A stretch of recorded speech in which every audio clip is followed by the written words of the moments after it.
to the Big Blue Crew Sports Network.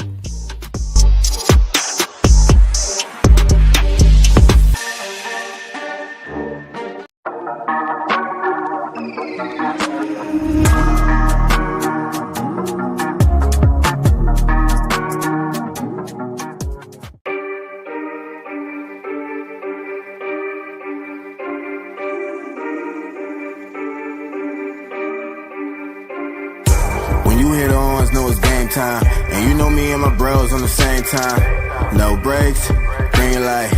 No brakes, I got the green light. When you hit ons, know it's game time. And you know me and my bros on the same time. No brakes, green light. No brakes, I got the green. We gon' tear it down, tear it down, tear it down, yeah. We ain't going out, we ain't going into town, no. Money ain't the mission, no, we coming for the crown, yeah, we coming for the crown. If we going out, then we going out loud, eh. Putting on the show, young man, take a bow, eh. Even under pressure, they ain't never had doubt. But if we gon' do it, gotta do it right now. All right. What's good, y'all? What's good, man? It's your boy, NYG Double Deuce. Back up in the building, man. We're going to talk about these Giants. And then we're going to talk also about the future moving forward and what the possibilities are with this team. And then, of course, at 1 o'clock, we're going to get into Steelers versus Bengals. That's going to be a good game. I'll be on a play call on that one. So, got an action-packed day for y'all today. You know how we do on Sundays, man, with the Big Blue Crew. Of course, I got my bro, my main man, my A-Spoon Coon, Big Pat Sports Talk in the building with me, and we're going to kick it. Please put your thoughts and comments in the comment section. I will be going through comments, certain comments I'm going to highlight, and, you know, if you guys ask questions, direct questions, we could, with topics that we could talk about. So, not a game this week for the Giants. Of course, they played Thursday. They got their asses kicked like we predicted. And so there's nothing to preview here. We'll preview the next game next Sunday when the Giants take on, I believe, the Saints. So we'll talk about that game if you're even interested in the games at this point. Most people aren't. So we'll just get into the meat and potatoes of what y'all come here to talk about. So, but before I do that, man, give me your opening thoughts, Pat, man, and what's your thoughts on this team right now as they sit at 2-10? All right, first and foremost, shout out to the chat, Daniel Berry, crowd favorite media, Kid Cowboy, Iman. Thank you always for support, man. Real talk. This Giants team is 2-10, and I think they're shooting for the number 1 pick. If they do get the number 1 pick, the question is, should Brian Daboll be fired?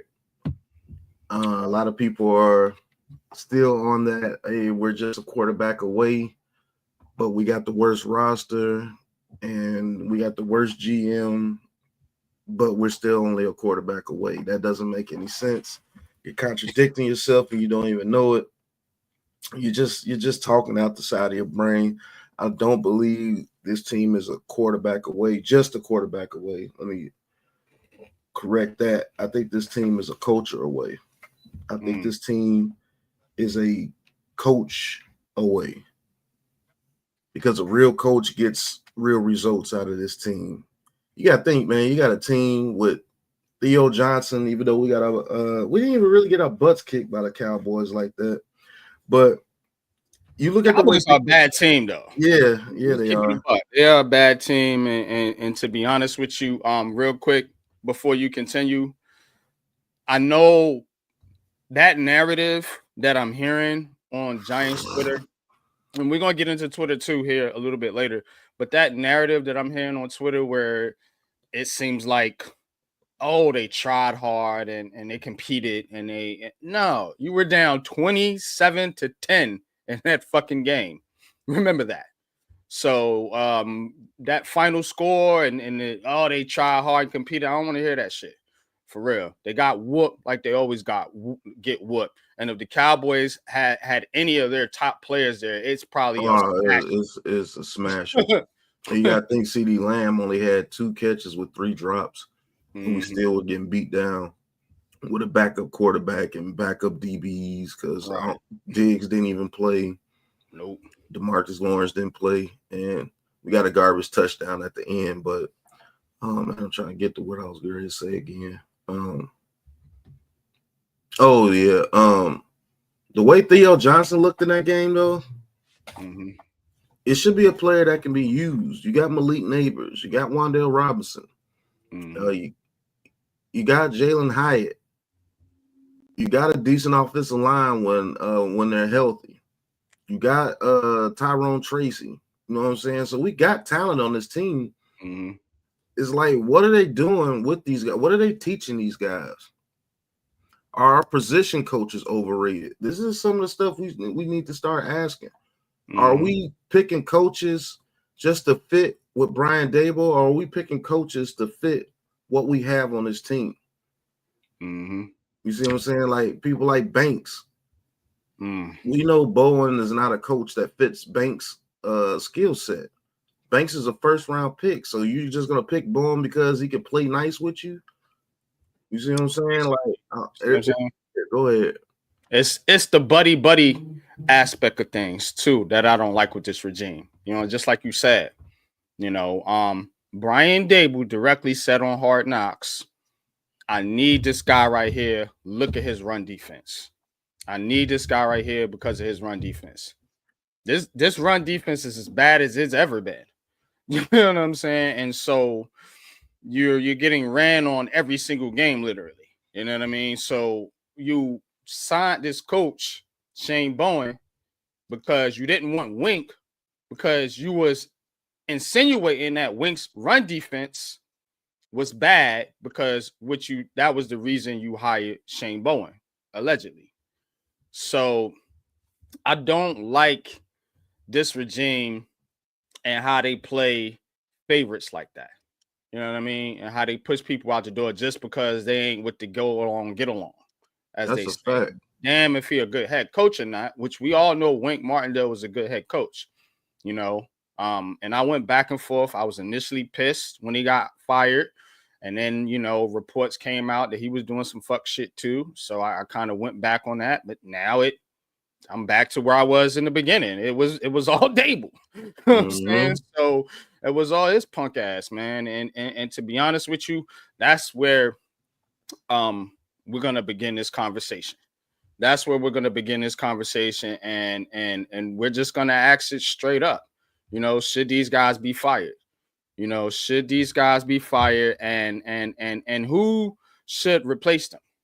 You know what I mean? We're gonna get into that too. Who should be coming in here to fix the Giants? You know, if these guys were to move on, and there's reports that they won't move on, and yada yada yada.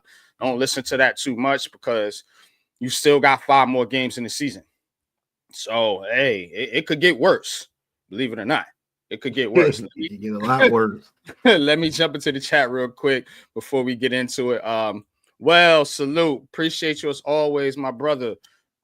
Seti, what's good with you, man? Appreciate you tapping in. Bill Belichick head coach, O'Brien offensive coordinator, Antonio Pierce defensive coordinator. That'd be an interesting combination. Franchise, what's good? What's good with you, man? Crowd favorite. What's good? Ballfoot lifestyle, man. We ain't forgot about you, man. We still need to get back in touch with you, man, and talk about what we talked about and get you set up on the network. Ghost Dog, man, always a day one. Appreciate you, man, tapping in, man. Appreciate all y'all chopping it up in the chat. Brian Howard, what's good with you, Brian? Says I need a riggedy when it comes to coaching. This friendly, fluid coaching is bullspit. It is. Now, so man, Cave, what's good with you, bro? What's good, fam? What's good, man? Salute to the chat. Salute to the panel, bro. So now, should Brian Daboll and Joe Schoen be fired? This is what we're going to talk about today. And to be honest with you, let me give myself the screen here for a minute, because I've talked a lot, but not on my channel. So I need this to kind of sink in what I'm about to say. The answer is yes. The answer is yes, and it's layered. It's layered. It's layered because they came in together. You know, you could talk about Shane hiring Daboll because that was his friend. That's another part of it. And to be honest with you, they have alienated, and I've never had a regime like this that has alienated so many players. You know what I mean? Just think about the regimes we've had. Even Joe Judge, it wasn't this bad. Like as far as the player coaching disconnect and shit like that. Talk about Daniel Jones. We've talked about Saquon Barkley. Me and Pat have talked about Darius Slayton a number of times. You know, now you're even seeing the quiet guys come out. So Dexter Lawrence is frustrated. You know, you got a rookie. He's frustrated. You know, then you go to the coaching. Wink Martindale. Was Wink a bad coach? No. Michigan looked pretty good yesterday, didn't they, y'all? So, again, it's Kafka. You know, the Wilkins, who was scapegoated along with Wink Martindale. Bobby Johnson, as bad as he was. This O-line didn't get no better, y'all. This O-line didn't get no better when Bobby Johnson left. Everybody and their mama blamed this shit on that man. So again, Ryan Daboll and Coach Shane have alienated so many players and coaches. You know, you got people leaving to go to college. They just want to get the hell up out the Giants organization because it's so bad with these guys. They're backstabbers, they're liars, and they're just smug. They're just dudes that, you know, put a front on. You know what I mean? They put a front on. So they should absolutely be fired.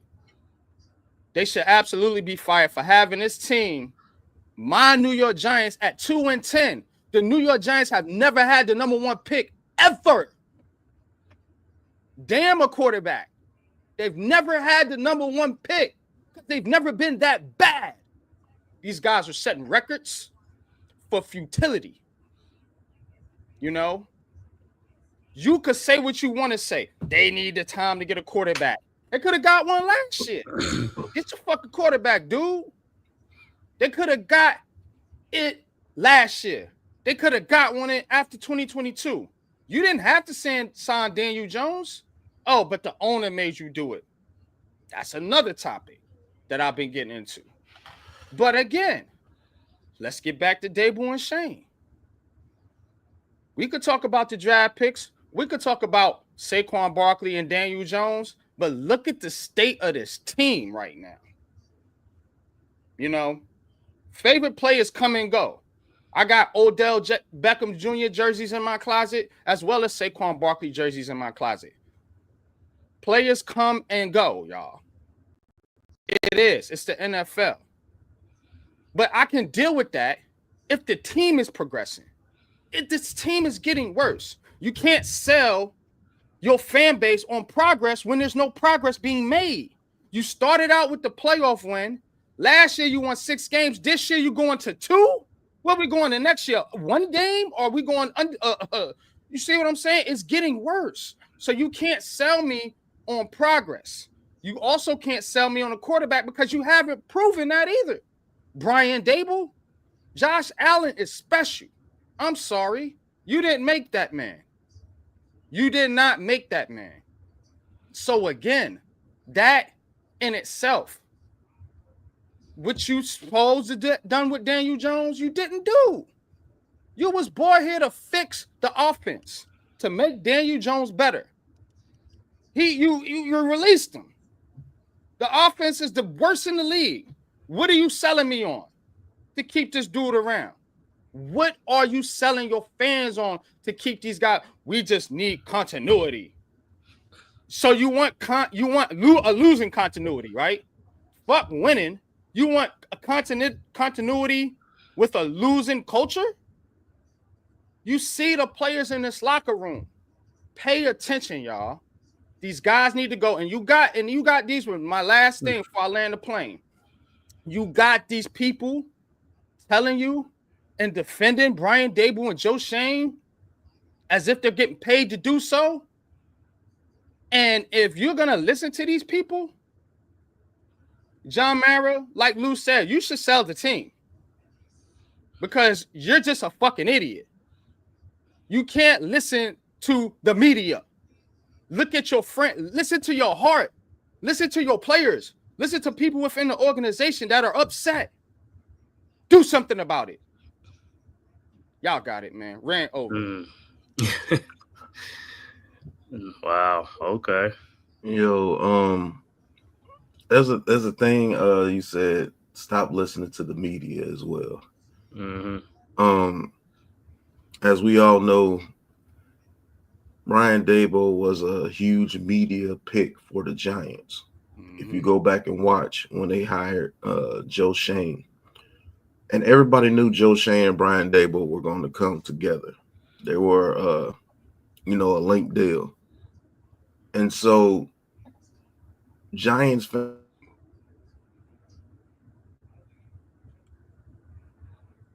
because it's not working here with the New York Giants. It's not working here with the New York Giants with these offensive guru coaches. Stop wanting your team to be like the Chiefs. You know what I'm saying? Like, stop wanting your team to be like these offensive superpower teams that play in divisions where they can get away with that. The Chiefs and the Raiders and the Chargers, they can get away with that because all the teams are built like that over there in the AFC West. We are in the NFC East, bro. They don't allow that crap over here like that. You know what I'm saying? Like they're not. This is not a division where you want your quarterback to go back and pass 50 times in. We play hard-nosed defense. We run the ball over here in the NFC East. And that's one of the main reasons why I want Brian Daboll gone. Maybe Joe Schoen as well. Because look at our record in the NFC East. We're 0-5 on our way to be 0-6. We're not building a team that goes and plays in our division. We're not doing it. Yeah, man, you're right, Pat. It's bad. You're 0-6 in the division. Yeah, I'm gonna say this thing with Brian Daboll. The reason why I think Brian Daboll should be gone is because of he's the one that gave Joe Schoen the grocery list of players that he wanted. Joe Schoen went out and got the players he wanted. He just can't do nothing with the players that he wants. You see what I'm saying? Like I said, there's 53 men on the roster. If 50 of these players are your players, that's your fault. You can't, you know what I'm saying? You only got 3 players from a holdover from a last regime that are are the best players on the team. So the 50 players that you picked since you've been here for 2 years have done nothing or have underperformed. That's your problem. Then at the end of the day, the players that you got, you're not even using them. So that means those are wasted picks. You see what I'm saying with Jalen Hyatt, Daniel Bellinger, Eric Gray. You know what I'm saying? Players like that. You know, Kayvon Thibodeau, like I said, he's coming into his own. But like I said, again, player development. But my whole thing is you ask for these players, then you get the players, and you don't even put them in a scheme. And you don't even have a scheme. That's what the problem is. You're not a great coach. You can't go from week to week having a new scheme of coming up with a new game plan each week for different teams. That's not what a good coach does. A good coach already has his own scheme and let the other teams adjust to him. If you keep coming up with a new play every week, that's not continuity. That's where the problem lies at. Guys don't know what they're doing because like, oh, this week is a different scheme. This week is a different scheme. Oh, I don't know. You know what I'm saying? It's like, that's not it. That's not your identity. You have to get an identity. Are you going to be a smash mouth running team? Or are you going to be a passing team? But you have to be both. You have to be balanced, you know? And the thing with Daboll, like I said, is just like, it doesn't matter what quarterback is playing for him. They're not winning. They're not getting the results anyway. You see what I'm saying? It's like, I mean, we were supposed to open up the playbook. I haven't seen a playbook open up since Daniel Jones is gone. Where has a playbook open up? So that tells me that he doesn't have a what you call it. Because if you had a a scheme, you would have got the quarterback for your scheme. Even though Daniel Jones is starter, you would have got a backup quarterback that could run your scheme. You didn't get a backup that could run your scheme. You see what I'm saying? Because you don't have a scheme. And the thing with Joe Schoen, like I said, I could make a phone for him being here and him not being here. One of his worst traits is he's not a people person. You don't. I mean, you look at the Saquon Barkley thing, the way the stuff was handled with that situation. Yeah, Barkley's the face of the franchise and all that type of stuff. That man deserves better. Yeah, I might have a contract thing where he didn't agree to the contract, but still don't talk to somebody like that. Like, go find something and come back and let me know, and then we'll decide if you're worth that. You see what I'm saying? That I don't know how he handled Xavier McKinney. And his thing is like this: if he doesn't value certain positions, that's fine. But the positions that you do value, you better make the most of it and get them. If you have players on your team already that's good, like McKinney, Barkley, you leave those players there and go fix your other holes. If you don't prioritize that position, that's fine. Like I said, the position they do prioritize, you better know what you're doing and know how to fix it fast. You see what I'm saying? It's one thing if it works out that way, that's fine. But if it doesn't work out that way, that's not good. And like I said, I could see him being here if between both of them, you know what I'm saying, as far as him staying. And if let's say Vrabel's the next coach, that's fine because he listens to the coach and gets their players whatever he wants. So he's a good GM in that part. But as far as managing money and stuff like that, that's another thing. You sit there and look at it. He just wasted $6 million on Devin Singletary. He wasted $5 million on Drew Lock. He wasted $23 million on Daniel Jones. Daniel Jones started the season. Now he's not on the team no more. You still have to pay the remainder of his salary. So that's about $30 million you wasted. When you're a bad team, you can't waste $30 million on dead money or something like that. You're not a good team. That's only good teams do that, and they can absorb that. We can't absorb that. So that $30-something million could have went to Xavier McKinney, could have went to somebody else to stay. So I'm gonna get into some comments in the chat real quick. Some good stuff in the chat, man. Appreciate y'all, man. Shout out to Tally Rand, Zach Attack, Crowd Favorite Media. I'm sorry. Ghost Dog, of course, Iman Perry, D. Dan Shelton, the usuals, Mosley. Appreciate y'all tapping in, man. Deception. Appreciate you, man. Definitely go check out Deception's channel, the newest member of the Big Blue Crew Sports Network. Who else we should got? be calling the game with me today, the Chargers Falcons, if he's still available. Love his commentary on the game, man. Can't wait to call the game with you if you're available, Deception. Yeah, that's gonna be dope. So now let's see. This one right here says, and shout out to you, Astro Doc. Appreciate you tapping in. The whole organization stinks from the head down. Since there would not be an ownership change, I suggest cleaning house, bringing in Belichick as director of football operations, have him pick the GM coach, etc. Let's get into some possible general manager candidates here. And then we'll talk about, because it seems like the consensus is that these guys need to go. That's the consensus on this panel. That is most of what I'm seeing in the chat. And unless you're, one of these beat reporters that are, pretty much work for the Giants, and, they tend to shine a good light on a shitty situation. Unless if you're not one of those people, you want these guys going. So let's spin it forward a little bit. We still got about 30 more minutes. Appreciate y'all. Hit that like button, hit that subscribe button, and hit the notification bell so you know when I'm dropping all new Giants conversations. I do these on Sundays, so that's usually when you can catch those. Every once in a while, we'll spring one up on a different day if some breaking news or something happens. So now let's get into this GM search right here, y'all. So y'all tell me what y'all think about these candidates. Shout out to Giants Wire from US Sports Today. They published this article. 7 general managers the Giants could hire if they terminate Joe Schoen. All right. So this is an interesting list, y'all. So I want y'all to pay attention. Giants are 2-10, yada, yada, yada. We all know the backstory. We just talked about it. All right. So here are 5 candidates the Giants could consider for their new GM. Chiefs assistant Mike Borgonzi. I hope I pronounced that right. We'll just call him Mike for now.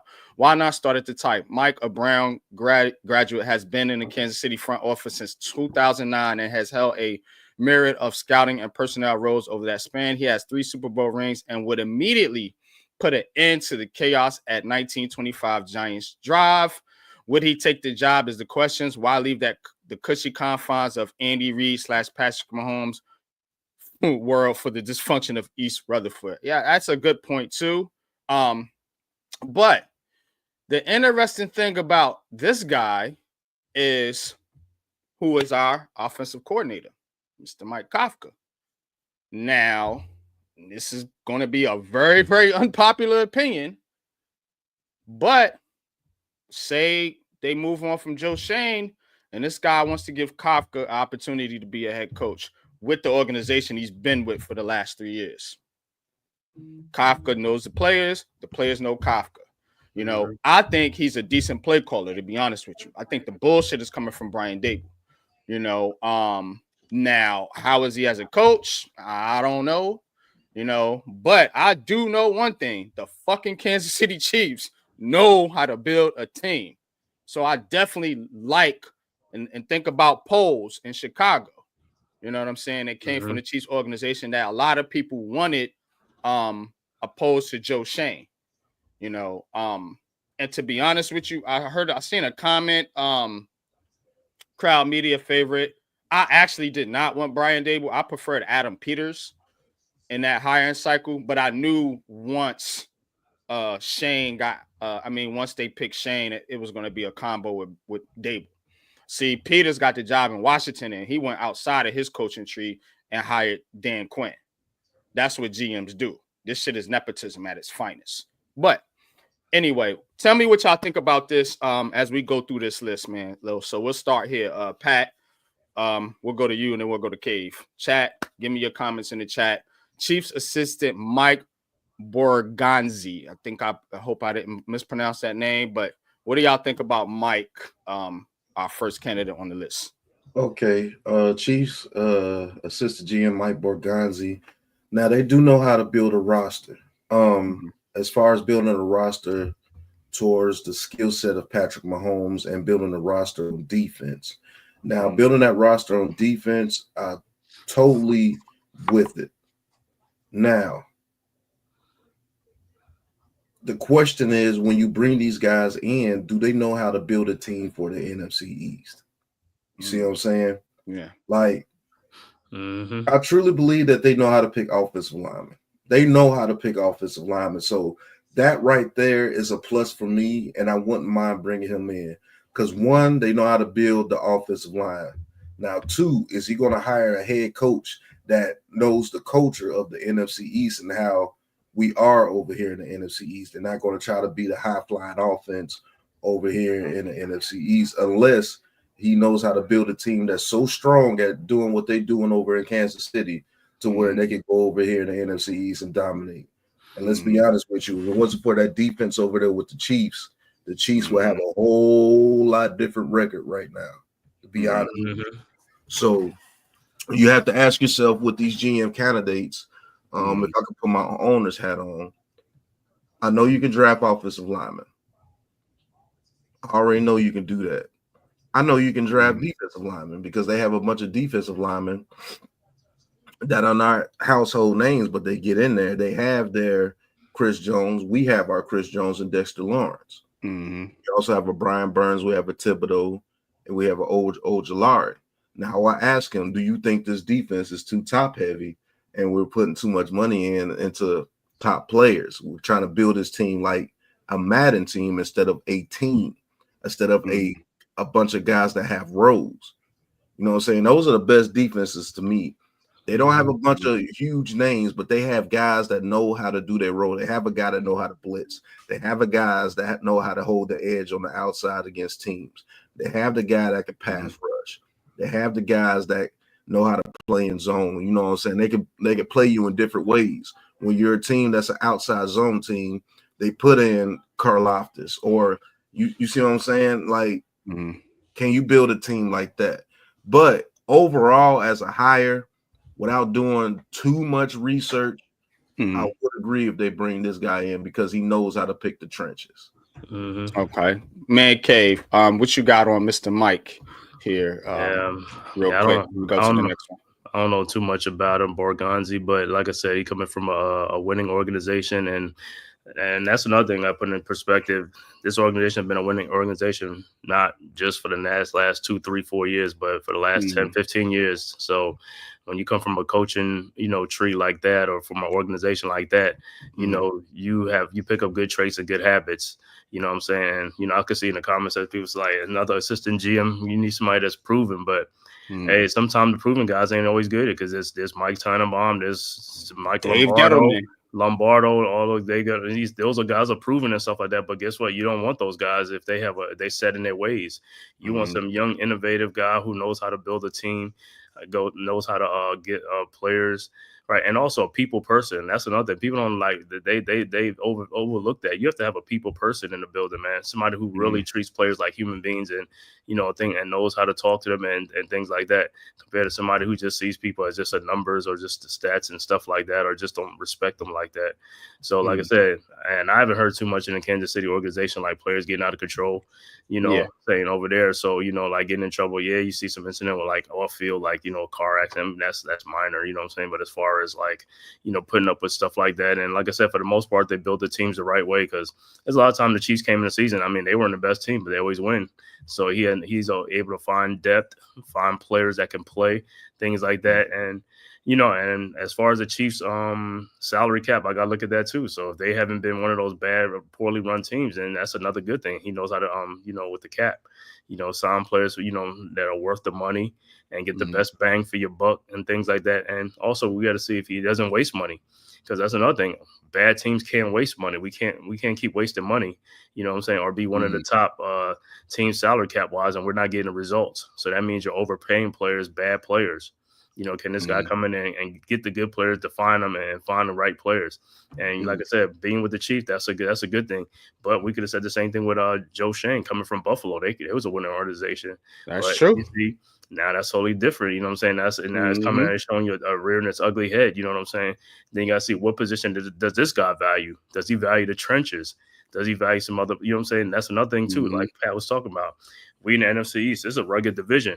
If we can get back to the trenches and things like that, that's a good thing. You know what I'm saying? I don't know if this guy wants to be like an air raid attack or like, does that, you know what I'm saying? Well, I think a lot of that depends on the coach too. That's why it's key for the coach and GM to be on the same page. See, people act like this is Joe Schoen's offense that's being put out there. It's Brian Daboll's offense. You know what I'm saying? And the Brian Daboll's like, look, Joe, I want to build a team of I want to build a fast team. We want to attack down the field. We want to run these plays or whatever. So those are the players they're going to tend to lean towards. As you can see, their style.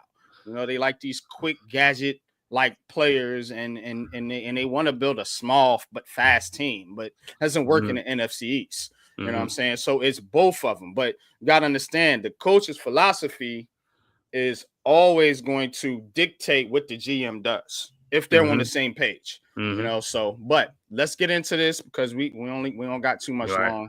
So, want to move this along. Bears assistant GM Ian Cunningham. All right. So, Bears assistant GM Ian Cunningham. And guys, understand this. You're gonna get an assistant GM. GM is not gonna leave one GM spot to go to another unless he gets fired. And then you really want somebody that's just got fired. So it's going to be the assistant GM. Just like with coaches, you usually get the offensive coordinators or assistants that move up and get those head coaching jobs. So, but Bears assistant Ian Cunningham, the Giants have put their best forward if they want to hire Ian Cunningham as well. He will have his pick of jobs, it seems. So this is a hot candidate. He learned at the feet of two of the best 21st century general managers, Ozzie Newsome, of course, with the Ravens, and then Howie Roseman, of course, with the Eagles. And he has been instrumental in Ryan Poe's tenure in Chicago. The Jets are also looking for a GM, and Cunningham could be high on their list as well. Imagine having to choose between the Jets or Giants. That situation might keep him in Chicago for another year. All right, what y'all think about this guy right here? This is Bears assistant Ian Mhm. Cunningham. Of course, he's working right now under Ryan Poles in Chicago. What's your thoughts on that? Yeah, I'm gonna say his resume don't look good for me as far as coming from the Bears. I mean, he Mm. might have learned from Roseman and them guys and stuff like that, but the Bears have been no better than us too. You know what I'm saying? But Yeah, that's those true. could be certain circumstances and stuff like that. But Mm. coming from a losing organization, I don't think Mm. so, man. You know what I'm saying? So I'm kind of good on. He might shock me, he might surprise me, but I'm good on that, man. Pat, what's your thoughts, man, I'm on good Mr. on it Cunningham? too. They just had to fire their head coach, so I'm good on it too. Man, that's true. The thing about that is, man, they know how to build teams, but they're bad at choosing coaches too. You know what I'm saying? I need a GM that knows how to build a program and knows how to choose a coach. Mm-hmm. I'm tired of the coaches that come in and they don't they don't pan out. They don't. Man, look, Mm-hmm. the Bears. Not saying they're a mess of an organization. Maybe they're just a head coach away. But I need a GM Mm-hmm. that knows how to choose a head coach. I need a GM that's not going to bring over somebody just because they're there. Yeah. You know what I'm saying? Mm-hmm. Because we homeboys and all that, man. I need a Right. GM that really wants to come in. Is like, I want to put my staple on this franchise. And yeah, you might be my homeboy, but I know for a fact that you can't work over here. So I'm gonna take this opportunity and try to feed my family for a couple of decades. You see what I'm saying? Mm-hmm. So I'll rather have the assistant GM for the Chiefs than the Bears. Mm-hmm. All right. And I agree with you. I don't this guy would definitely probably be one of the last ones on my list, this list right here. All right, moving on. Eagles assistant Alec Hallaby. Alec Hallaby. We know the Giants already have a Howie Roseman disciple in Brandon Brown, who we'll get to in a minute. Who will also be consideration for the job, but Alec has to be on this list too. Specializes in all the things the Giants stink at: play evaluation, roster management, resource allocation, with a particular emphasis on integrating traditional and analytical methods in decision making. It would be a double whammy if they could pry Hallaby from Philly a measure of revenge. Even I'm with it. I'm with it. I fucking hate Philly, but one thing them dudes know how to do is build a fucking roster. They are fucking consistent as shit over there. You know what I mean? And it sucks, and I hate it. But the more people we can get from that organization, and just to even get intel on the Eagles and how they do shit, would be a win. Having Brandon Brown here, I don't know. You know what I'm saying? The dynamic of Brown and him want to work together, or this would be obviously, I guess, them moving on from Brown if they were just to clean house, so to speak, in the organization, man. But I think anybody you can get from Philly is a plus. But what's your thoughts on this cat, real quick? Yeah, I'm the thing with Alex Hallaby, that's cool. But if we already got Brandon Brown, why don't you just get Brown and just give him the job? I mean, he came from Philly too. He has the same from Philly. He probably just hasn't been given a shot because he's not the GM. Joe Schoen is. So if you could put Brandon Brown in there, he might come with his different philosophies that he learned in Philadelphia. So we already got some somebody in the people house. might not want that continuity because of the nepotism that always lies in the Giants organization. You know what I mean? So if I'm just saying real quick, if you do promote Brandon Brown, you're gonna keep some of these same scouts, assistants, maybe some of the same coaches. It could still be kind of nepotistic, so to speak. Just throwing that out there. Just a little pushback on that. But Pat, real quick, let me get your thoughts on this cat. I'm with Man Cave. If you're gonna do that, just promote Brandon Brown. He's already here. Yeah, because if you do that, you're gonna lose Brandon Brown more than likely. I don't know, to be honest with you. I think Brandon Brown, unfortunately, in his situation, the way the Giants have been playing, he's not gonna be in line for that GM job that everybody thought that he'd be a line for because of the mess that's been going over here with the New York Giants. So we'll see. Will him and Brandon Brown work together? I don't know, because Brandon Brown was his senior while he was over there. You see what I'm saying? And then now he has to work underneath now he has to work under assistant GM and Alec Hallaby, who he was his senior when he was with the Eagles, because he was the because I forgot what Brandon Brown was when we hired. He might have been working under Alec Hallaby. I have to look at that. Yeah, this is it says he's the assistant now, but I think Brandon Brown was the assistant when he was there, I think. Because he got promoted. He got promoted to assistant. So you have to look at how long Hallaby has been the assistant GM in Philly. You're right. It might have been this guy the whole time. Appreciate you tapping in, Lou. We getting into some. We only got 10 minutes, so I want to kind of go through this list. And then I got something for y'all next week. We're gonna get into the quarterback. The discussion is what potential GMs? GMs if Joe Schoen gets fired. Yeah. Okay. So I threw out a couple names so far. We threw out Chiefs assistant Mike Borgonzi, and then Ian Cunningham, and then now we on Alec Hallaby from the Eagles. So just to catch you up on the conversation, but we're gonna move it along because, like I said, we don't got too much longer. What about Bucks GM John Spytek? I just think that. Sorry, I know you guys y'all been in this conversation for a minute. I just chiming in. Drop your thoughts. I just think Mara is really concerned with the switching up regimes again.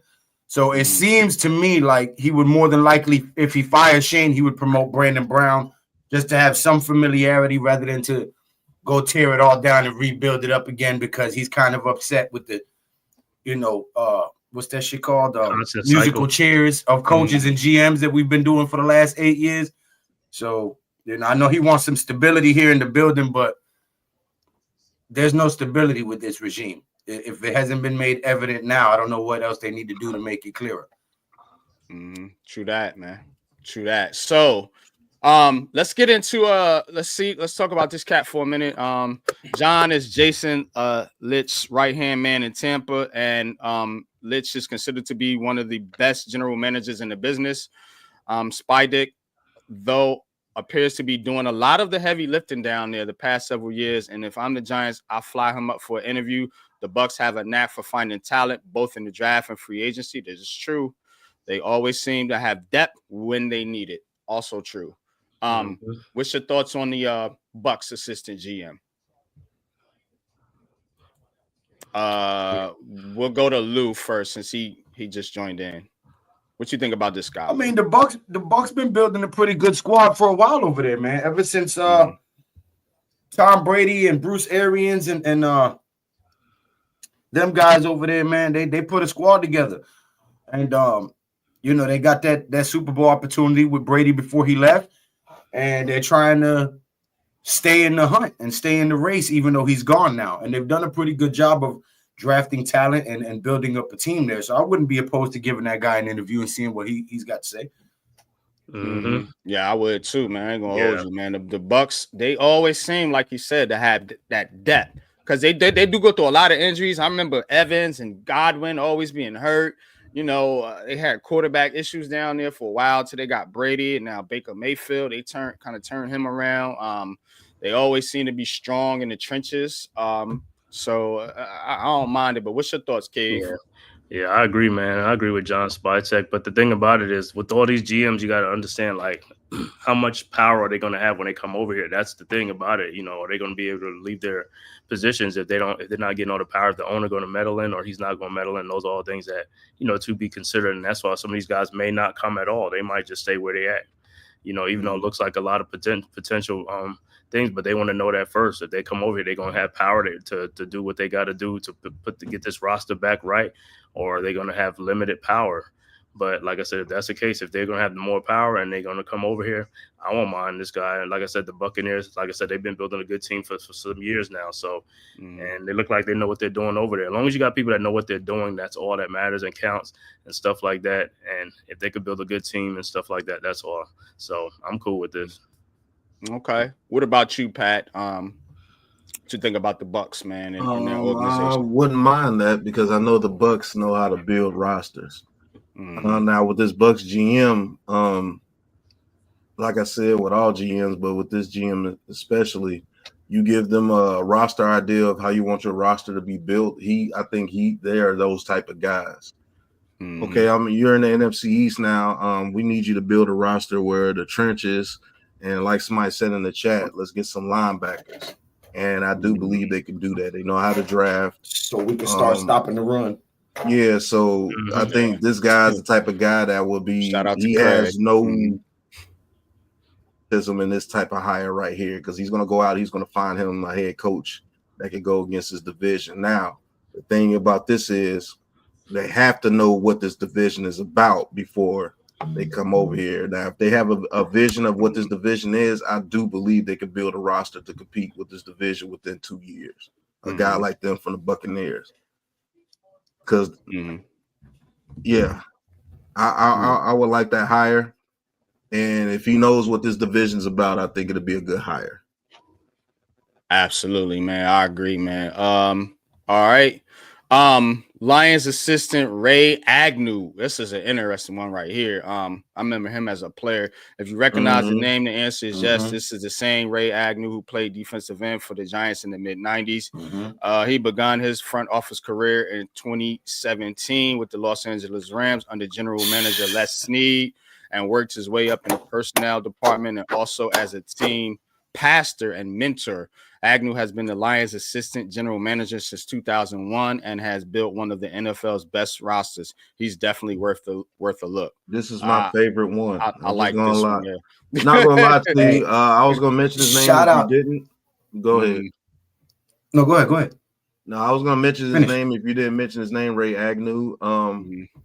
Now I know we talked about the nepotism and everything. He did play for the Giants back in the day. But he's one of the guys that brought in Dan Campbell. And he's one of the guys that's been building his roster since 2021. I'm definitely intrigued by this hire here because I know that he has his own brain and he's going to do things the way that he wants to do them. Now, is John Mara going to be willing to hire a guy like that? Because I don't believe he will be talking to John Mara hardly at all if he came into this organization. And now here's my thing with that, Pat. Go ahead. Sorry, I thought you was done. Go ahead. No, I'm just saying, and I think that will actually be a pretty good thing. I think this will allow John Mara to step all the way back and let this man control the team. But go ahead, Lou. Now, we all have had an issue with the nepotism with the Giants, bringing in former friends or friends of friends and this and that. But nepotism isn't always a bad thing. It depends on how you're doing it. If you're bringing in a guy that you know to take the job, but you're bringing him because you know he can do the job, that's different from just bringing in a guy you know with no knowledge of can he do the job or not just because you know him. So with this situation, Agnew bringing in Dan Campbell was something he knew about Dan Campbell. Having played together before, having been at an organization before together, and knowing the character of the man.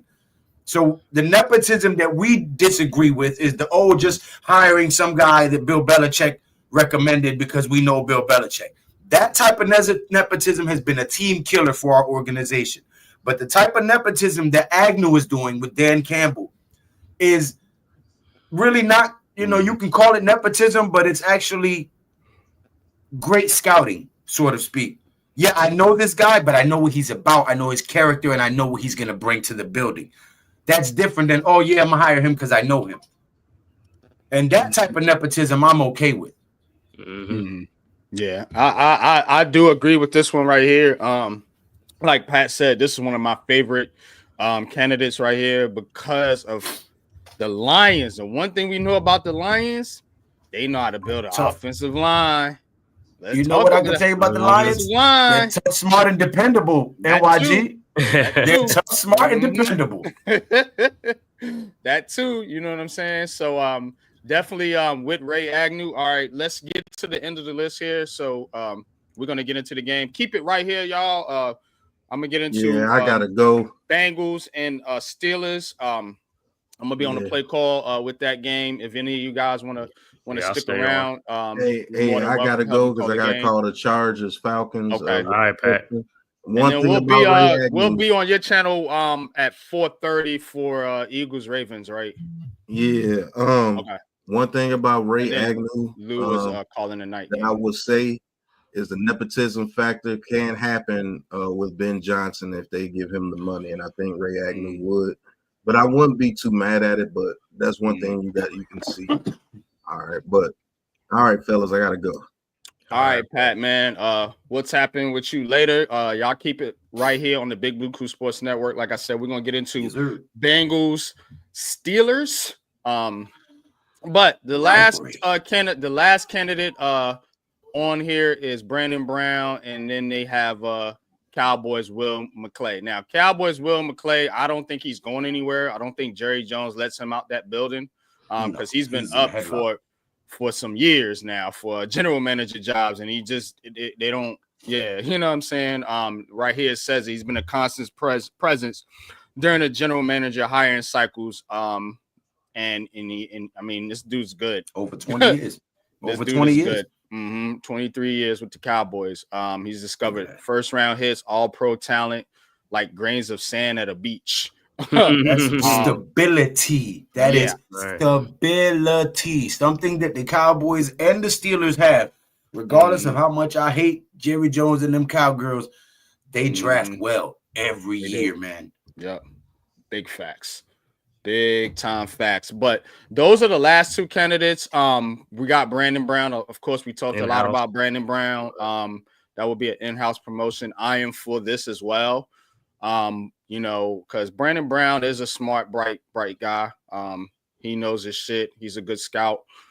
So I wouldn't mind Brandon Brown, but you gotta understand how much of shit did he learn from Joe Schoen and be working with the dude for 3 years. So just always keep that in mind when you're going in-house. How much of the baggage is going to carry over? Even though this is a different person, you still learn and you pick up habits from your superiors, so to speak. You know I'm wondering what kind of habits did he bring with him from Philly? That's true. Right. Maybe that might have helped counterbalance what Shane was telling him to do. Mm-hmm. Yeah, I think he has a mind of his own. Okay. But Brown, McClay from the Cowboys. That's the list there. Y'all can go check this out at Giants Wire. Like I said, that's going to end Giants conversation for the day. We're going to get into the Bengals, Steelers, and of course, you know, we'll keep the conversations going lightly. You know how we do on the channel. You know what I mean? Yeah. I'm not going and never stop talking about the Giants for sure. Yeah, but just wanted to put that out there. Like I said, next week, the topic of conversation is going to be the quarterbacks. I know y'all gonna want to hear that. We're going to get into which quarterbacks the Giants could possibly be looking at. We're going to get into free agent quarterbacks and NFL draft prospects as well. So that's going to be a big time show. So stay tuned for that next week. And let me switch to the game cast here. We're going to get into this football game here. Big game. You're not ending it. You going straight in? Yeah, I that's how I did the that's how I did the you gonna change the thumbnail while you on the stream and everything? It's already on the thumbnail. Yeah, I already thought that shit out. Okay, hell yeah. All right. So we ain't got to go nowhere. Yep. Let me share this. Promote Brandon Brown for GM, says Daniel Smith. Jared, I have heard that they are completely clearing house. Nobody from this group will be involved. Okay, Jared. Belichick will be a nepotism hire too. Definitely it would. Braden, Braden, at the end of the day, fellas, it doesn't matter how much talent we bring in. If we can't develop them and create a scheme that fits them, it doesn't matter. You are absolutely correct. And that was what we have been saying here on the Big Blue Crew Sports Network between me, Pat, and NYG for the longest. arguing with people on Twitter and everything else when they were saying the quarterback will fix everything. We've been saying that it doesn't matter if you go get Tom Brady. If this line can't block and if the scheme sucks, you're still going to end up with what you have now. X. Mm-hmm. All right, Bengals get the ball first. They have it at the 37. So Joe Burrow and company with the rock first. All right, Burrow takes the snap under pressure, escapes the pocket, throws on the run, and it's incomplete. Looking for Jamar Chase. All-star quarterback, generational talent. Joe Burrow.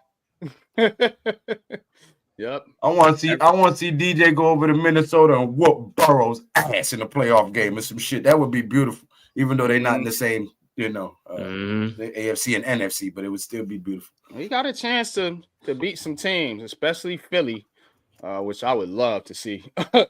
All right, Burrow in the shotgun takes the snap, hands it off to Brown, and he gets stopped. Loss of 2 on the play. Man, Cave. Big Lou, what's good, bro? You call it a basketball game? You know I'm calling it tonight. Knicks game at 6:00.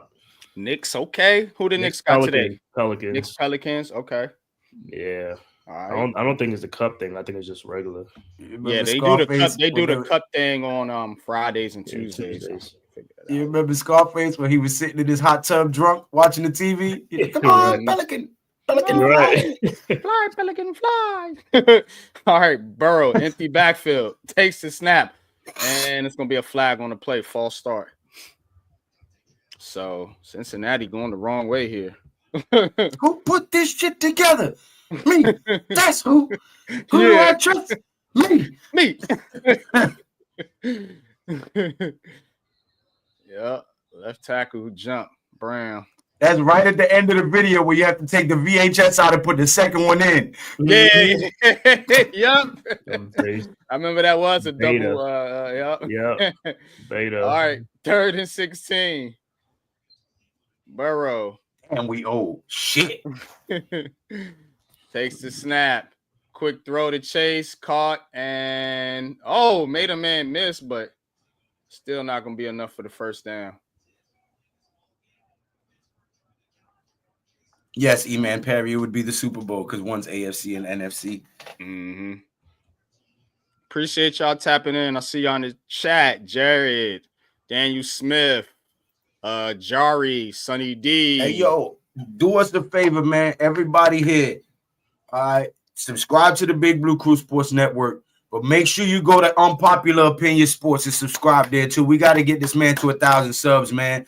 Been grinding too much and putting in too much work, doing too much film and too many videos for you guys, man. Too many arguments on Twitter, you know what I'm saying? Trying to derail the narrative the media has been pushing and break through all the fog and let you guys see what we've been talking about for a while now. Make sure you go subscribe to Unpopular Opinion Sports, man, and don't be ninja watchers. You heard? Yes, sir. You heard the man. Appreciate you as always, my brother. All right, Russell Wilson. See what he can put together here. Not been playing too bad here.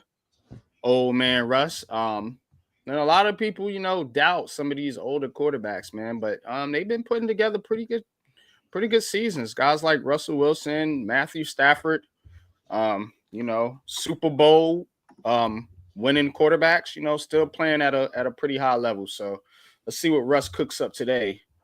All right. Steelers in the shotgun. Man in motion. Your boy Firemuth. All right. Russ takes the snap. Throws over the middle. Ooh, almost picked. But a flag on the play. Man. Got lit up on that play.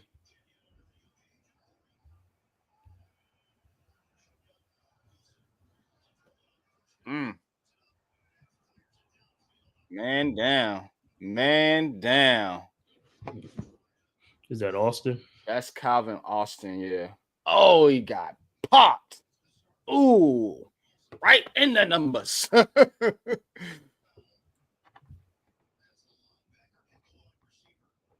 going to call defensive pass interference here, but Look like a good hit to me.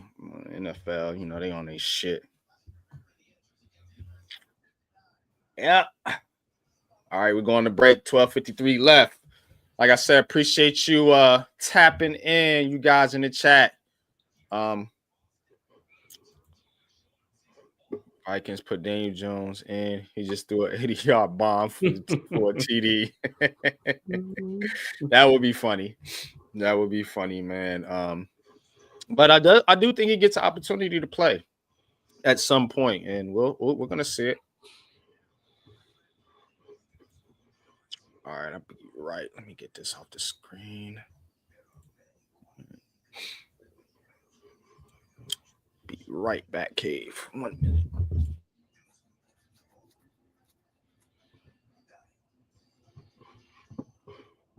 Yeah, this should be a great game today. Steelers and the Bengals, straight rivalry game.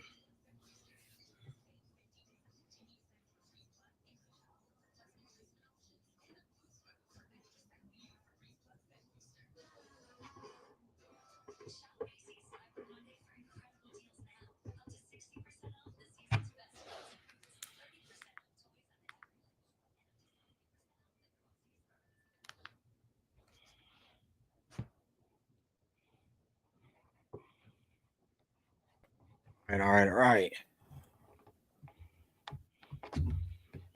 You think Austin comes back in or he's out?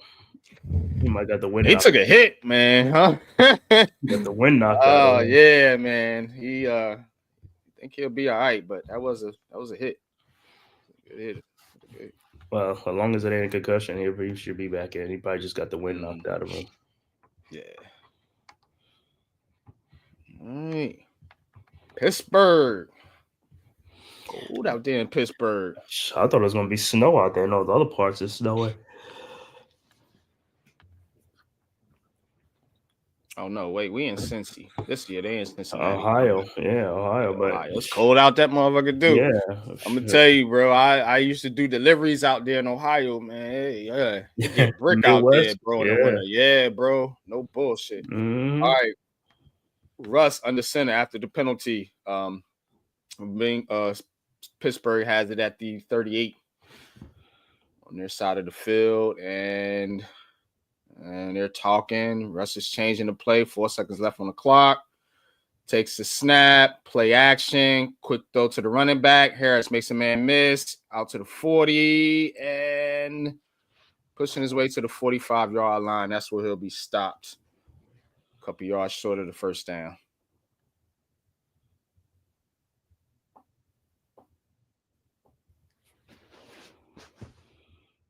Give him 2nd and 3. So 7-yard pickup for Harris.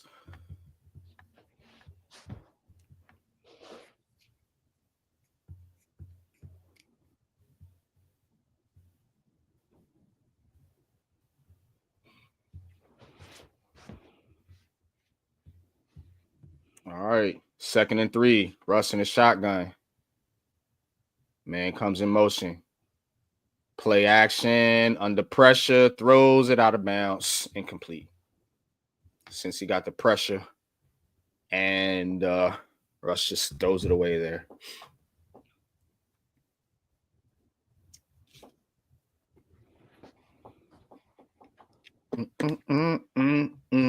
Other scores. Commanders up 7-0 over the Titans already.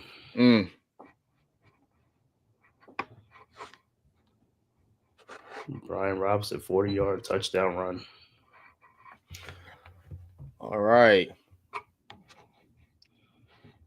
3rd and 3. Steelers with the ball at the 45. Russ takes a snap. Quick throw. Oh, he fell down and is picked off. At the 30, at the 25, 20, 15, 10, 5, touchdown. It's a pick 6. Cincinnati gets on the ball with a pick 6. Looks like the receiver fell down. And, oh, man. Ooh, big play for the Bengals there. Cam Taylor-Britt. Oh, yeah, he's... Wow. Grabbed him That was Pickens that fell down. Pickens fell Yeah, down. Pickens, man. They talk about this guy all the time, man, doing weird stuff, man. Right there, he cost the team a turnover. George Pickens. Yeah. Pickens fell down off his route. That wasn't on Russell Wilson. I'm sorry. If he stays on his feet, he can catch that football. But he slips and just went right into the Taylor Britt's hand. Man. He slipping. Come on, Pickens, making Russ look bad, man. Come on, man. Taylor Britt kind of helped him down too. Yeah, I seen that. He should have just threw it to Fryer Mute. I keep telling you. Yeah, it was a weird looking play. But yeah, it's just one of those things where Steelers fans always talk about Pickens and the good things that he does, and he does some stupid shit too. Kind of like we had with Evan Ingram. Kind of like that, Evan Ingram will make spectacular plays video, and then he'll fumble right on cue. You're like, damn, bro. That was my nickname. That was my nickname for Evan Ingram. That old VH1 show, pop-up video. Oh, yeah. Where they'll play the music videos with little bubbles with thoughts and words in them. Yeah. That was Evan Ingram, man. That's how you throw him that ball. Pop-up video. Yeah, that's what you used to do too. Pop the shit right up in the air, picked off. I think he's supposed to be a volleyball player setting up fucking spikes. Right. Shit.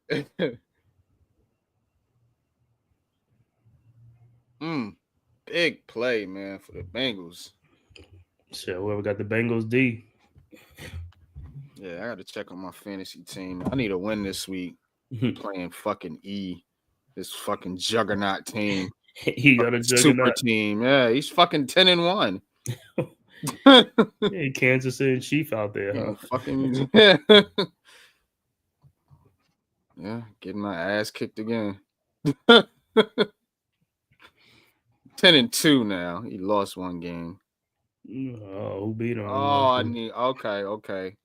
T. Higgins. I got T. Higgins in this game. Yeah. Got T. Higgins going on. Oh, I didn't start McConkey. Lad McConkey. Fuck. I'm gonna be in and out NYG because I got the boys. I gotta go play with them. But okay, bro. You good? You good? We good. I'll be here up until 4:30, and then we're gonna transition to Patch Channel for the Ravens Eagles game. Mm-hmm. So keep it locked here. I'm your morning guy. Wake and bake with your boy NYG Double Deuce. Man, that should be a good game. Ravens and Eagles. Mm-hmm. You dirty SOB. I'm gonna call you. I'm gonna call you. Another one. That's all I'm gonna say. Another one.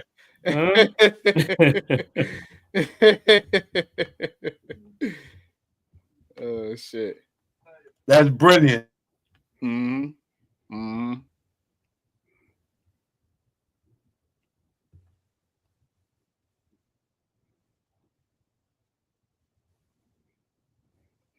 Yeah, they wanted a flag on that play, I'm guessing, but for pushing the Pickens down. Yeah. His momentum was going down, but that's what I'm saying. And then you remember you got 5 yards for contact, so I think it was within that.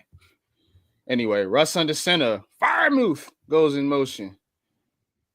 Takes the snap, play action, looking to fire move, throws the fire move catches it, and he's gonna push his way for about 7 yards. Yeah, if you look at it, should have been a pass interference though. Should have. If that was us, they was gonna let it go. He said, of course. Let it go. Of course, you already know. Yeah.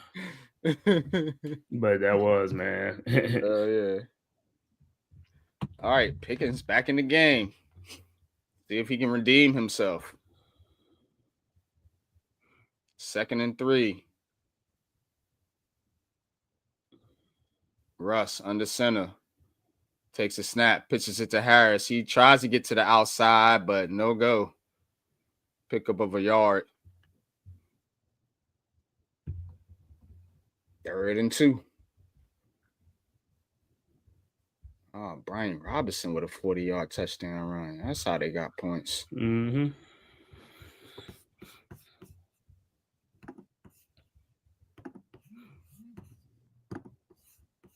All right, 3rd and 2. Check your phone, son. I got you. Let me get this play call in. 3rd and 2. Russ in the shotgun. Snap it. 2 seconds. 1 second. All right, gets the snap off. Bengals send a blitz, and they get caught. Najee Harris in the middle of the field. He's to the 50. Spins his way to the 45, to the 40. Knocked down at the 37-yard line. What a play. Najee Harris. Spinning. Willing. Dylan. Whoop. All right.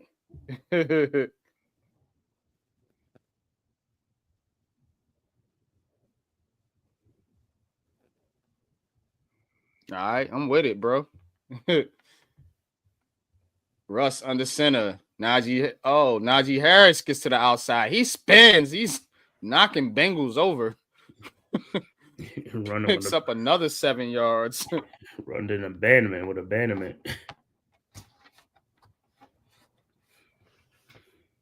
Yeah, reckless abandon.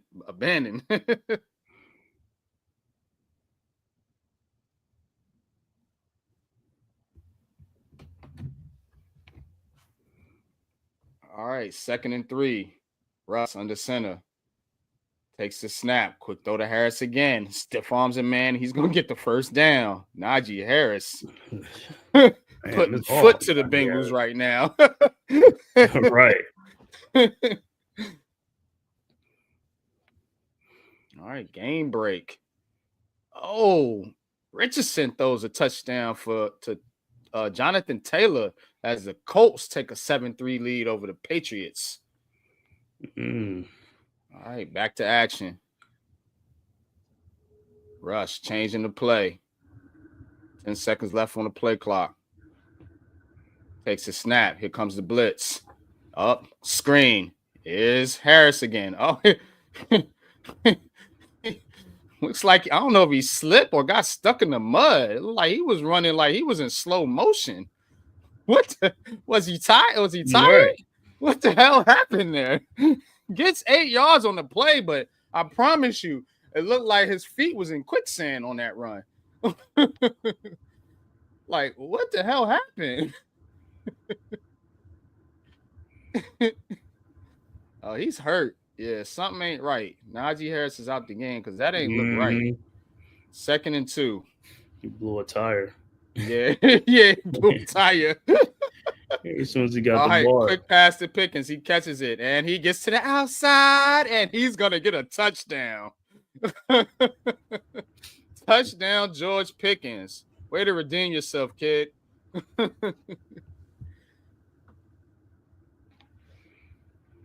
Steelers is hitting them with the quick game. Bengals keep sending that blitz. They're getting caught up. Got to the outside. Picked them up a touchdown. I'm right back in here.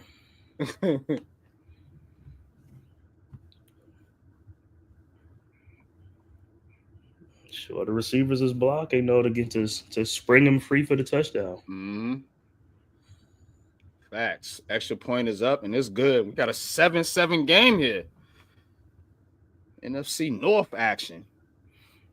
Now we got to see how Burrow's doing offense. He got that touchdown from the defense. Mm-hmm.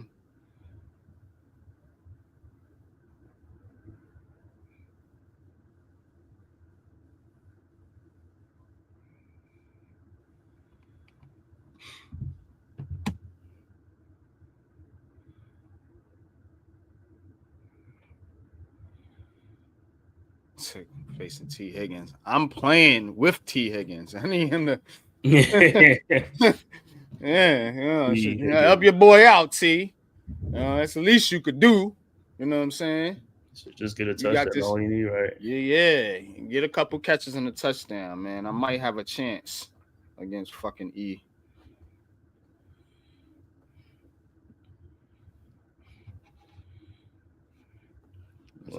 I put him over Lad McConkey. So Lad. You know what I'm saying? Lad McConkey been balling as of late. So I hope I made the right decision because I am in a playoff push right now. I'm clinging on to the last playoff spot, man. K. I mean, Lad McConkey right now, he only got 1 catch for 2 yards, so you good. Yeah, he ain't doing much, but neither is Jordan Addison. But he ain't got nothing. But it's early. It's early and against the Falcons and it's in the dome, so it's early. Mm-hmm. Oh yeah, they should light it up in the dome. Mm-hmm.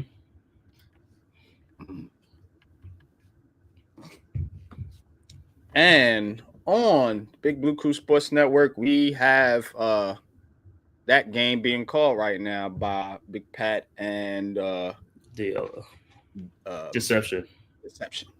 Yep. Chargers so versus we'll check in on those. He said D-Ella. later. Yeah, I thought it was, but it was Deception.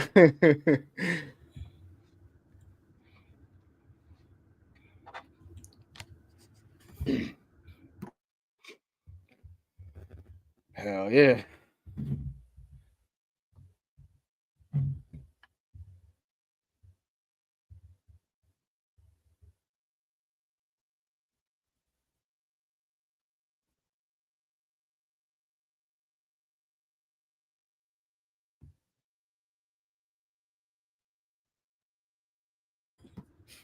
I think the first 4 games weren't as expected in the NFL season. I mean, this week. Mm-hmm. You said the first what? 4. You know, like the Thanksgiving game and yesterday's game. Mm-hmm.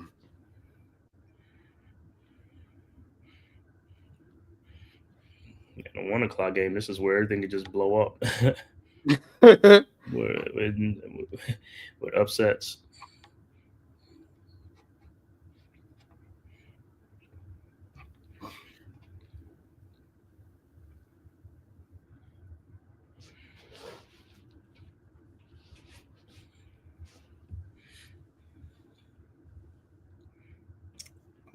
What's going on with Najee Harris? But yeah, he didn't look right. Probably not to bringing it back up.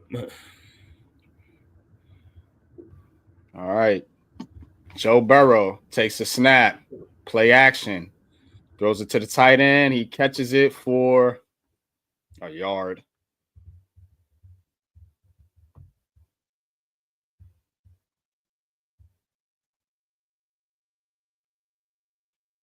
Sample with the catch.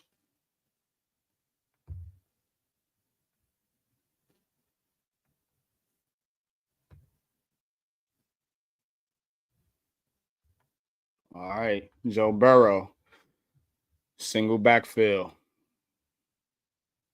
Running back motions to his right, takes a snap, quick throw, caught, and going to be a couple yards short of the first down.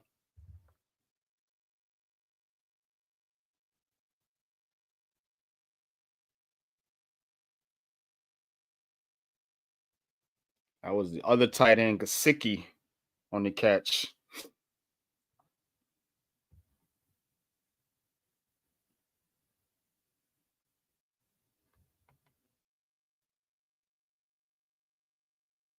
He's like the leading receiver other than all right. Burrow takes a snap, empty backfield, escapes the pocket, throws on the run, and is caught. There go my boy T. Higgins.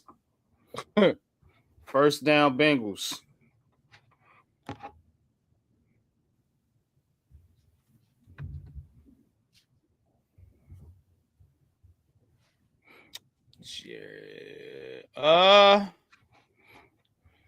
Yeah, we talked about that on Giants Convo earlier, Jared. We went through a list of candidates. Right now, it looks like they're gonna keep Shane, but I don't know. Daboll is up in the air. For real. All right, hands it off to Brown. Brown goes up the middle for a big gain, and he's gonna get a first down. Chase Brown.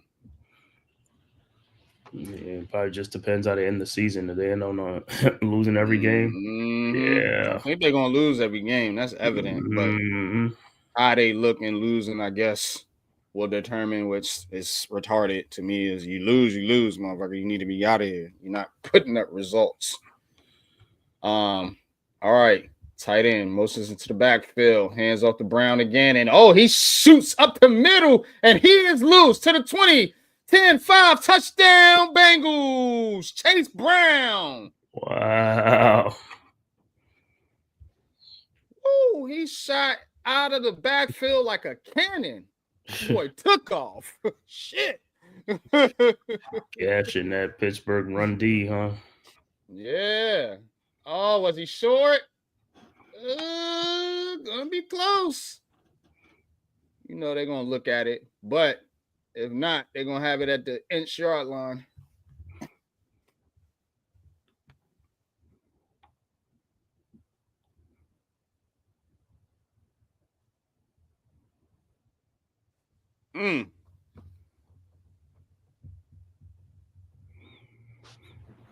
It's a big game for Pittsburgh. They 8-3. You know what I'm saying? They still in the mix. Let me check the standings. Where are they at with Baltimore?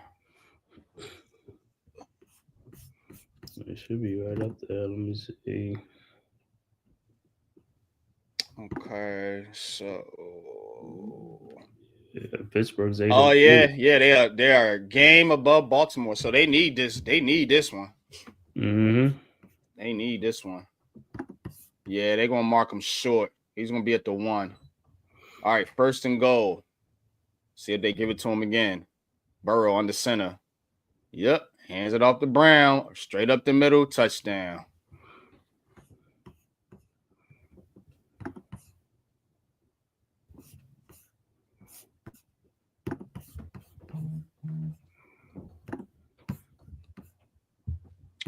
Says, yeah.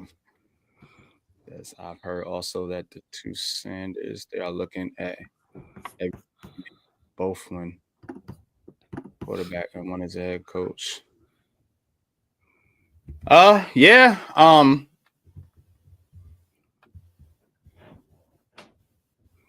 one of bringing in Deion Sanders as a head coach. But when we get into my head coaching, that's probably what I'll do. I'll do a 3-part series for you guys. So we did the general manager. Next week we'll give you the head coaching candidates, and then we'll do the quarterback. Because I got a list for each that I want to look at.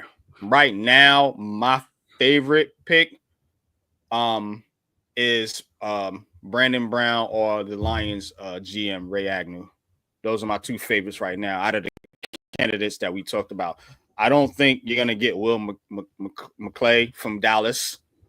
So even though he's on the list, that's like a long shot. But I would like to I wouldn't mind having him either. But my top 2 candidates right now, if they get rid of Joe Schoen, is Brandon Brown and Ray Agnew. Yeah, I could see them bringing in Borgonzi from Kansas City. I could see that too, and I wouldn't hate it. You know what I mean? Yeah, I wouldn't hate it. But then again, like I said, you always got to worry about that nepotism too, because the Kafka's still here. You know, so we'll see. I still wish we had Leonard Williams. Yeah, I mean, they did get a 2nd-round pick for him. I don't hate it. They got 2nd and a 5th. Yeah, so again, unless you want to give Leonard Williams big money, I mean, it is what it is, you know. My main thing my main thing that I'm gonna get on Joe Schoen about as far as personnel decisions is his drafting on the offensive line. It looks like all these guys are misses. And JMS is trending that way. You know what I'm saying? That's fucked up. Yeah. But yeah, it look like he ain't hit on none of them cats. McKeithen, Azudu, Neal, Nix.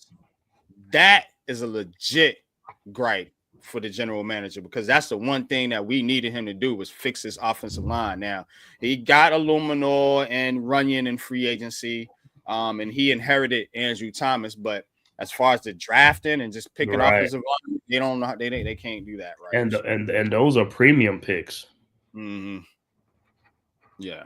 So you gotta kind of take things from a realistic approach when looking at the general manager and looking at the things he's actually responsible for. And this is one directly that he's responsible for, and that's scouting offensive linemen. So he hasn't done that well.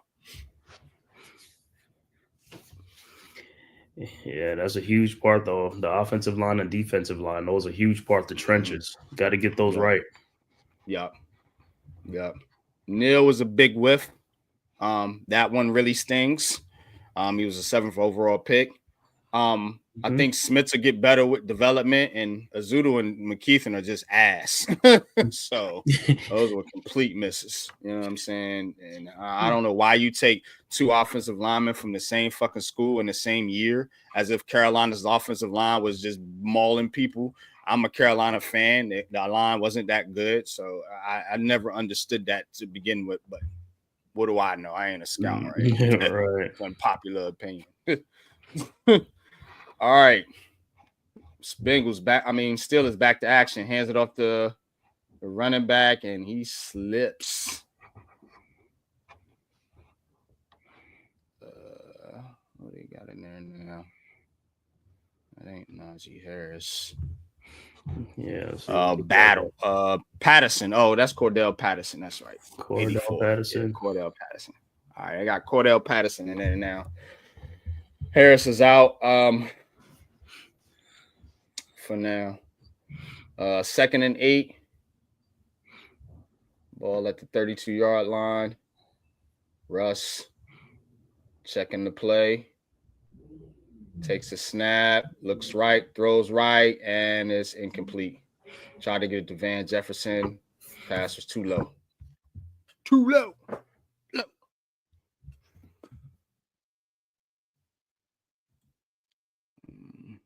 I'll get him fired no way at the end. I hope so. We'll see. I think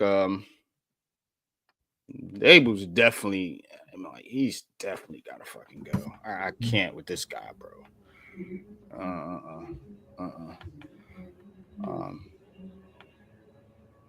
All right, 6 and 9, 69 yards, a TD and a pick. Of course, that pick wasn't his fault. That's Russ's numbers for right now. They need to hurry up. All right, here they come. Bengals blitz again. Stands in the pocket, delivers, and is caught by Pickens. He bobbles it, but he's going to spin his way inside the 50 to about the 47-yard line. And the Steelers in business. It's a back-and-forth game here. Oh, we got a flag, of course. What's the call here?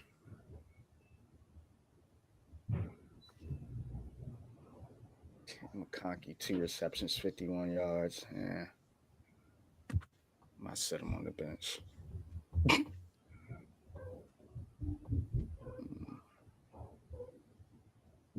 Okay.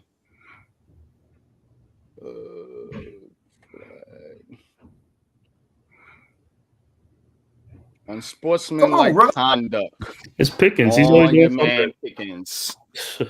Unsportsmanlike conduct. Pickens. Yeah, he would frustrate me too if I was a Steelers fan. Like, bro, you make a good play and then you do some dumb shit, like drop the ball on the dude's chest. Pause. It's Right. like you can't do that, bro. Come on, man. You made a damn good play. Now you're gonna fucking basically negate that shit. Like, oh boy. Yeah. I don't know what's going on in Washington, but they up 21-0 in the first quarter. Yeah, they playing the Titans. That's why. Right. 21-0. All right. The Titans are hurting. Shouldn't have let Vrabel go. But hopefully we can make them pay for their mistakes. All right. Quick throw to fire move. He catches it and he got hit. Fire move. They put fire to fire move right there on that play. Taylor Britt ain't playing no games out there. That boy playing some football. All right, 2nd and 7. Arthur Smith. Offensive coordinator, 8th in running, 26th in passing. It's Pittsburgh this year. All right, empty backfield. Russ takes the snap, gets outside the pocket, throws, caught, first down. I think that was the tight end, Washington. I got it. I scouted when he came out in the draft.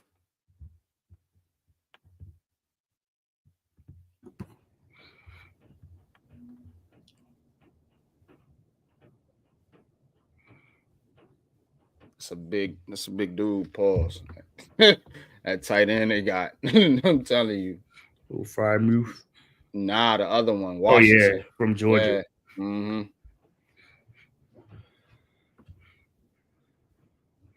Like another lineman on the field. All right. Oh, they didn't get the playoff. Delay a game.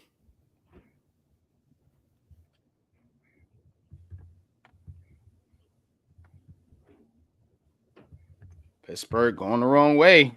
Got a good play to get across the 50. Now they're going backwards.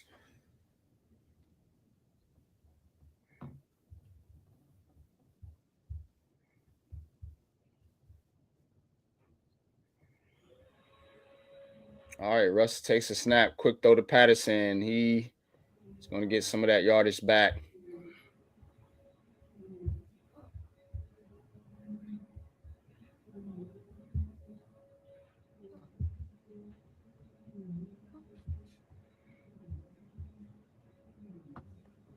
So we're going to have a 2nd and 7.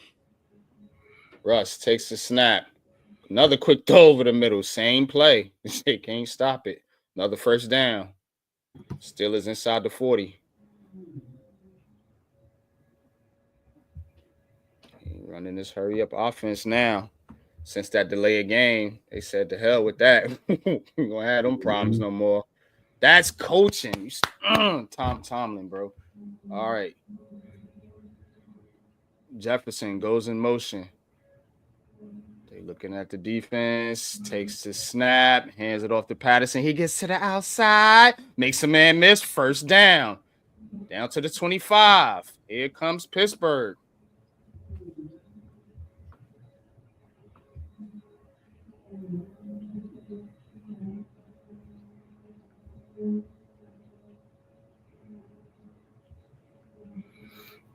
Running that rock. All right, Russ under center this time.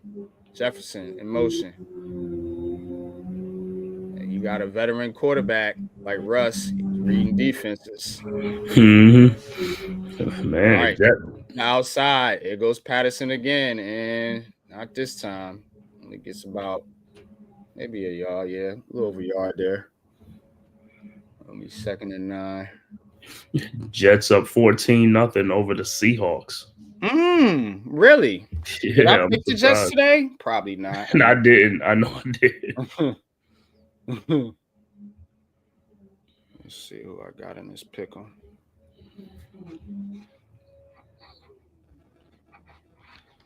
Don't tell me I ain't set the line up. Come on, Kenneth. What the fuck you doing? Oh no, I did. I picked the Seahawks. I got all the Thursday night games right and the Black Friday game right. Mm-hmm. Yeah, I picked the Seahawks too. Shit. He said pick against the Jets, Giants, and Raiders always. yeah. Those are 2 guaranteed wins, pretty much. Team, right? And Jacksonville because they're tanking too. Yep. Yeah.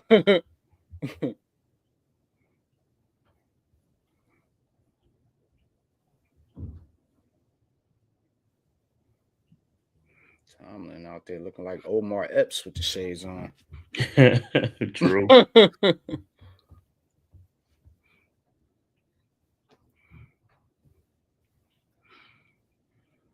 All right, 14-7. Bengals over the Steelers. 5 seconds left in the first quarter. Been a back and forth, man. Teams been moving the football with relative ease out there on both sides. to be honest with you.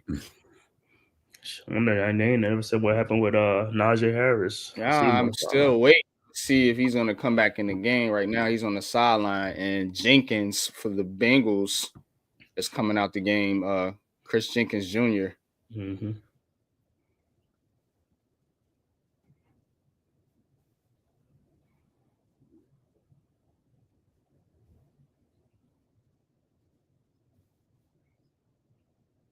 All right, back to it. Here come the Steelers. 2nd and 8. They put 10 seconds on the clock.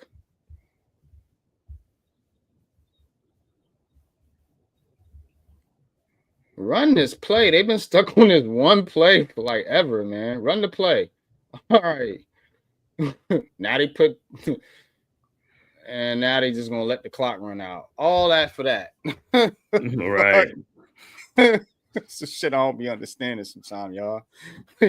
Still my goddamn time. Snap this football already. The only thing they be trying to do is trying to see if they could draw somebody off sides. Yeah, that bullshit, man. It works sometimes, to be honest with you, but like 90% of the time it don't fucking work.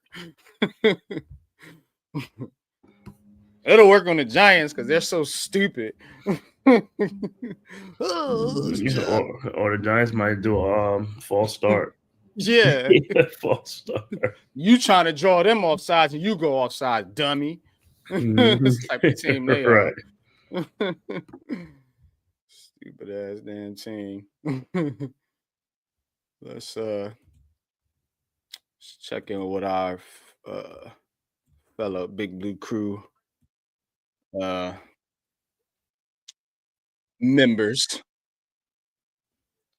He was doing right there.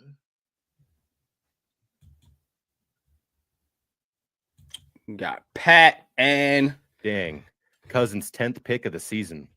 Man. Deception on the call. Not normal for Cousins to throw picks like that. Man, the Commanders are beating down the Titans. All right. Hands it off to Gus Edwards. He goes up the middle for about 3 yards. Yeah, when you don't have Jordan Addison and Justin Jefferson, you have to be a little bit more accurate with your throws. Yeah, I think the Falcons lose about the next 2 games. I think you will see Michael Penix come in once they're officially eliminated from contention. All right, 2nd and 7. Big ass dude in motion. All right, quick pass out to Johnston. He actually catches it. Johnston gets a first down. Johnston's kind of had a resurgence this year too after having a quiet rookie year. Yeah. He's still dropping passes. Jaden Daniels. Oh, hell yeah. And another thing too, I have Jaden Daniels is my quarterback in fantasy, and I also have Scary Terry. So that's man, you doing good right now then. I'm eating good today, man. I'm not complaining. Right. Jaden Daniels lighting it up, I guess. Mm-hmm. All right, 1st and 10. Herbert in a single back. Play action. Herbert throws it over the middle, and it's complete to McConkey again over the middle to the 35-yard line. First down. Start him. Shit. 19-yard gain right there by McConkey. That was bonus coverage. To the 35-yard line of the Falcons. That was Chargers marching down. Bonus coverage there for y'all. Mm-hmm. The Big Blue Crew Sports Network. You know how we do. All right, back to action, and he throws a touchdown. Russ with the TD to Austin. Oh boy. Man, this one's gonna be a shootout. It's gonna be a barn burner here. Yeah, Iman, that was a little bonus coverage. We got patent deception on the call of the Chargers and Falcons game.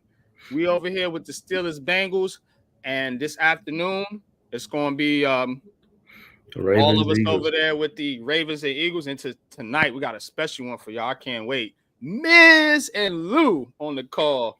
Buffalo and 49ers. Yeah, that's going to be a good one. can't wait for that one, man. I might just listen, yo. I might step out, step back, and just listen to that one. That's gonna be a good one. That one's gonna be in the snow. Yeah. Mm-hmm. All right, we are tied up here in Cincinnati, 14 apiece. Russ cooking right now. Second touchdown pass of the day. This one to Austin. That was a beautiful pass too. Put it where only his receiver can get it. That's crazy how Russ came back and they just put Justin Fields on the bench. Yeah, rightfully so. Right, and you ain't hear no Pete. He's a better quarterback. You know what I'm saying? You see what he does at the line of scrimmage. How he checks the plays. He can read the defense, get them in the right play. These are things Eli Manning did for us that we that we took for granted. You know what I'm saying? His intelligence on the field. You know, and the people complain about Daniel Jones, and Daniel Jones is never going to be that type quarterback. He's a yes man quarterback. Go out there, run the play. Yes, sir. You know what I'm saying? Eli would get you in the right play because he understood the game like that. You know what I'm saying? It's chess, not checkers. So again, that's why I'm so high on Shedeur Sanders. You know what I mean? Because I think he has that intelligence from the QB standpoint, you know, to where, you know, if these coordinators doing some bullshit, I'm gonna check out of that shit and get us in a different play. You know what I mean? So you got your yes man quarterbacks where they just gonna run the system. And if you have a fucked up system like Daboll's, it just don't work. Well, I'll tell you what, Shedeur, he's like Malik Neighbors. He will call stuff out if it ain't going right or something like that. And he should. Right. I want more Malik Neighbors on this team, to be honest with you.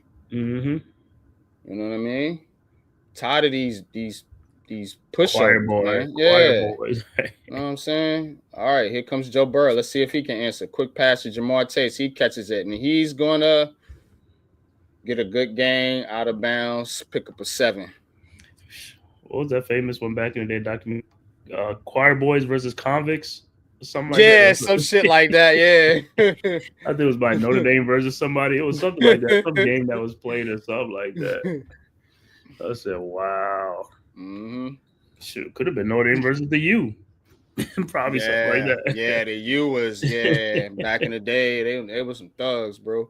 All right, 2nd and 3. Man goes in motion, hands it off gets to the outside, makes a man miss, down to the 50. Oh, that's the other running back. Khalil Herbert, isn't it? Yeah. Yep, Khalil Herbert. Yeah, mostly it was. So it was Notre Dame versus Miami. Yep.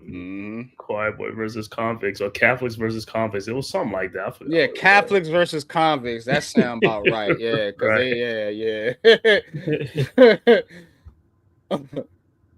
All right. Still a center blitz. Burrow takes his snap under pressure, fires, and that's gonna be a PI.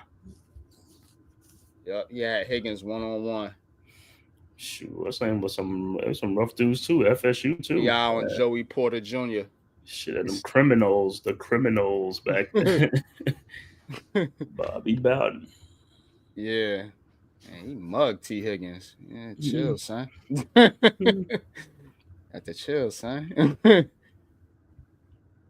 We get T. Higgins on this team and draft Shedeur Sanders, man. I'm telling you, we back, bro. We're fucking back, man. Hold on, you gonna be like, you gonna eat yourself up? Tell them that we back up. We back for real this time, bro. I don't think Daboll can fuck that up, bro. Like shit. He said, put the word out. We back. The word out. We back, bro. I promise you. Because that's what we need. We need a good second receiver too. We need a receiver. We need a defensive tackle, run stuffer, and some cornerbacks. We need a new defensive fucking coordinator. Yeah, we need some. I don't like this. On our defense, we need. All right, quick pass. Oh, Higgins dropped that one. Yeah, we need some. I don't need that, T. I need you to stay in the game, brother.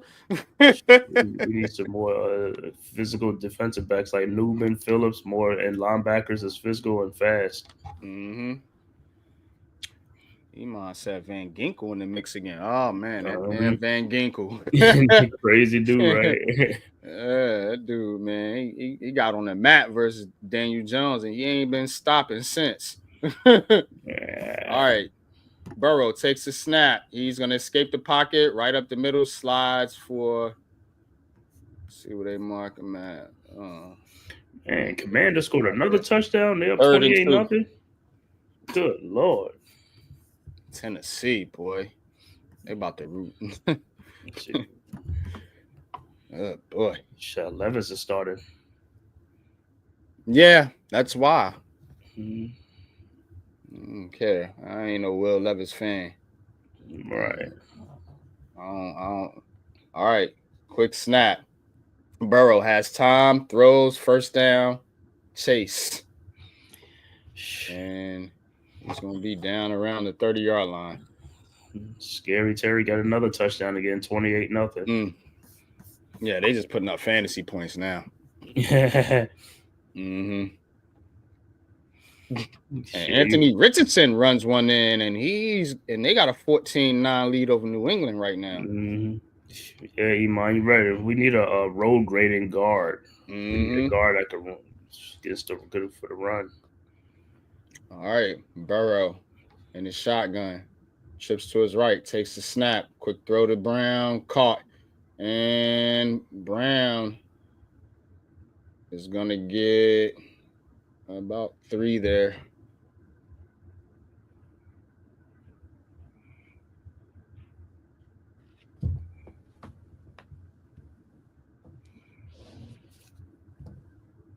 I'm going to give him 4 on the play. 2nd and 6. Yeah, they are putting foot to Tennessee. Will Levis with 3 yards passing. That's great. And he got Ridley.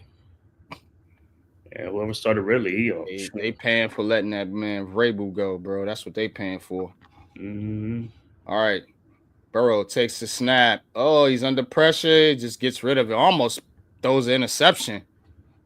But a flag on the play. Levis's cheeks. Who's the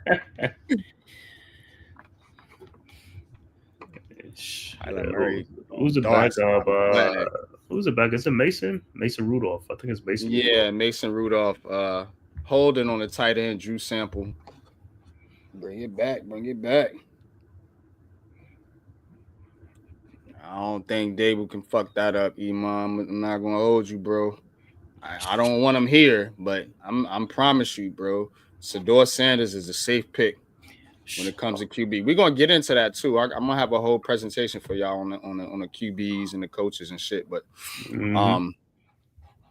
definitely, man, you can't. I don't think you can mess up. So because Sador's gonna do that shit that I'm talking about. Check out of that bullshit. Audible. And he's gonna speak up. You know what I'm saying? All right, quick pass and it's caught. And the Bengals in the red zone now. Well, the good thing about it is played by Gesicki. The good thing about it is neighbors get mad at his quarterback, and Shador can get mad at his receiver too. He call him out too. He's like, you need to catch the passes. You got to catch the passes. Catch the fucking ball, right? Motherfucker, talk that shit if you want to.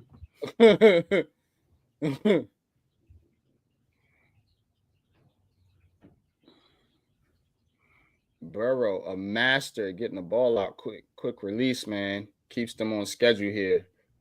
And Burrow under center. Gets to the outside, fires, and yeah, he pulled your man down in the end zone. You can't do that. I seen that, PI. Right. I seen that shit. Hey, make the officials make the call. If they make it, they make it. If they don't, they don't. Hold on, he said Jets. What is Joey Porter doing out there, man? Jets returned the kick for a touchdown. Oh man, Jets is up 21-7 now, huh? But what is Joey Porter? So this is the second pass interference penalty I'm seeing on this kid right here. Porter does it. I've not seen a lot of games that he does that. He's grabby. It's something with these Steelers players where they have some about them where they just do dumb shit. You know what I mean? And I know that's not Tomlin telling them to do that shit. That was a dumb move. All right, Bengals right now got it at the 1. Hand it off. Oh, he got smoked. Yo. I mean, he got hit immediately by Hayward. Oh, man. He flew in there. Wow. That dude ran into a brick wall. I promise you that. Oh, my God. Return the sender. Facts. Yo, where you going, boy? He said, girl. Said, Jesus. All right. Pushes him back to the 4. 2nd and goal. He ran into Hayward. That's like running into Dexter Lawrence. That's like running into Dexter Lawrence. Facts. Somebody missed a block. Timeout, Bengal. Yeah, you need a timeout after that one. Somebody missed check a on block. that boy. Go check on that boy. Oh man. Yeah, Pat. Geno Smith. We was just tuning into you guys too. Yeah, man. Appreciate y'all, man. Thanks for tuning in. Right now, we got the Bengals and Steelers. Great game. It is a good game. And your man Chase Brown just got destroyed by Hayward. Trying to run up the middle and get a touchdown. And he said, no. Yeah, all right. stonewalled. Back to action. 2nd and goal. 14-14. 9:58 left in the second quarter. Burrow, 8 for 10, 69 yards. Hold on. Burrow right now in the shotgun. Steelers showing blitz. They back out. Quick snap. Burrow under pressure. Throws. Touchdown. Chase.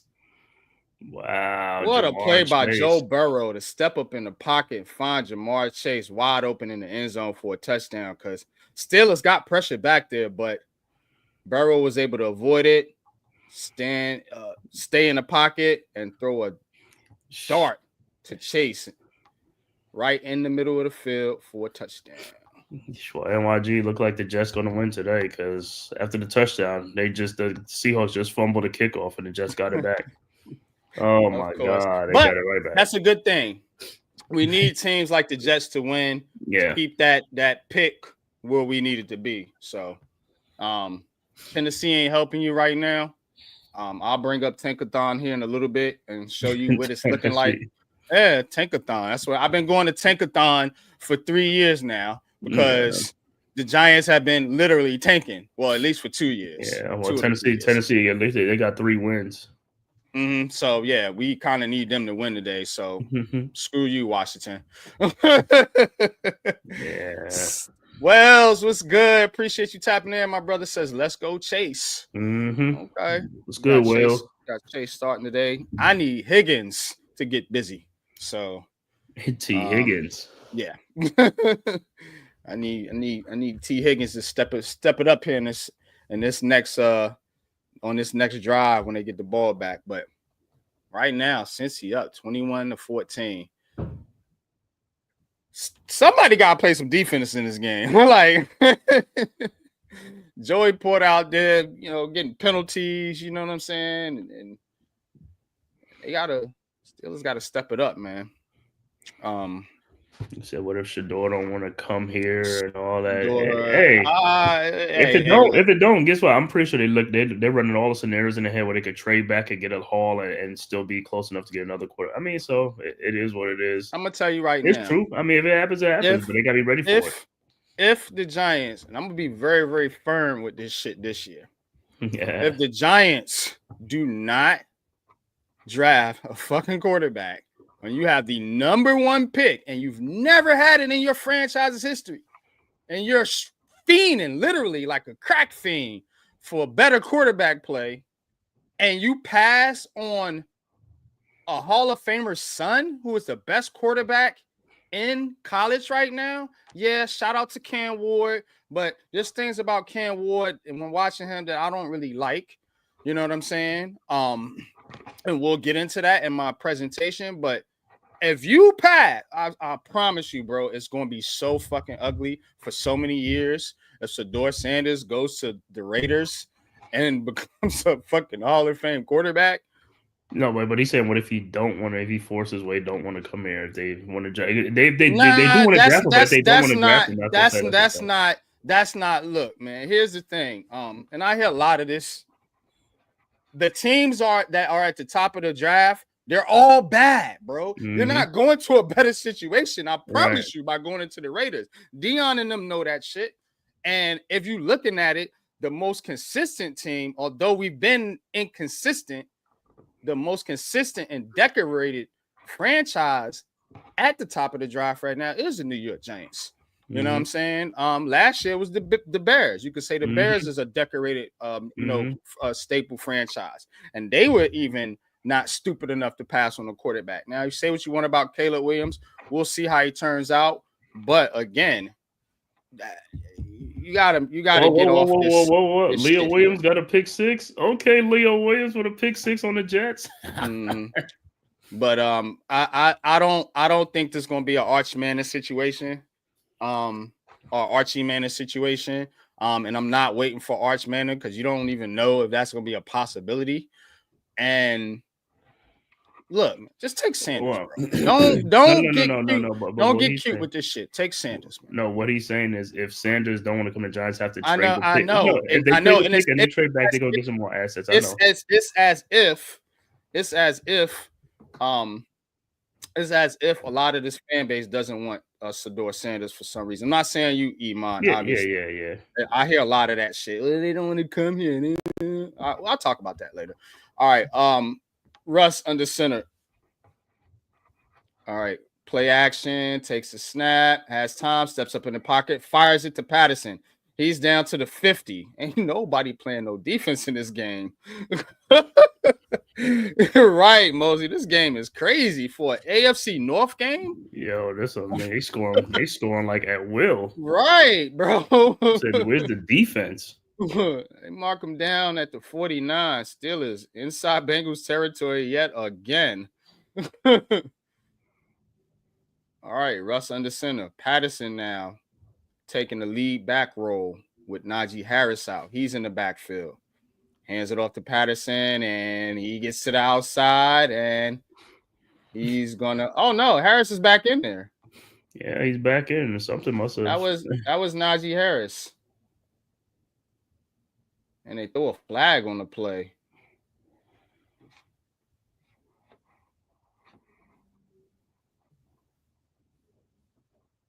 Face mask on the Bengals.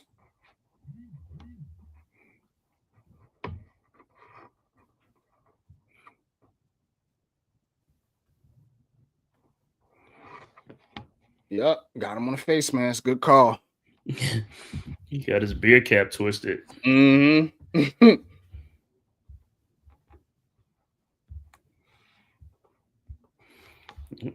Chargers don't went up on the Falcons. 9-7 on field goals. Russ takes a snap. Quick throw. Caught.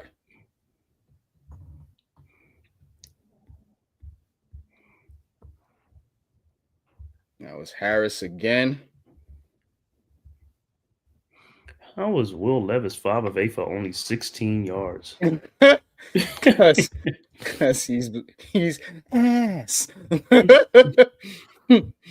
And he got an arm. He got an arm. He do got an arm, pause, but he ain't no good quarterback. Gonna get him on a false start here. Pittsburgh going the wrong way again.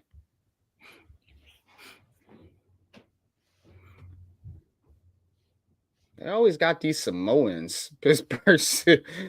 All these dudes look like Troy Polamalu. You know what I'm saying? With the hair and shit coming out the helmet. They always got a few of them dudes on their team. All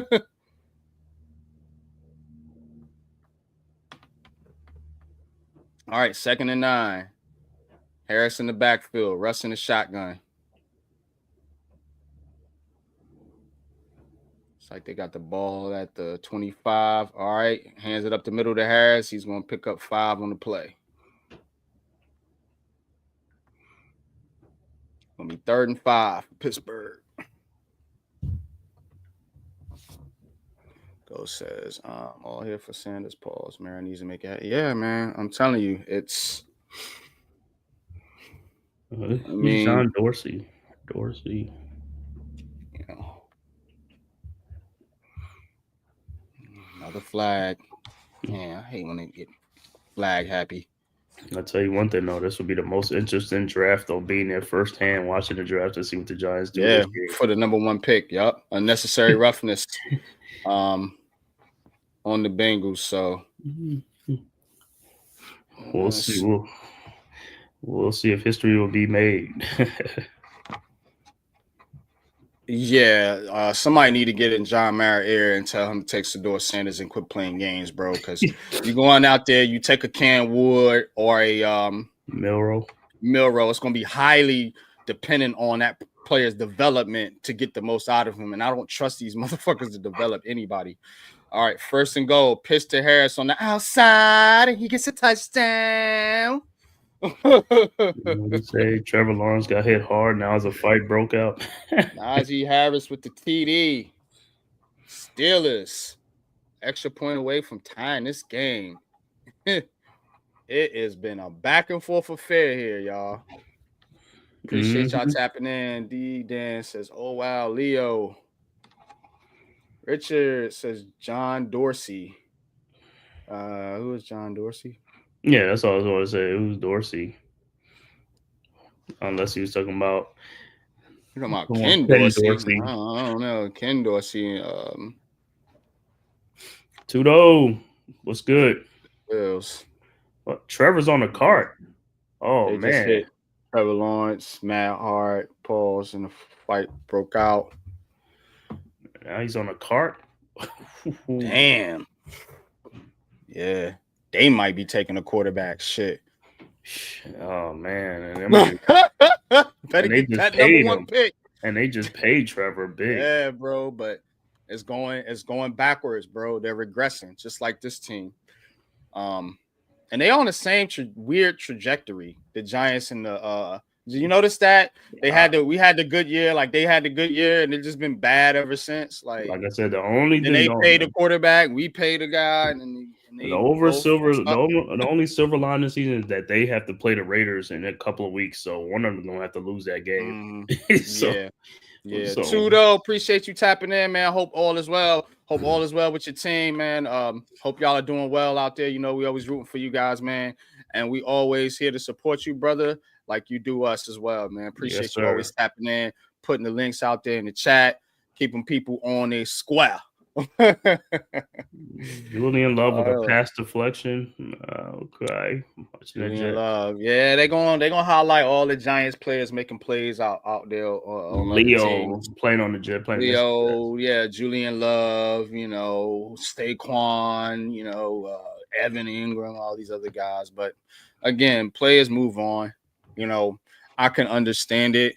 But what I can't understand is the regression in the franchise. You know what I mean? You can understand it. It's like Slayton said. I could understand it if it gives us the best chance to win. But when you're doing it purposefully so you can tank, you know what I'm saying? It's hard to sell players on tanking, bro, because players don't know if they're gonna be here next year or not.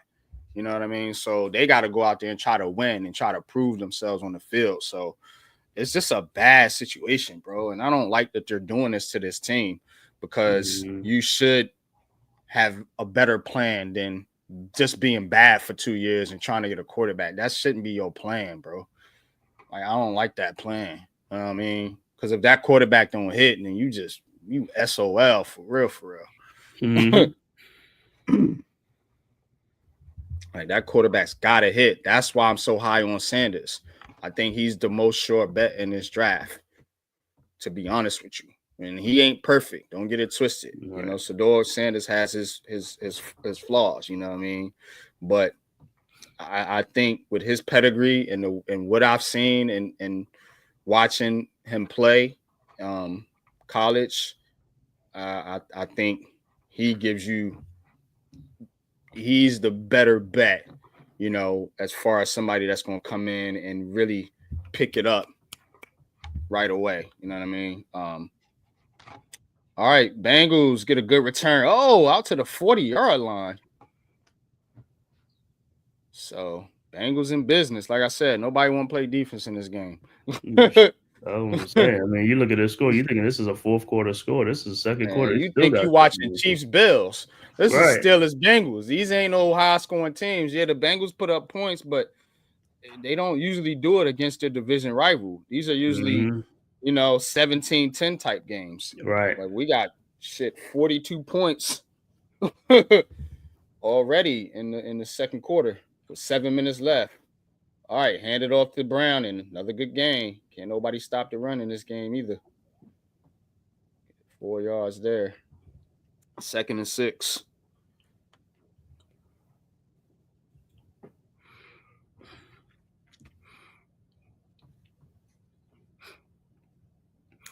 Oh, 71 is the rookie Amarius Mims.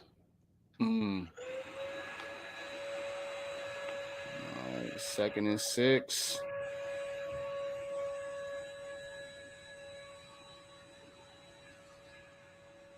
Burrow takes the snap, fires over the right side, caught. What a catch and throw. Big time catch. He took a hit but held onto the football. That was Eosevius. If you pronounce his name. Eosevius. Yeah, wide receiver out of Princeton. Yeah, rookie wide receiver. I think he's a rookie. Oh, Yep. he was a rookie. All right. Burrow, quick snap, fires, caught. Oh, made a man miss because he was going to be stopped for about a 3-yard gain, but picks up an extra 3. Yeah, Tudo, you're right about that, man. Says New York Giants got great rosters. All they need is experience proven GM head coach. I agree. Yeah, nothing wrong with Giants players. They have no direction, no playbooks, no schemes, no fucking coaches. Right. Exactly, bro. Exactly.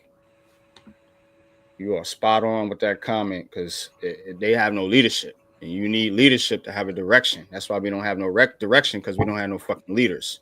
And that starts from the top with the head coach and GM. All right. Hands it off to Brown. He goes up the middle for another first down. And the Bengals got the ball at the 33-yard line, and they are driving to try to score some more points. Man, can somebody make a stop here? Mm-hmm. I did not expect this calling this game. For real. Yeah, I did not expect to be this engaged. Yeah. Mm-hmm. This is a game right here, bro. I thought it was gonna be bad weather, but I thought it was gonna be some bullshit, boring, 17-10 type game. And we was just gonna kind of, go off topic because the game's so boring. Nah, this is a good game. All right, Burrow. Oh, under pressure, and he fumbles, and the Steelers have it. Oh, that was a game changer. That is what they needed. TJ Watt. Ask for it, and you shall receive. That is the play they needed. Yup, Watt swats it out of Burrow's hands as he tried to take off and make a play, but Watt's the one that made the play. And the Steelers able to recover it. And oh boy, that is exactly what Pittsburgh needed there. They needed to get this back and forth. That back and forth. You got to stop that. Somebody got to come up with the stop. That's what I was looking for. To be honest with you. So first defensive play to make. I was looking for one of these teams to make a stop because both of these teams got good defenses. Don't get it twisted. And it's just weird seeing them go up and down the field. But TJ Watt just put a stop to that with the forced fumble on Joe Burrow, and the Steelers are gonna have the football back with about a little under 5 minutes to go to try to take the lead in this game. Big play, man. Huge play.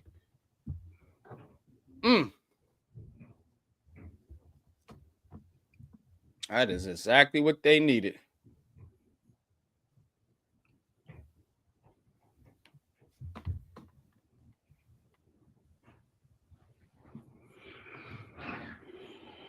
You said, wow. TJ Watt.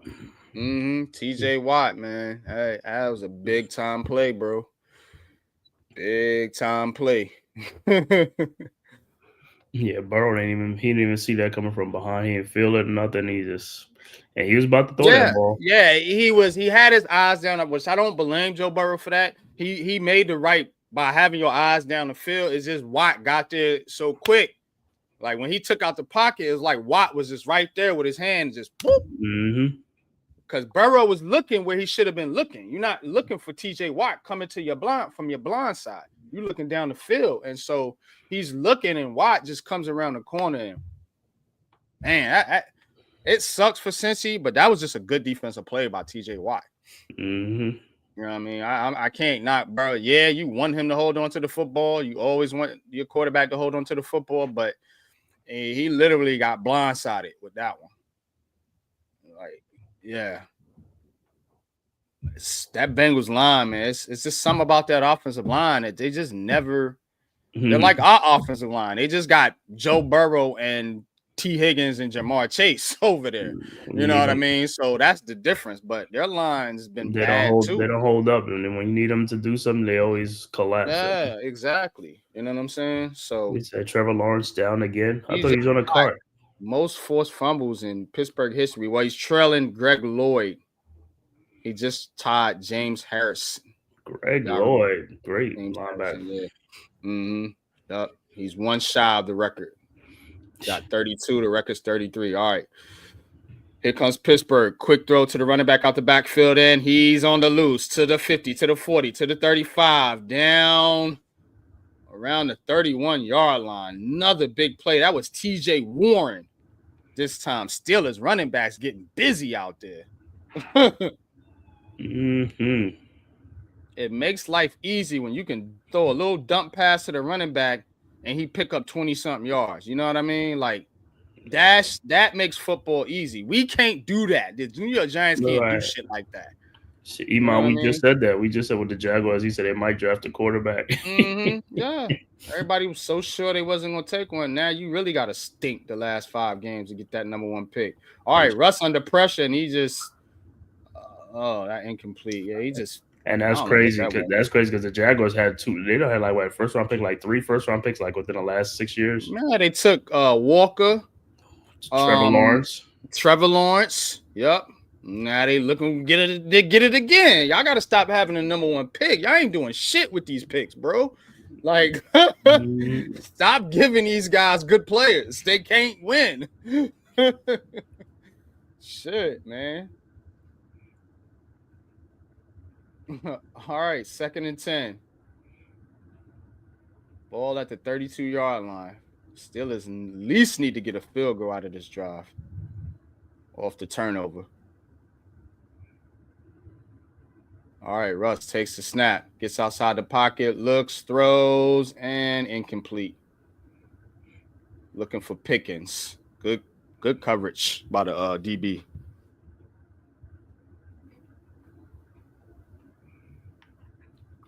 In Seattle making a comeback. Only 21-16 now.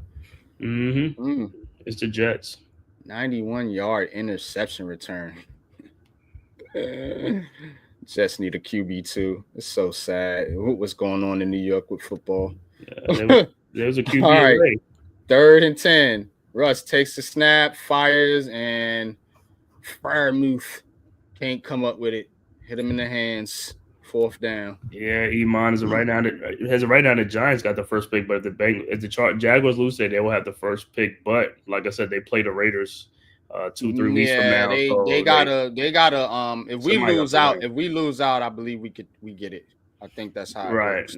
But that Jaguars Raiders game gonna be well watched because I'm telling you, neither team gonna want to win. It ain't gonna be watched. Nobody's gonna win. But ain't nobody watching that shit. No, I'm just saying because they don't want to win. They don't want to win. Neither team wants to win. They're gonna be watching the score. They ain't gonna be watching the game for sure. Right? Yeah, they just gonna be all watching. Right. Kick is up and good, man. 24-21. Man, Cave, I'm with you on that. They're gonna be. Nobody want to win that game. Nobody wants to win it. But somebody gonna have to win, and it better not end in a tie. Mm-hmm. So let's look at Tankathon real quick here and see what it looks like.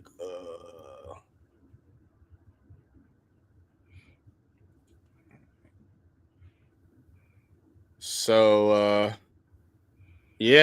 we got can y'all see the screen? Yep.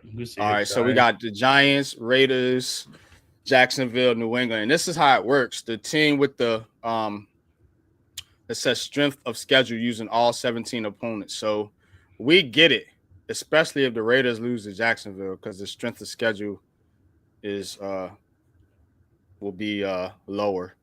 It's the highest strength of schedule when it's a tiebreaker. So that's why I said I think if we lose out, we win. If we lose, we win. But you know, like I said, you're always watching for teams like Tennessee. They might not win another game. You know, we'll see about the Jets. New England and Carolina, they've been playing pretty tough. I think you're safe there, but these two squads, they're definitely tanking. Vegas and Jacksonville. So, yeah. It's gonna be interesting. You still got Cleveland with 3 wins. So but everybody else is pretty much you safe. So the Giants are you gonna have one of these top 2 picks, or if they win, they might be in one of these top 8. But I don't think they definitely don't fall out the top 10. So get your fucking quarterback, man. I'm tired of this nonsense. People crying about the quarterback position and all this and all that, man. Get the fucking quarterback and be done with it. You can't sell your fan base on bringing Brian Daboll and Joe Schoen back and them not draft a quarterback. That shit is just not gonna work. So that's that. But yeah, like I said, it's going to be a very interesting offseason because, like I said, the Giants got to hire an offensive coordinator. If they decide to bring these guys, they got to, bro. Even though I don't think it's going to happen where both of them come back. I think one will come back, not the other one. I think Brian Daboll's getting fired, to be honest with you. and the thing with Shane, he was at Buffalo, but he was also with Miami Dolphins and Carolina, so he has other connections too, not just Buffalo. So the problem with Daboll is you can't really sell the players with what's going on in that locker room, what's been happening with Jones, Barkley, and some of these other players. You can't. It's one thing to tell the fans to just chill. You know what I mean? But you can't really tell them players that in that locker room that knows that this guy is not putting them out there to win games. You can't sell your locker room on that shit. You know what I mean? So one of them's got to go. I prefer both of them go and just bring in a new regime. But Brian Daboll's definitely got to go because you need a better product on the field, bro. You just need a better product on the field, man. All right, Joe Burrow with Chase in the backfield in the shotgun, takes the snap, has time, quick throw, caught by Jamar Chase, and Chase picks up 7.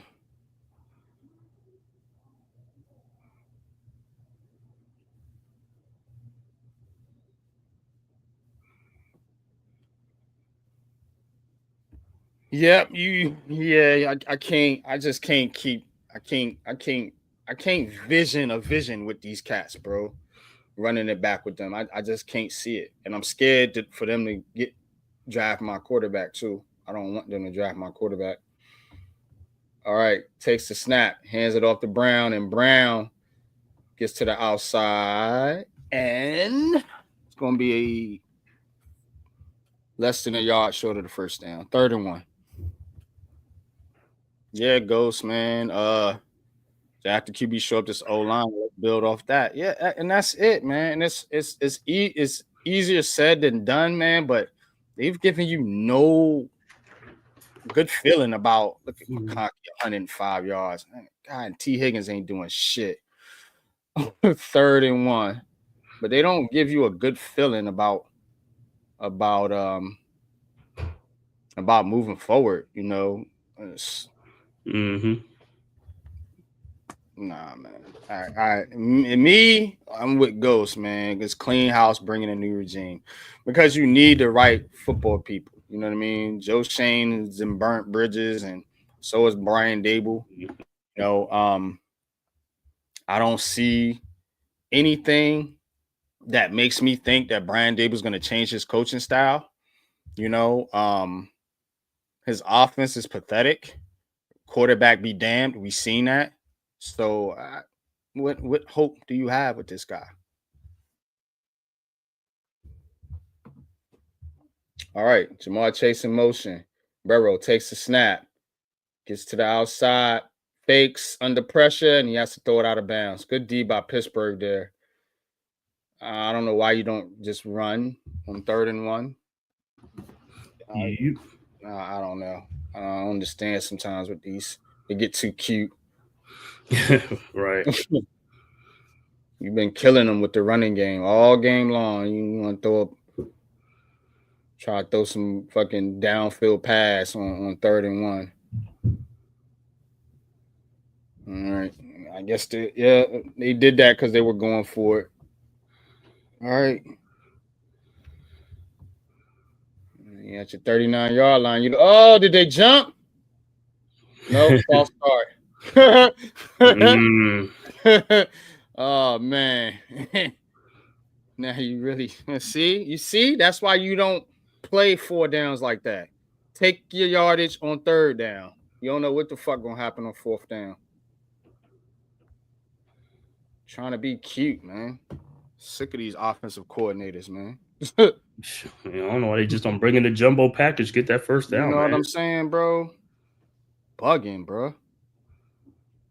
Ball start, so yeah. Now, now what you gonna do is 4th and 6. So hang on, punt. See what I'm saying? Exactly.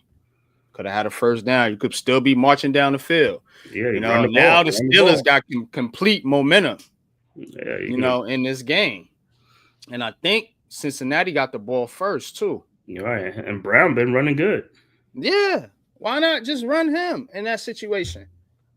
You know what I mean? That's why y'all 4 and 7.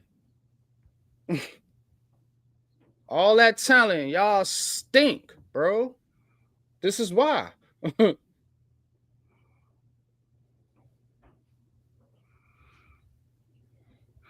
right, punt is up and takes a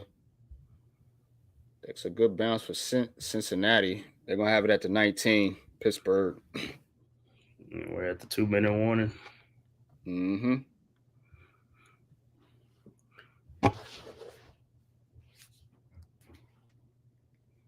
What you bitching about, bro? You the one called that dumbass play on 3rd down. Get mad at the refs now because your guy jumped off sides.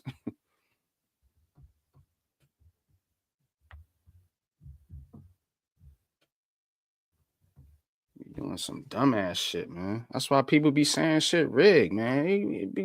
If I could see shit like that, bro, I'm just a regular Joe. I promise you. I did not play organized football other than, in the street. You know what I'm saying? I didn't go to no football school, you know what I'm saying, other than playing Madden. You know what I'm saying? So if I, a regular Joe Smo, can recognize shit like that just off my knowledge of the game and what I do know and what I've learned. You know what I'm saying? So if I can learn what I learned, imagine some of these people that's been dealing with in football their whole life. Imagine what they know. So if I know what I know, imagine what these coaches know or should know. And they just do dumb shit time and time again. It's like, the fuck is y'all doing? Yep. What is y'all doing? Are you point shaving? Like, what are you doing? You know what I'm saying? Like, this don't make no fucking sense sometimes. Sometimes it really don't make no sense. And it makes you question the integrity of the game. Man. It really does. I'm just be honest with you. Sure, I can't sugarcoat shit, man. I ain't me. If you want a rosy colored picture, go to somebody else's channel. Sorry, I'm gonna call it like it is, bro. This shit be looking suspect as fuck week to week to week, and we call these games every single week, damn near every single night. Yeah, you know just like that Lions Bears game. That was crazy. The way the clock just ran down and ran out. Right. Are you trying to good? Well, you need to call it. Good goddamn well. You need to call a fucking timeout. Everybody and their mama know that. But y'all just, this happened. You this dumbass explanation when they get on the podium. It's like, shut the fuck up. Yeah, he got fired. He got fired right after that game for that. Yeah, it's like, bro. You know what I'm saying? Come on, bro. Y'all be doing some dumb stuff. You know, and I understand sometimes in the heat of the moment, you do go blank. But y'all been doing this shit for too long to sell me on that shit. Mm-hmm. Russ takes a snap, quick throw, caught by Firemuth. And he's to the 25.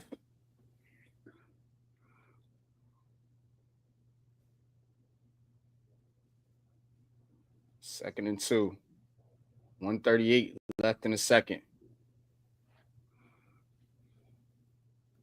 Russ takes a snap, hands off the one, and he has a hole. He's going to pick up the first down. Time is ticking. 124 left. 120. Steelers got to hurry up. 115. All right, they snap it. Quick throw again to the tight end, and he's down to the 40. Methodical drive here for Pittsburgh. Minute 3 left. This how you manage the fucking clock. Thank you, Mike Tomlin.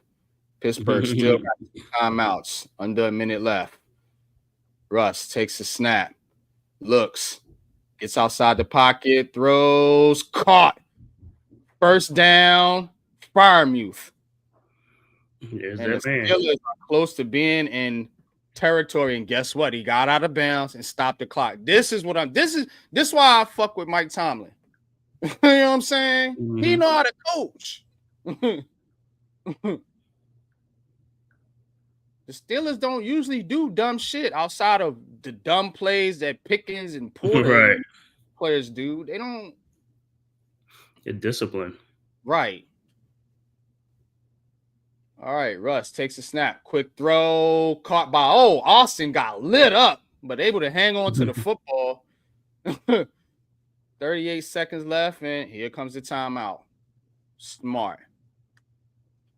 It's not hard, y'all. It really ain't. Taylor Britt been playing a hell of a game. Another big hit he put on Calvin Austin.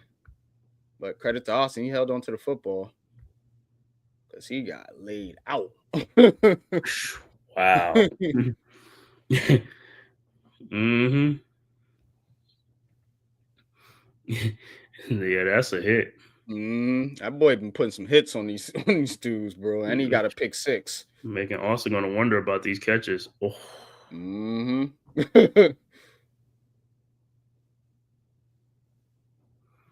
All right, Pittsburgh in business. Ball at the 36-yard line. Pickens on the outside. Russ takes the snap. Quick throw caught by Warren, and Warren's to the 30. Picks up the first down. 30 seconds left. Pittsburgh going to use that second timeout. That's going to be their final timeout. Oh, no. They hurry it up. Okay. Another quick pass. Another catch by Warren. He is inside the 20. Now they take the timeout. Or at least you thought they would. Times are ticking. 5 seconds. 4, 3, 2. What the fuck? What are these coaches doing, bro? I just gave you credit, Mike Tomlin, and now you doing some dumb shit. What the fuck going on, bro? And he ain't get the He ain't called no timeout, brother. I thought he called the timeout when it was 30 seconds left. You got timeout? Let me see. You got some timeout left. Oh my God. I guess they was playing for the field goal. I would at least took a shot at the end zone. I don't understand that. That's wild, bro. No, yeah, they only want to get the field goal. All right. Keep on playing with Cincinnati. He said he want to get the points. You know what I'm saying? I get it, but give your team a chance to get a touchdown. Who gets the ball first? It's after the third. Pittsburgh can get the ball. Oh, okay. Well, I think that's good. I mean, they get points. You like that strategy? Okay. Yeah, because either way, even if they throw to the end zone, if it doesn't, better make this field goal. Kick is up, and it's good. Yeah, at least he gets a field goal compared to like if he didn't get no points at all. Yeah. So yeah, you got the field goal. So I agree with you there. At least you get something. It's just weird clock management. It's like, I don't understand. I this know, shit. right? What the fuck? Yeah, I'm gonna do the halftime stats if you do the song. I'm gonna play the music. I don't know if you play. I bet that. Let me get to the stat screen. We're gonna turn it up.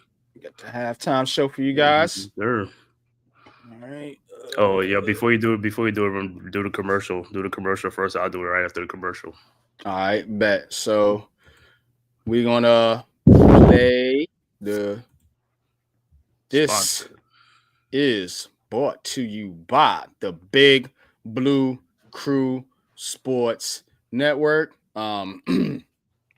Appreciate y'all for tapping in, and we'll be right back right after these messages.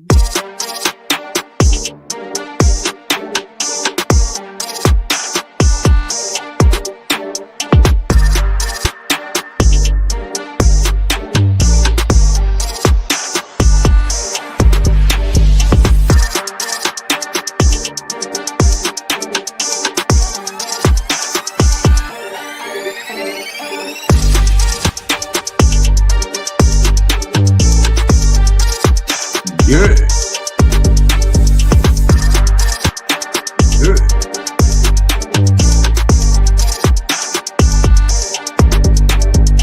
Welcome to the Big Blue Crew Sports Network.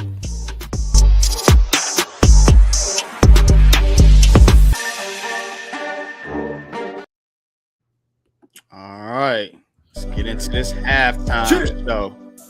All right, halftime score. Pittsburgh Steelers 27, Cincinnati Bengals 21 at halftime. For the Pittsburgh Steelers, Russell Wilson 21 of 27 for 257 yards, 2 touchdowns, 1 interceptions, no sacks, quarterback rating of 115.6. For the Pittsburgh rushing, 9 carries for 53 yards and a touchdowns, led by Najee Harris, 5 carries, 31 yards and a touchdown. Cordell Patterson, 3 carries for 16 yards, and Jalen Warren, 1 carry for 6 yards. For the Pittsburgh receiving, 21 catches for 257 yards and 2 touchdowns. Najee Harris, 5 catches, 51 yards. Jalen Warren, 3 catches, 49 yards. Pat Freiermuth, 5 catches, 43 yards. George Pickens, 2 catches for 38 yards and a touchdown. Cordell Patterson, 3 catches for 37 yards. Calvin Austin, third, 2 catches for 29 yards and a touchdown. Darnell Washington, 1 catch for 10 yards. For the Pittsburgh defense, they had 1 fumble. Peyton Wilson recovered. And also Preston Smith has a fumble. So they have 2 fumble recovery. For the Pittsburgh defense, 31 tackles in this game, led by Deshaun Elliott with 8, Patrick Queen with 5, Joey Porter Jr. with 3, TJ Watt, Miles Killebrew, Minkah Fitzpatrick, Peyton Wilson, and Cameron Sutton all have 2 tackles as well. Now, for the Cincinnati offense, Joe Burrows, 12 of 15 for 100 yards, 1 touchdowns, no interceptions, been sacked once, with a QBR rating of 116.7. For the Cincinnati rushing, 10 carries for 83 yards and 1 touchdown, led by Chase Brown with 8 carries for 61 yards and a touchdown. Khalil Herbert, 1 catch for 14 yards. Joe Burrow, 1 rush for 8 yards. For the Cincinnati receiving, 12 catches for 100 yards and a touchdown. Jamar Chase, 4 catches for 30 yards and a touchdown. Mike Gesicki, 2 catches for 24 yards. Andrew Iosivas, 1 catch for 15 yards. And T. Higgins, 1 catch for 13 yards. For the Cincinnati defense, Joe Burrow with a fumble and lost one. So that's 1 fumble for the Bengals. For the Bengals defense, 45 total tackles in this game, led by Jermaine Pratt with 9, Hakeem Davis Gators with 8, Cam Taylor Britt with 6, Chris Jenkins Jr. with 5, Dino Stone with 4, Jordan Battle with 3, and Josh Newton with 2. And the Cincinnati interceptions, they got 1 interceptions in the game for a turnover. And that is the halftime stats, but I'll be looking around the league for other scores around the league. We got Indianapolis down 14-16 to the Patriots early third quarter in that game. 11 minutes left to go in that game. Also, third quarter, 7:23 left to go. Falcons now up 10-9 over the Chargers in that game. Halftime, Jets up 21-16 over Seattle at halftime. Also, start of the third quarter, Houston Texans up now 6-3 over Jacksonville. So that looks like a game of just field goals. Also, another game of field goals. Early third quarter, the Cardinals up 9-6 over the Vikings on the road. 12:51 left to go in the third quarter. Halftime score, Washington all over Tennessee, 28-7.5. And that is your halftime scores around the league and updates around the league for this NFL Sunday for the early games, 1 o'clock games. Once again, our game, Pittsburgh up at the half, 27-21 over Cincinnati. And I believe the Steelers will get the ball first at the start of the third quarter. Yeah, man. Just getting into this game a little bit. Big play of the game, T.J. Watt with the forced fumble on Joe Burrow allowed the Pittsburgh Steelers to get a field goal out of that, and they stopped Cincinnati. Finally, somebody got to stop, and they were able to add another field goal at the halftime, and now they get the ball back. If you're Cincinnati, you're still in this game. You just got to play better run defense. I mean, the Steelers are running all over you. You know, as you said, now they got 53 yards, but a lot of the yardage that they're picking up is through the air with the running backs. So they got to figure out a way to slow down these running backs. Najee Harris, you know what I'm saying? He's pushing close to 82 yards total offense. You know, Patterson's chipping in, and Jalen Warren, I call him TJ Warren, my fault. Jalen Warren also adding, he's got over 50 total yards. So they got to really focus on stopping these running backs, man. You know, and I still want to do my show with you, Lou, and Pat, what we talked about, where I'm noticing a trend in the NFL where, you know, unfortunately to Joe Shane's you know, the running backs are being valued now. So, you know, the league is slowly transitioning back to running the football. And if you look at the style of quarterbacks that's being successful in the league now, those are the quarterbacks that, you know, add to the running game. So Cincinnati, you know, they're doing good things on offense, but that big turnover and the fact that they just can't slow Pittsburgh's offense down, you know. So and if you're the Steelers, keep doing what you're doing, keep running the football. You know, you got a lead now, so you can kind of play this field goal game if you want to, but got to keep the Bengals out the end zone because they've been moving the football on you too outside of that turnover, which shifted the momentum. But I told you it would. You know, I know a little bit about football.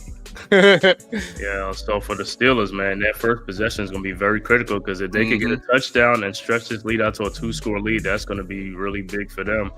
Absolutely. But if Cincinnati can make a stop and get the ball back and take the lead, then it's going to be a back and forth game in the shootout.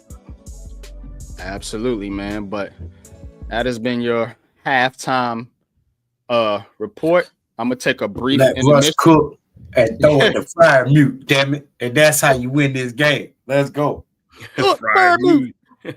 Right, but I'm gonna take a quick break, go use the bathroom and shit like that. So I'll be right back for TMI, brother. TMI. The second half. Yeah, smoke him if you got him. He was over there with patting them. How they doing over there?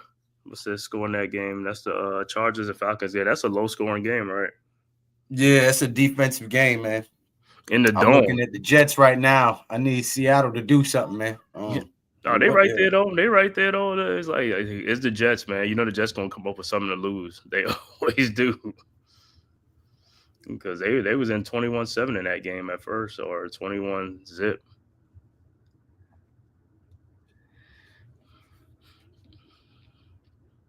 Seattle starting to wake up, but Titans are like getting smashed by the Commanders.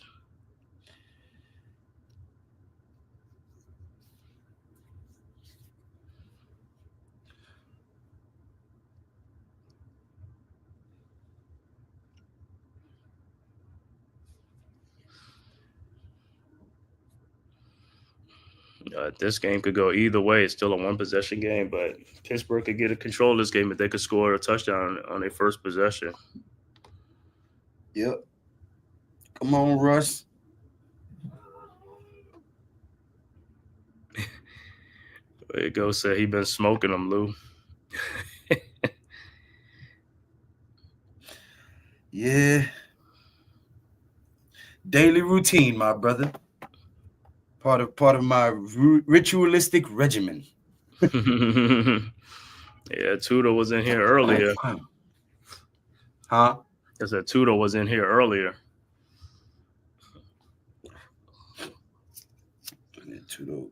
Tudo's on a totally different time schedule because he's way across the globe. I know. Across the He tunes in when he can, though. That's one of my day one supporters, man. A good man, good family man. Tudor always supports, man. Tudor always support. Like all these other guys in here, man. All these guys. He's an actual friend. Like a friend. Okay.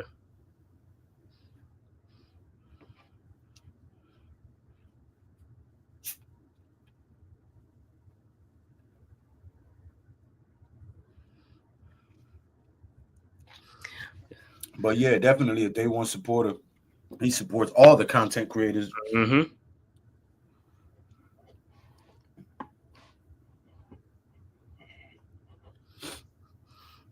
Like we said, man, this draft. I think he need to buy a TV though.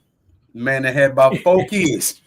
He gonna buy a TV, like he can watch it. Yeah, you got to start watching TV or something. You spitting them out back to back. Who was that? You talking about Tudo? Tudo. Oh. Get that poor woman a break. Damn. Tudo be across the pond, across the world.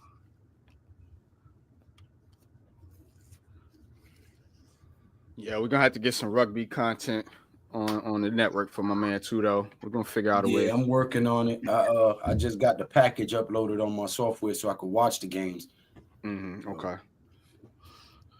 I know Wales knows more about the sport than I do. So I can learn. You know what I mean? I pick up. You're more than welcome to join me, brother. Yeah, I do. I learn sports because I'm interested in it. You know, I mean, it's the father of American football, so it ain't it ain't too difficult to figure far out. Off, right? Yeah, I could learn it for sure. I feel like I can call any sport. Yeah, you know what I mean.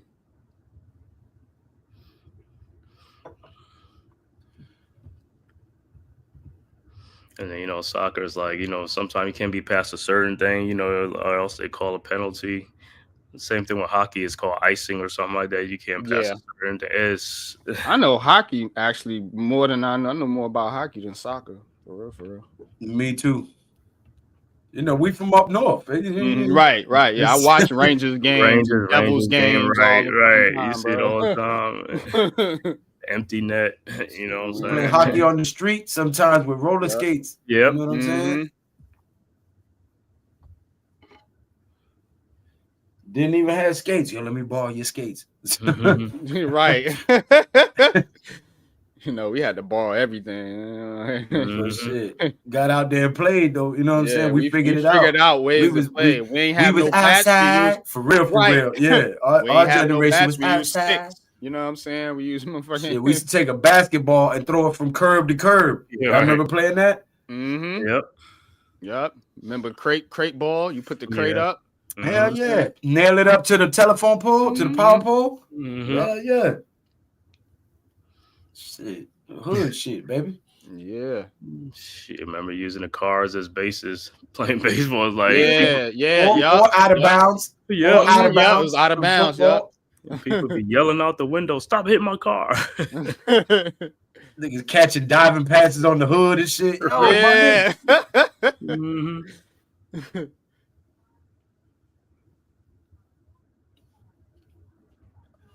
That's that city life. Facts. Back to action here. Steelers get the ball in the first First possession here in the third quarter. So, all right. Russ back out there under center. No, he's in the shotgun. Checks the play. Really, Tyrone? 2 seconds left. Takes the snap. Russ fires over the middle. It's caught and is a penalty. Catches it at the 47-yard line, but is a flag down. Tyrone, you got 18 Holding parlay on the hit. You the defense. man. Penalty is declined. First down.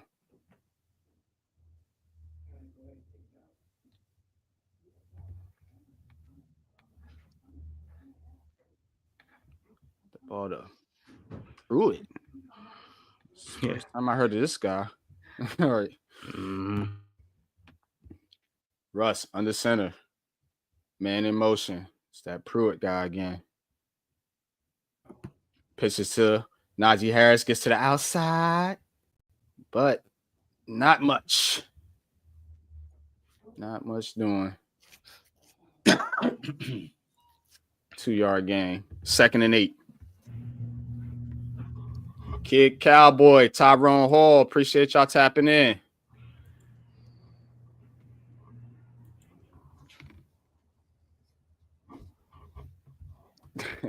Says, I've been smoking them. I already know, Ghost. All right, Russ under center. Ball at the 50. Takes the snap. He's going deep for Pickens, and it's caught. Caught by Pickens. Let's go, Russ. Wow. Yeah. Pickens smoked that corner. Did he catch it? He caught it. 1, 2. Yeah, he's well in bounds. Got 3 feet. But there's a flag, so let's see what they call. Always a flag, right? Always a flag. You already know. That's how they control the game. The players play. I promise you that. They out there trying to earn money. It's these goofballs that fucking swing this shit a certain way. Unsportsmanlike conduct again on Pickens. Why you keep doing dumb stuff, bro? This dude, man. Lee, man, you just made a big play, bro, and they keep trying to talk to him right back, bro. Every time he makes a play, he gives him 15 yards right back. He throws a gun fucking salute. Like, what you doing, bro? He thought is it my celebration? That's what they tell Yeah, him? he threw a gun celebration, so they flagged him for that. I thought dudes just saying first down. Just give the ball to the ref, man, and keep it pushing, bro. You see they watching you, man. I thought it was just they be signaling first down. That's it. They say it's a gun Nah, salute. he did it like in the air. They got Slayton for that shit too, remember? Yeah. So got to keep it fair.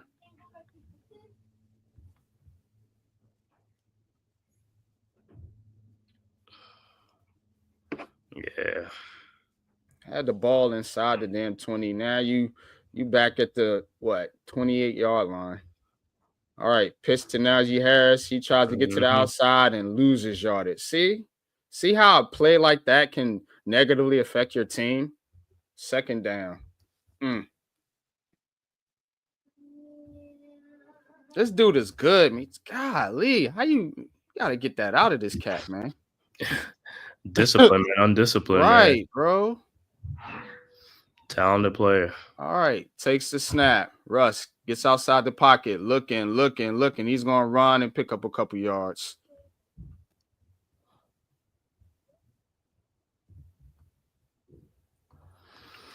Y'all was in business, bro. Now you probably going to have to settle for another field goal. Like, oh, man.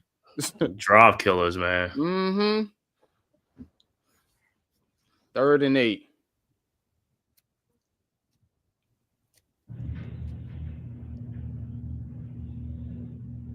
Still, it's 2 for 4 on 3rd down so far this game. Warren motions into the backfield.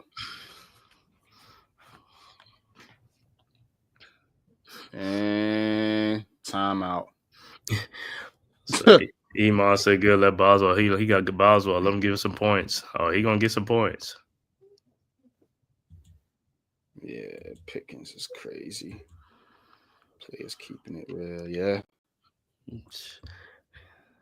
Boswell get some more points. I need T. Higgins to cook, man. Mm-hmm.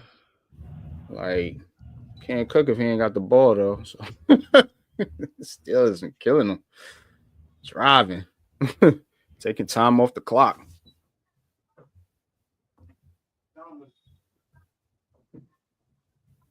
Cincinnati's still in the hunt. Pittsburgh, of course, with the division lead.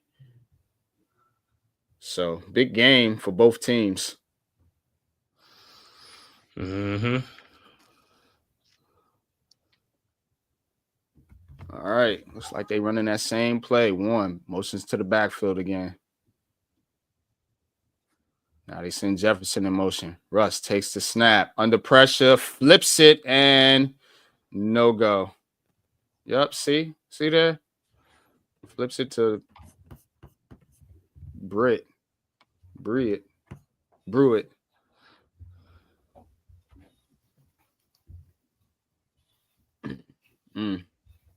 No.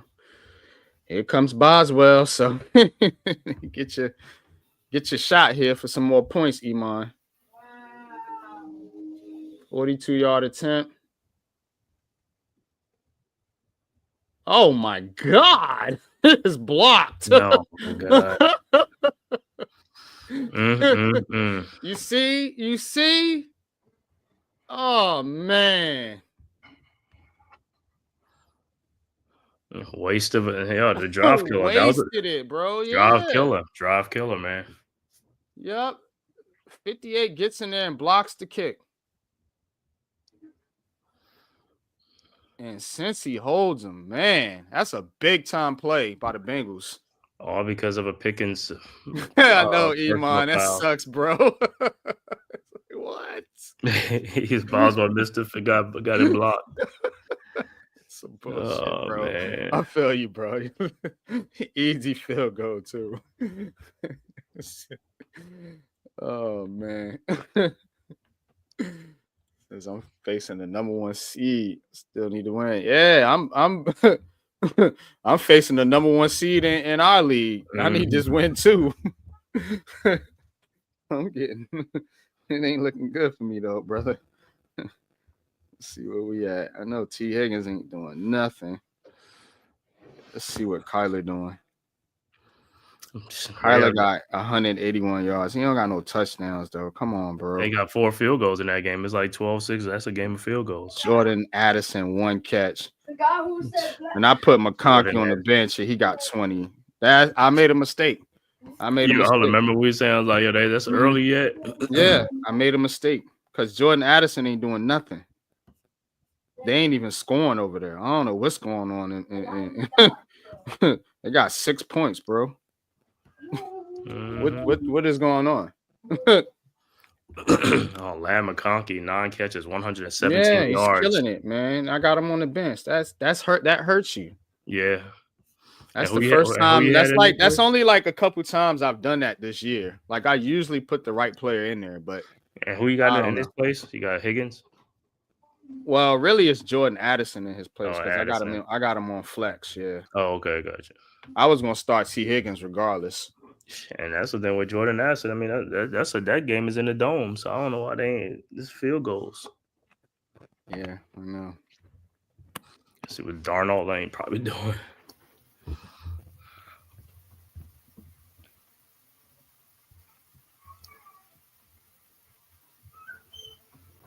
Damn, that's bullshit.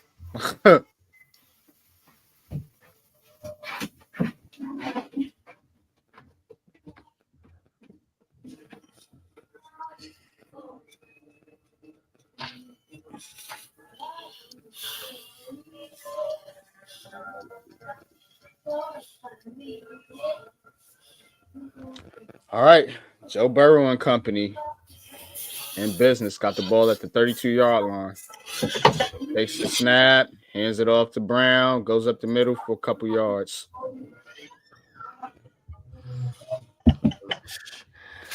That's all y'all came. Well, the Bengals got the stop they needed.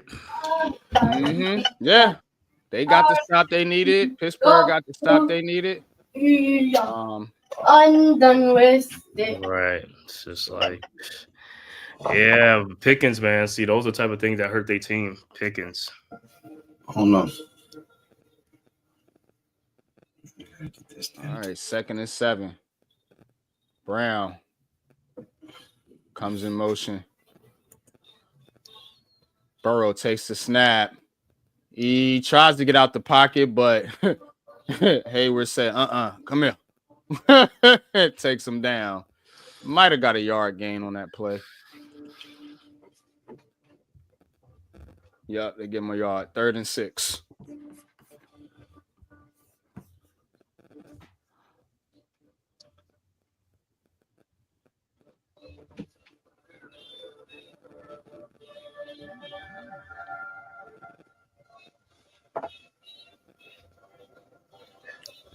All right, Joe Burrow. Chase comes in motion. Burrow takes the snap. Under pressure, quick throw, caught, and first down. Good play there. Hudson. Why is this thing doing this? Catch. Burrow took a hit, but was able to get rid of the football, and they get a first down out of it. Okay, now things are getting dicey here for Pittsburgh. They really got to get another stop here because Joe Burrow comes down and takes this lead. Now you putting your offense on his heels.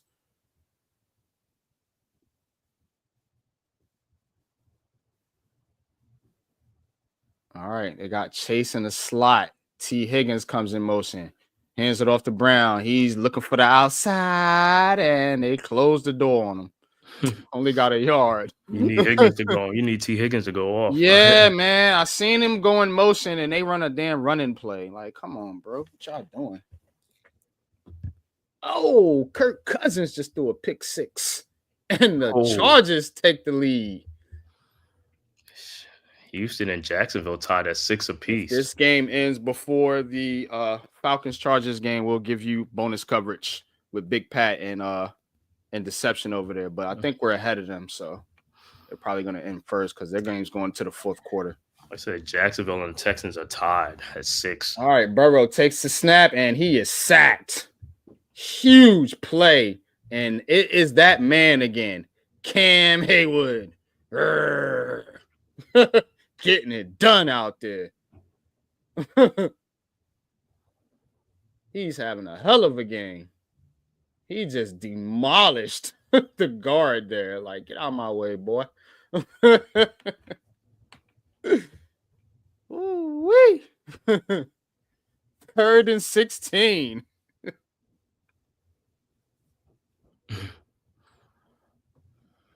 Pittsburgh, 2 sacks on the day. Burrow, false start. Yeah, this ain't looking good for the Bengals. They're going backwards. They're falling apart, yeah. Yeah. Defense still is defense. Starting to step it up. Orlando Brown with the false start. Just like you said about the Bengals offensive line, they collapse. They crumble, man. Mm-hmm. Yeah, it's a weak unit. It's the weakest unit on their team.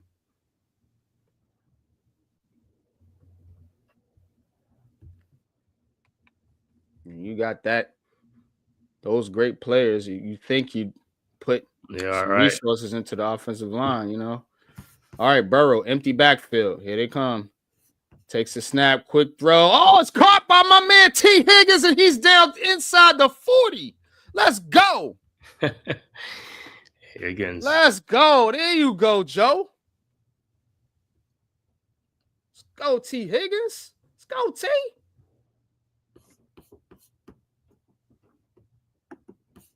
Almost fumbled. Dang, boy. But nevertheless, big play by T. Higgins, and here come the Bengals.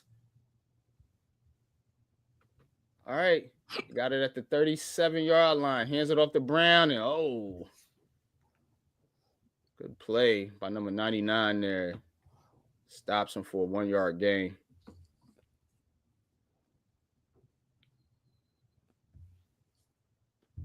Iman is going on. Yeah, no. Right. He ain't looking good, is he, Iman?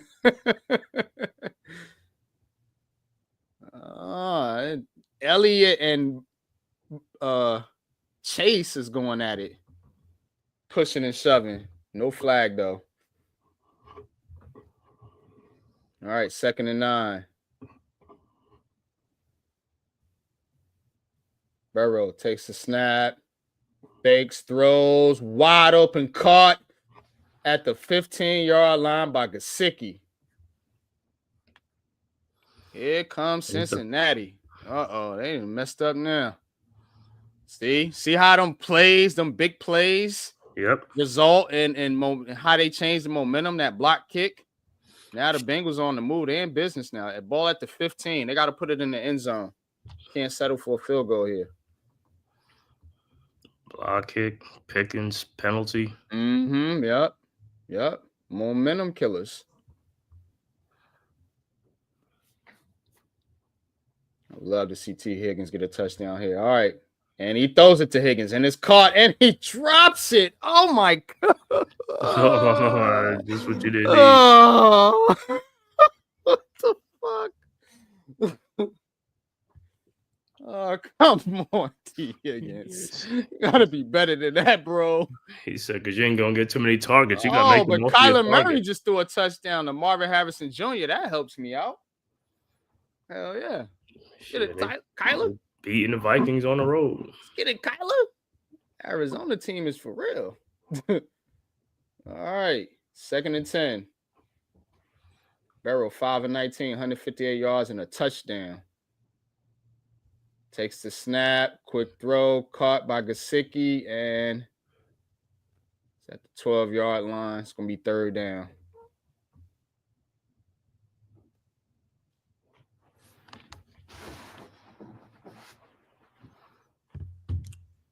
Third and 6.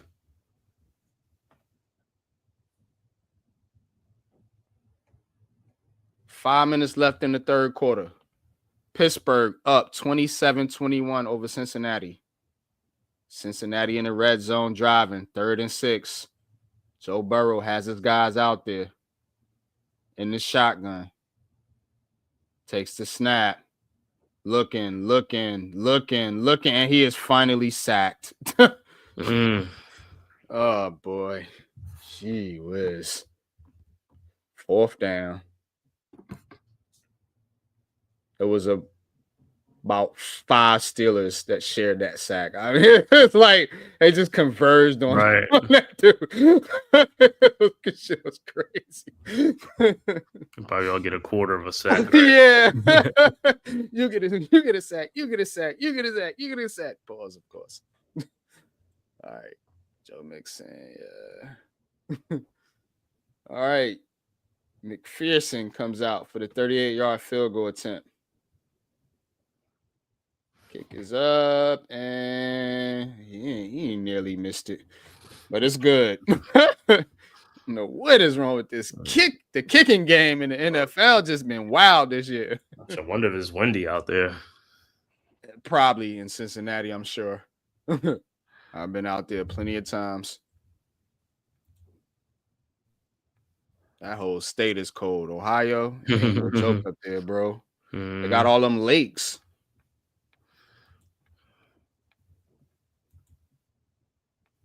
Throw it to Chase. Throw it to Higgins, man. I'm sorry. He said he said Higgins dropped it already. Chase always get to eat, man. I need Higgins to get a good game this week. Yeah. I need this week, man, because if I could beat E, I could lock up a playoff spot.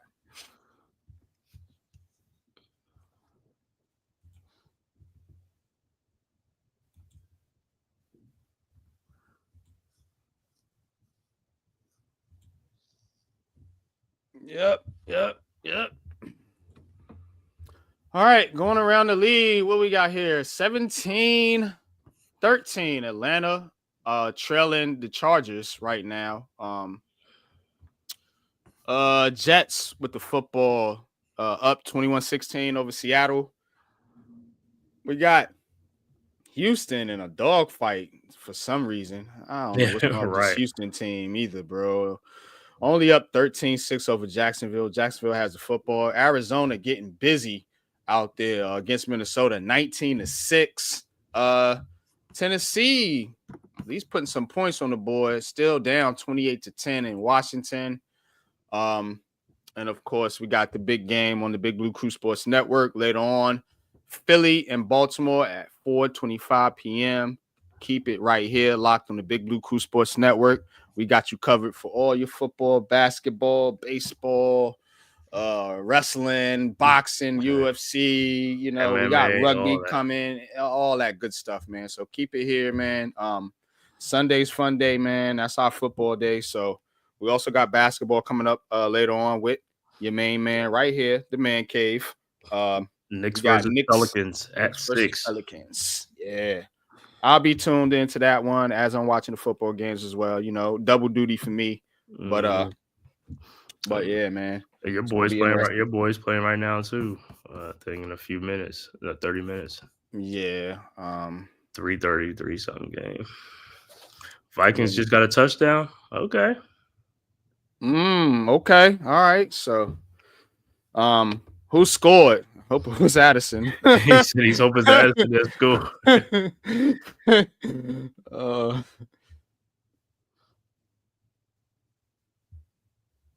All right, here comes Pittsburgh. Let's see if they can answer. Let's see if Pickens. He better not get another penalty. Yeah, they've been doing a number on He said it was Henderson. a white dude. Oh what boy, what just dude like was the it? Vikings. Yeah, it was I don't know. I gotta see what dude it was. Probably a nobody. That's how they be doing us. Probably. Let me see who Probably a scored. nobody. To Munt, whoever Munt is. Yeah, That's see what I'm saying? Jay Munt. Nobody. That's the backup tight end. All right. All right, here come the Steelers. Russ changing the play. They've been doing this a lot. Jefferson goes in motion, takes a snap, pitches to Harris to the outside, and it gets about 2 yards. He said Donald knows if Daniel Jones is right there. Yeah, put pressure on him. That's what you do, though, Iman. That's how you create competition on your roster. I like the Vikings, man. I like the Vikings strategy. You know what I'm saying? Because, don't make Sam Darnold feel comfortable. Yeah, if you mess up, we got somebody else here that could take your job. They never did that here with Daniel Jones. That's the problem, bro. They never did that. Never did that. Nope. Closest he got was Tyrod Taylor. Mm-hmm. Think about that. You know what I'm saying? It gave that dude no competition at all. Another flag on the play. Too many men on the field, Bengals. BJ Hill got caught. Well, maybe that's how they got to stop him. Look at BJ Hill trying to run off. They trying to run off. Yeah, it was me, man. Yeah, it was. Stop playing. Oh, they hate that. Coaches hate that. I know, man. It sucks.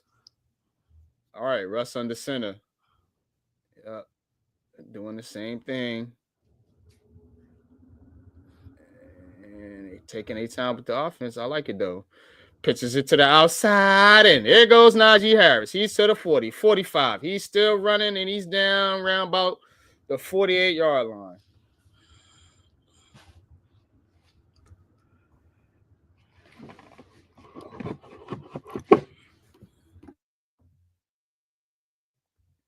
Najee Harris.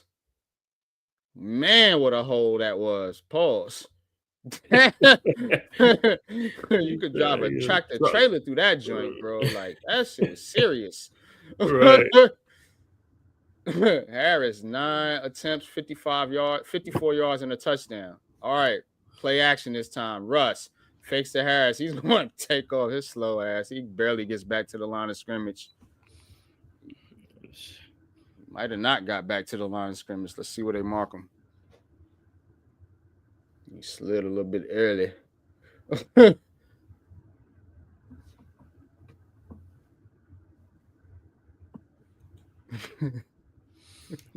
Man, I'll tell you, if the Seahawks come back and take the lead on the Jets ought to be embarrassed. Yeah, the Jets are an embarrassment. They are right there with the Giants. They just got more high-priced caliber players over there. That's all. But they were All just right. a quarterback away. Russ, quick throw, wide open, and it is caught.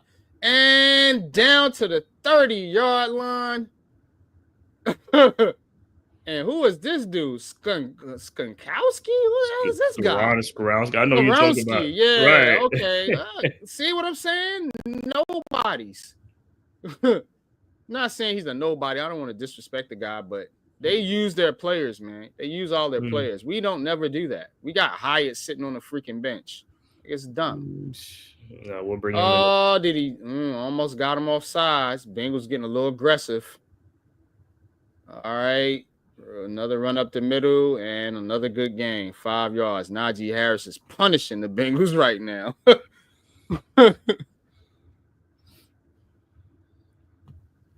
Calvin Austin, head injury. He's out. Yeah, he been taking some hits, boy. Taylor Britt put that poor kid down. 2nd and 5. 30 seconds left in the third. Russ takes the snap. Looking, throwing. Oh, wide open. It's Freiermuth, and he is in for the touchdown. Freiermuth. Throw it to Freiermuth. And he threw it to him, and he scored. When in doubt. When in doubt. Pittsburgh. 33-24, extra point pending, and Russ has been cooking, y'all. Cook, Russ, cook.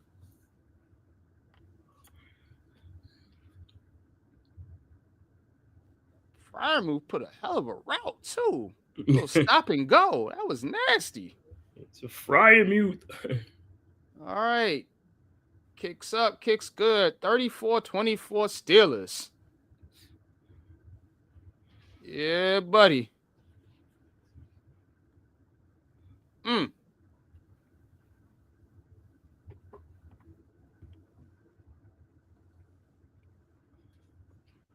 Don't firm you. Yeah,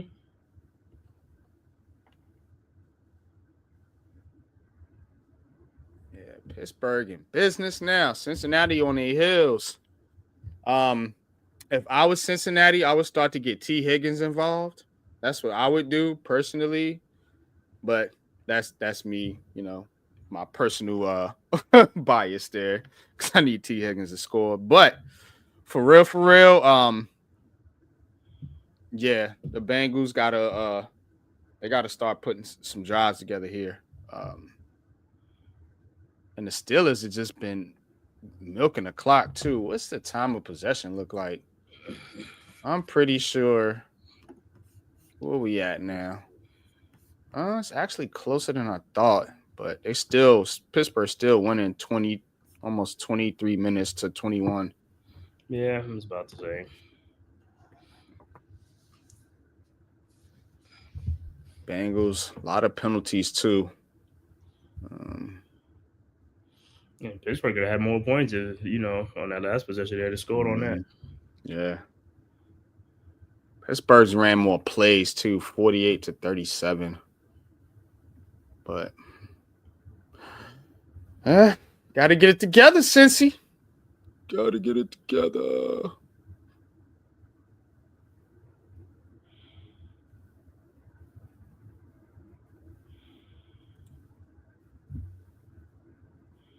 So, what if the Steelers win the Super Bowl? Wouldn't that be? Yeah. They're the type of team that can do it too. Because you know why, Iman? They got a veteran coach and a veteran quarterback. You know what I'm saying? Now, if these dumbass young players like Pickens and Porter Jr. can stop making dumb mistakes, in critical moments, you can get by with that with the Bengals because, honestly, the Bengals aren't a good team. It's kind of hard to put my finger on it. I got a couple reasons why. I don't know about this coach.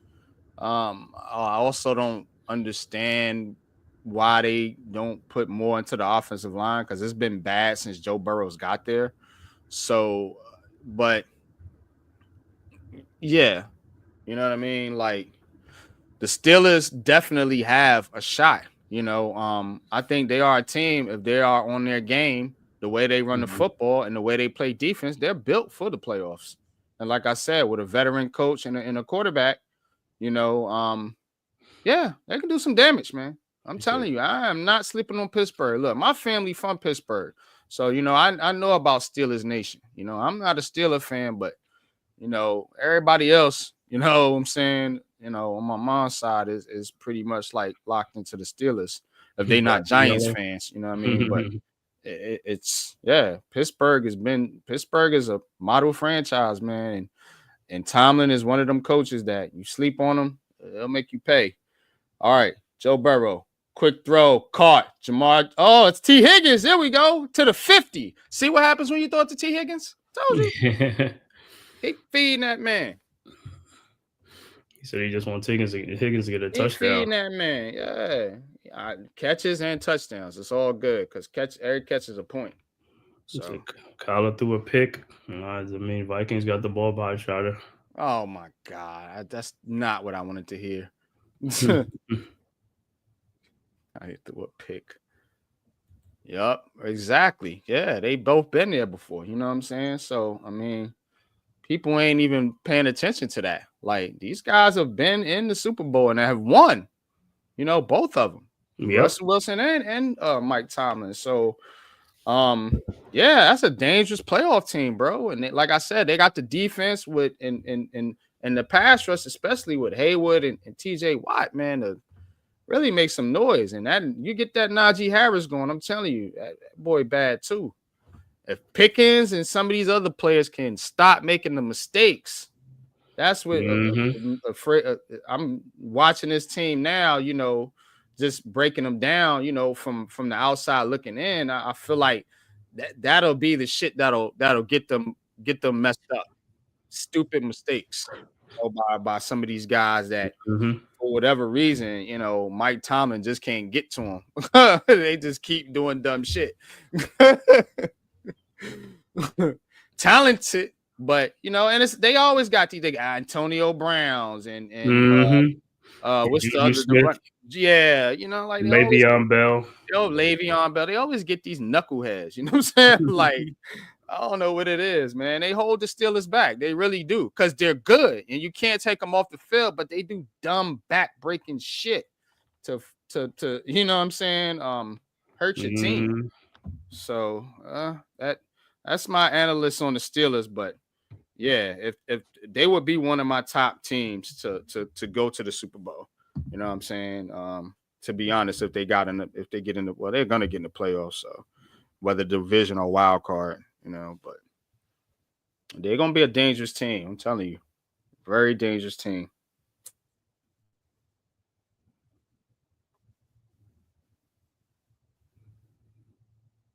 Because a team like that will give Kansas City fits.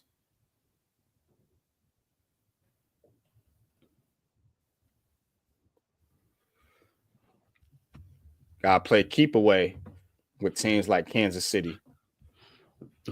Yeah, Kansas City, man, they've been winning by these one-score games. You know what I'm saying? That Raiders game Raiders, man. Says Eric Johnson, appreciate you tapping in, bro. Says if the 49ers coach is fired, will he make a good fuck yeah. Kyle Shanahan.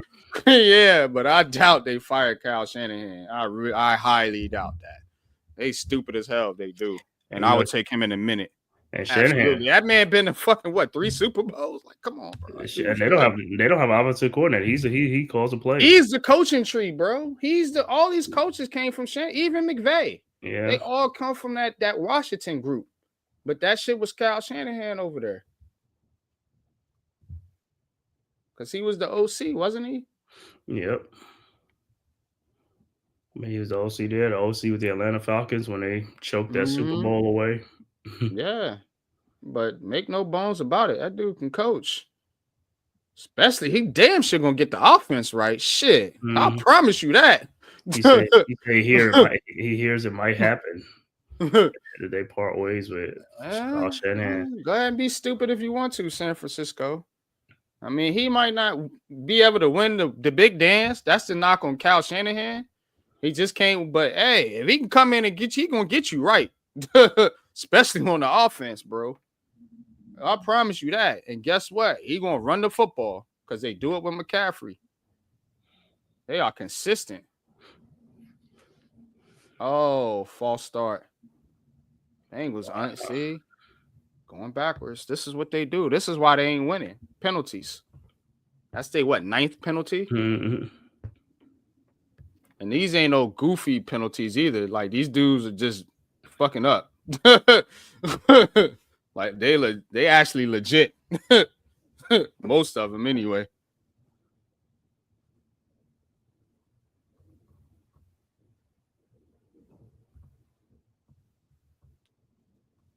And they actually averaged the second fewest in the game. Penalties. That's crazy. Yep. Today they got 9, but they only averaged. Oh, tip and it's pick. And he got chipped. It would have been a pick 6, but oh man, T. Higgins. Man, T. Higgins. Get on my damn nerves today, boy. Should pass one off his hands. Yeah. Yep. Tip pass intercepted by who was 26? Shit. What is this? I know it's not Porter's 24. Porter Jr.'s 24. Let me see.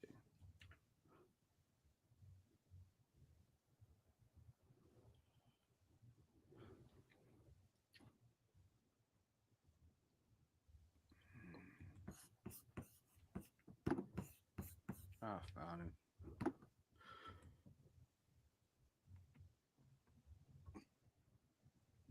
Jackson. D. Jackson. Whoever that is. What? Dante Jackson.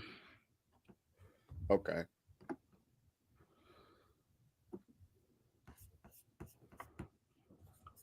Yeah, well, Steelers get a turnover. The answers I doubt. Yeah, they ain't firing Kyle Shanahan. Like I can't see that happening. They got a field goal at 21-19. Now they get closer. Their GM is John Lynch. Like, yeah. He's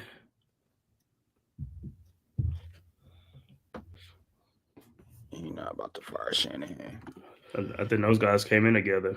Yeah, that's what I'm saying. So, or Lynch got the job and hired Shanahan.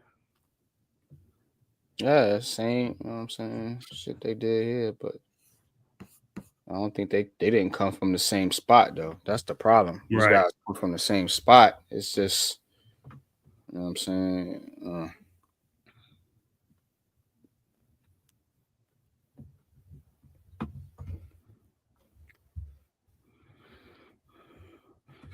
Hey, this game, the Steelers got control of the game now, man. This is theirs to lose this game. They got control. Could you imagine if you brought back Saleh as a deep coordinator? That'd be dope, bro. He's a good defensive coordinator. Yeah, no, I'm serious. That would be fly. But I just, man, that shit. That's a pipe dream. That's a longer shot than me talking about Dion. Like, I think Dion actually got a better chance at the Giants job than Kyle Shanahan. I don't think they letting Kyle Shanahan go nowhere. But if they, falter down the stretch and for whatever reason, John Mara should be on the phone immediately. You just got to know. The only thing is he's still under contract because if he is, then they want a draft pick. But hopefully, if he's a free agent, then that's the only thing now. Are they still under contract? But if they fire him, then no, he's a free agent. Yeah, but I think even if he's still under contract, because I think what was the thing with Sean Payton and stuff like that, where he resigned. Sean Payton retired. Remember? Resigned or something like that. But he was still under contract. Yeah, he retired though, so he was still under contract. Just like right now, can't nobody touch Darren Waller because he's still under contract with the Giants, even though he's retired. Yeah, because if they do, then the Giants get a pick. Yeah, something like that. Mm-hmm. And now Pittsburgh gets called for an eligible man downfield. One of their linemen. Look like 64, 54. Yeah. They declined the penalty though. For some reason, I guess. They want it to be 2nd and 10. All right. Yeah, that was on Frazier. All right, Jefferson in motion. Jefferson do a lot of motion, but never get the ball. Be running around doing all kind of extra shit, and they never throw it to him. Instead, they hand it off and they go up the middle. Jefferson's like a decoy. Yeah, that's all he does is just run around, yo. Get his He do cardio. all kind of Get his cardio. get some hella cardio in. I'll never get the football. All right, 3rd and 6. Takes a snap. Bengals in the blitz. Russ gets outside the pocket. Throws deep. Incomplete, but a flag. Probably going to get some type of PI or something down here.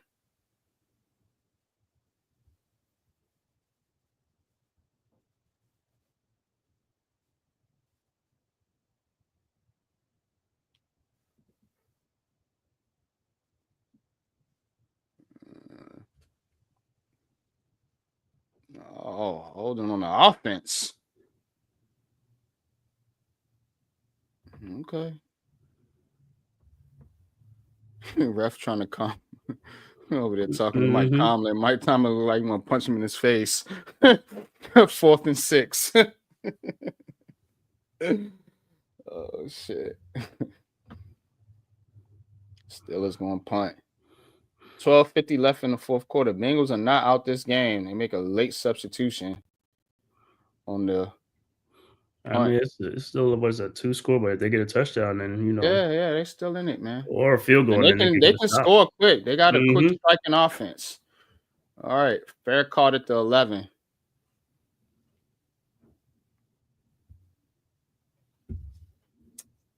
Comes Joe Cool back out there. See if they can put something together after the turnover.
All right, 34-24. Pretty good game here, man. Yeah. Pretty good game. Let's see if Joe Cool can mount a comeback here. Yeah, like you said, they are a quick strike. They could get a quick strike. And now it's just like up to their defense.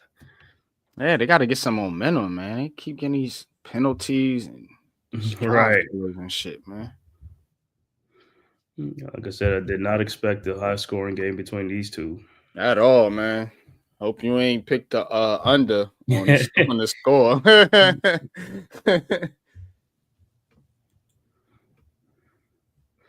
Yeah, most over and unders in the NFL be in the 40s, and some of these teams still can't get it. I'll be like, God, oh, Giants playing, I'm taking the under. Right. I'm taking the under for sure. Because they Any don't team like that playing, because they're not gonna score. They don't contribute. And the game's gonna get out of hand eventually, and it's just gonna be, run the clock out type shit. Right. But with teams like this that have potent offenses. Right. Yeah. Right. Exactly. Because they both do got good offenses. Mm-hmm. A lot of people sleep on Pittsburgh's offense, man, but they've been cooking, man, since Russ been in there. True.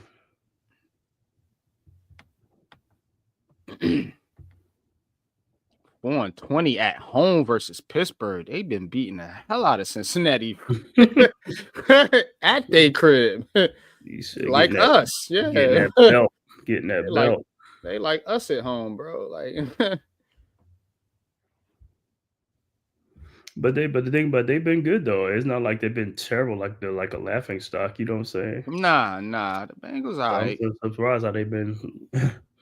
They just, like I said, they just lack what the other teams in their division got, especially Pittsburgh and Baltimore. You know, they got two great head coaches and, you know, good defenses too. All right, throws, tried to get it to Higgins and incomplete, but it's going to be a flag. Man, T. Higgins just can't get going. 35-13, Washington whooping Tennessee. Mm-hmm. Jacksonville with Mac Jones. Joey Porter Jr. again doing stupid stuff. Him and Pickens, bro. Like, dudes, man. All right. Get him on the penalty. Second of the game. He gets a lot of flag. Man, a ton. All right. They give Cincinnati a first down. Burrow pitches it to Brown. He gets to the outside. And it's a couple yards. Yeah, Porter, you can't be grabbing guys past 5 yards. He be trying to play. Come on, bro. Ridiculous shit, man. And it looked like the Commanders released their former first round DB Forbes. They released him. Oh, yeah. Emmanuel Forbes. He was trash. I don't want no part of him. So I'd rather work with Banks. He's more talented. Yeah, I mean, but I think if he clears waivers, then you could just give him a lot of prorate or anything, some little small money. All right, that's quick pass and incomplete, but another flag. Another flag figures.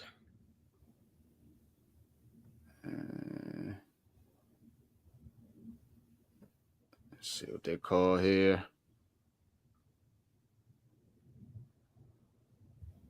Illegal formation on Pittsburgh. Penalty is declined. On Amarius Mims.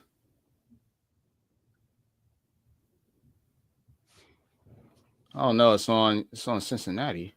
Why they say Pittsburgh? Yep, 3rd and 8. It's the problem with the Bengals. All right, Pittsburgh with a ton of players at the line of scrimmage, and they are coming. Pause. Quick throw, and it's knocked out. Oh, they're going to call a fumble? Yeah, fumble. Fumble recovery for a touchdown, Pittsburgh. Wow. Peyton Willis. Oh, my God. The Bengals just keep shooting themselves in the foot.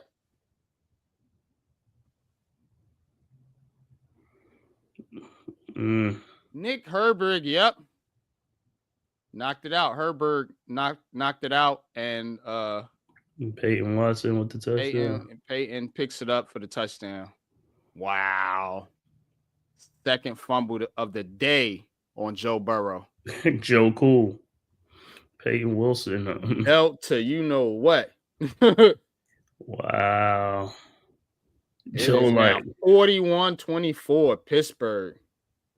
So let me see. Got around the left tackle. Whoops. Yeah, I told you their offensive line is doo-doo.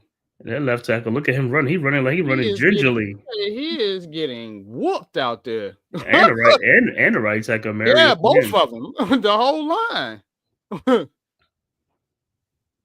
Wow. Getting beat down. At home. Bengals getting smoked at home. I mean, my God.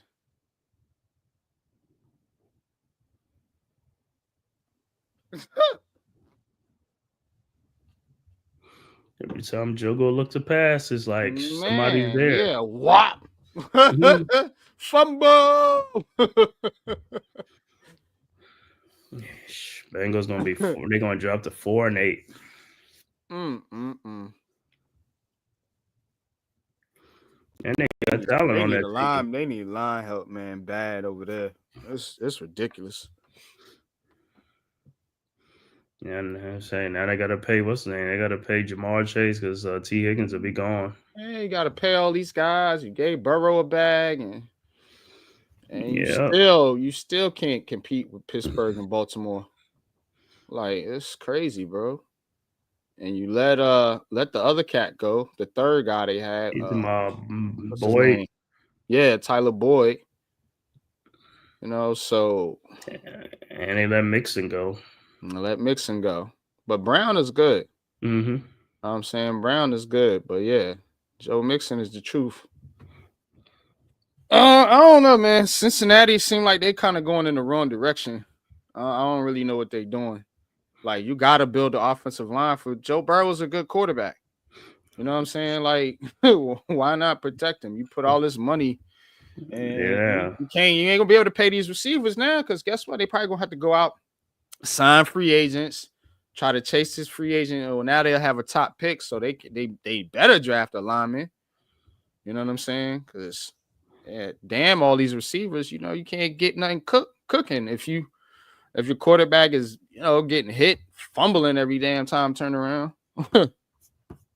But, you know, don't nobody talk about that with Joe Burrow. Nope. You know what I'm saying? It's crazy, bro. Speaking of Andrew Luck, he just became the GM of Stanford now. Andrew Luck. All these new positions now. As a GM now in college sports now. You're a GM. Daniel Smith says, the only joke who I know is Montana. Yeah. They had one good run, and they just been whack ever since.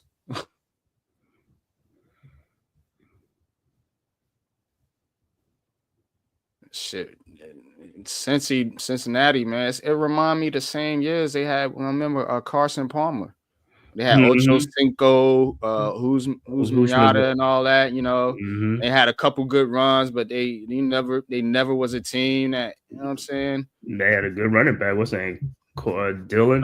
Yeah. So Corey Dillon. It's like the same thing with this squad. They always got good receivers and a good quarterback, but the rest of the team is just whack. All right, Higgins with a catch, finally.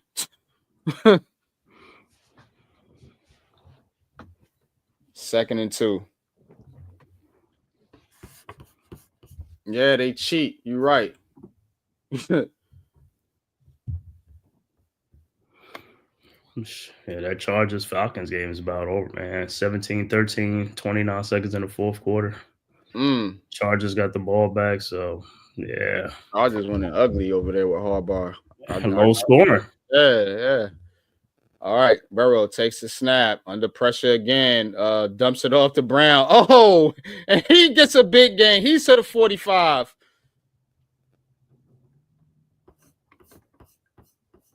Out to the 48-yard line. Chase Brown. Burrow was under pressure. Got hit. Dumped it to Brown, and then the Pittsburgh defender slipped. Was that Patrick Queen? What he was doing out there. But, all right. Here comes Joe Cool. Let's see. See. Quick score here. Right back in this game. I told you, quick striking offense. All right, Burrow takes a snap. He's going deep. Has a man caught. First down. Out of bounds. Civis.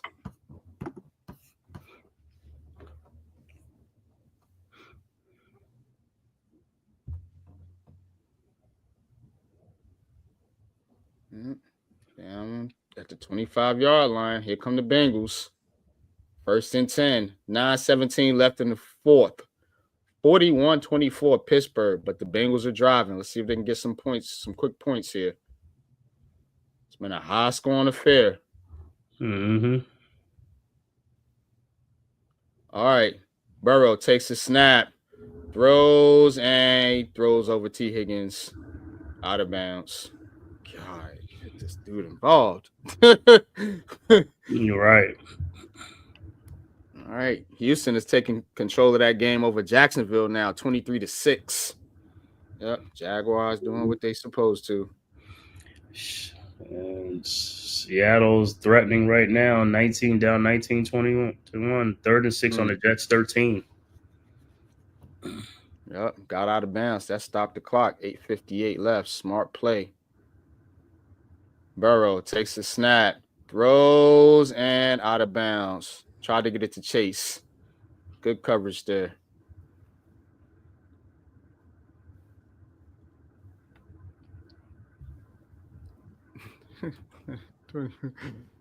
Oh, fantasy points at this point. Yeah, that's what I'm looking for.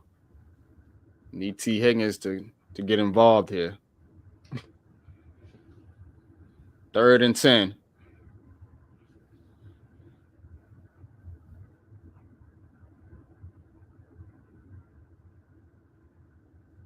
Burrow takes the snap. Yeah, that's going to be a free play.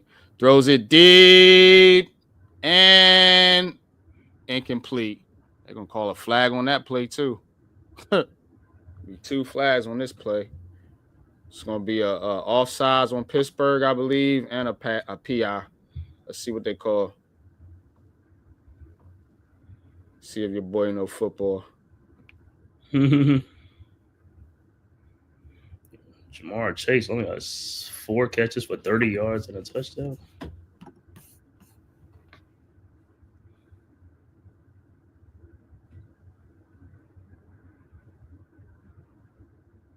Mm-hmm. Oh, that's not Porter. Fouls. Oh, that's Porter Jr. again?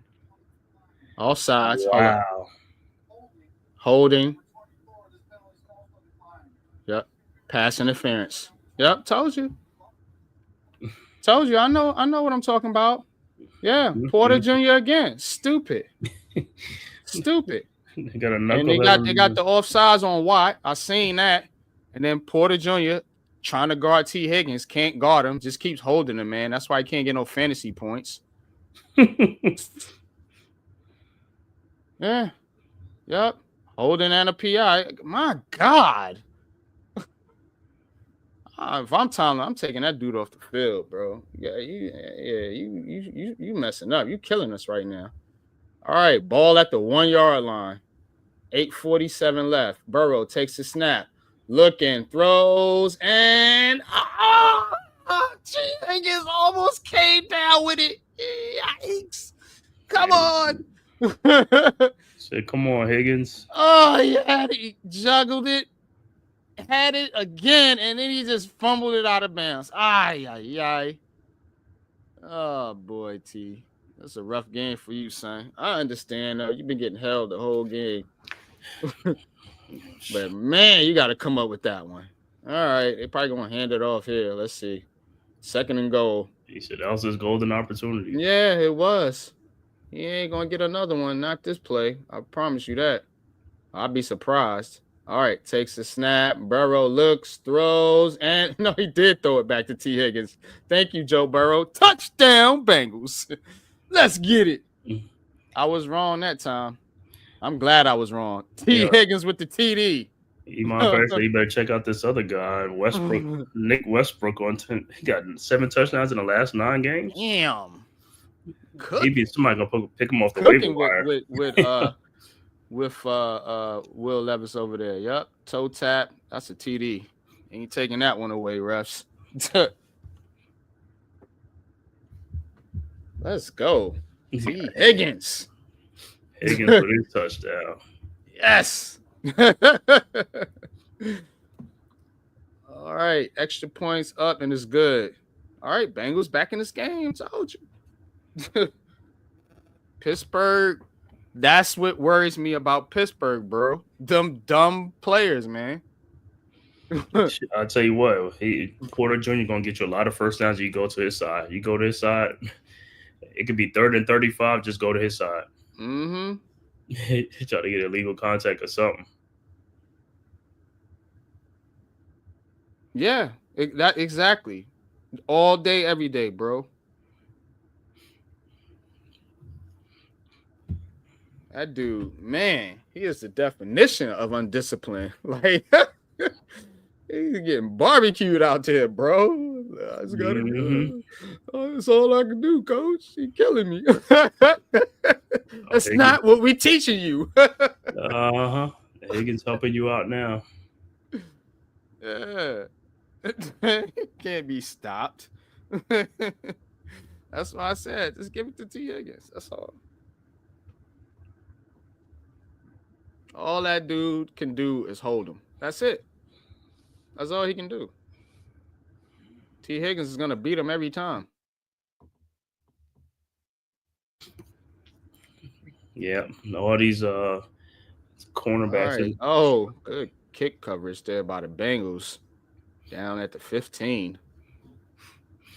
I mean, look at Sauce Gardner. He's struggling now, right? That defense ain't like the way it used to be, that front.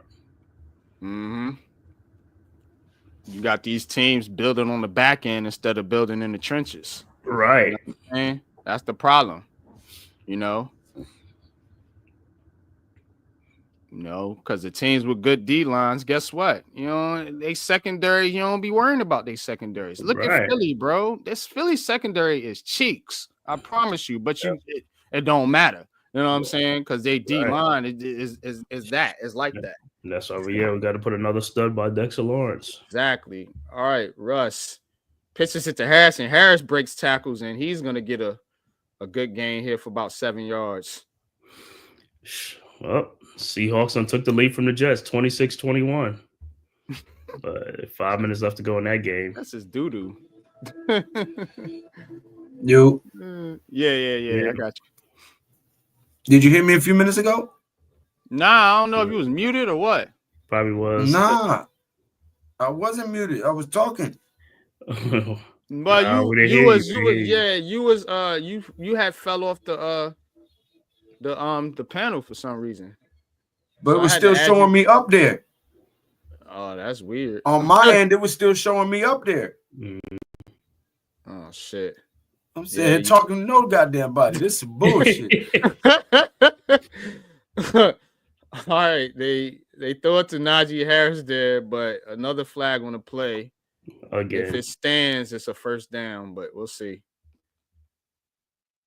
It looked like it might be on Pittsburgh. Man, that's a lot of calls in this game, man. I'm sure it's over 25 penalties have been called in this game. Yep, that's going to be a face mask on the Bengals.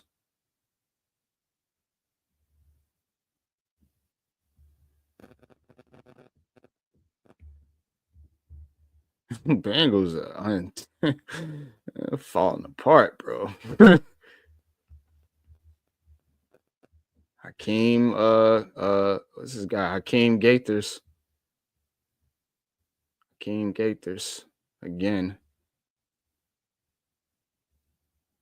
41 points, most by Pittsburgh since November 8th, 2018.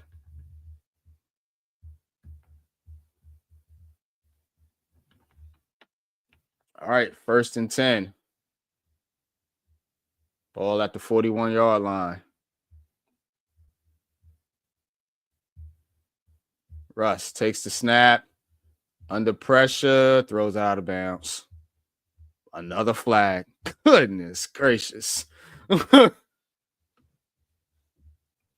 This is crazy. The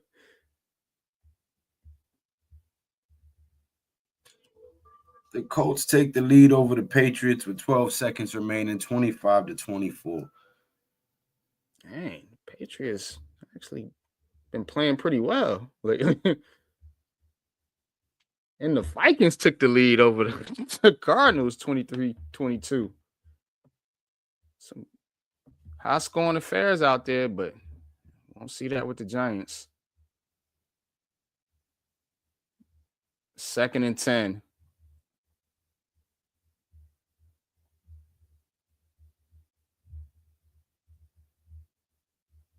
Russ hands it off to Najee Harris, and he is stopped behind the line of scrimmage. Pratt with the stop.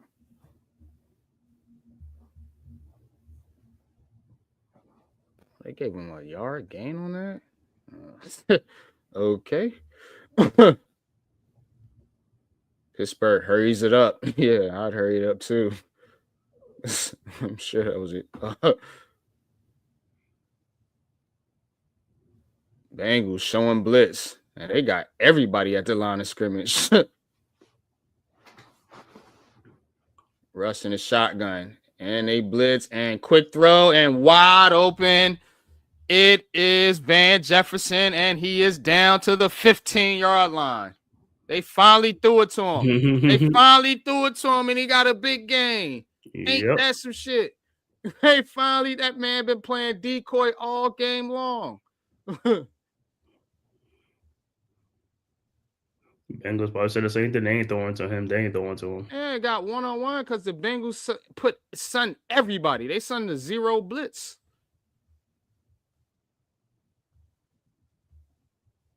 One-on-one, a speed receiver like that. Yeah, I like that matchup. You know what I'm saying?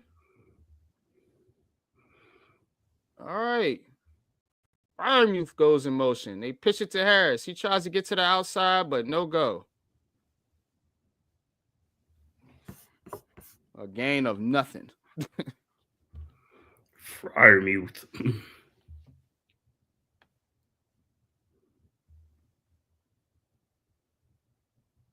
Oh, and the Bengals players down. Yeah, that's when you know it's like it's not too much physicality. It's like they letting these guys wearing chains all over the place. Back in the day, them chains have been snatched off. Right. These guys come in with chains. You know what I'm saying? Earring, all that earpiece and stuff. It's crazy, bro.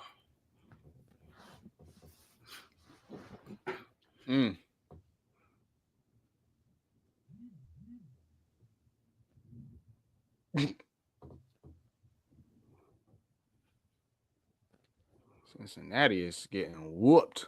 I ain't never seen the Steelers offense look like this, bro. Right.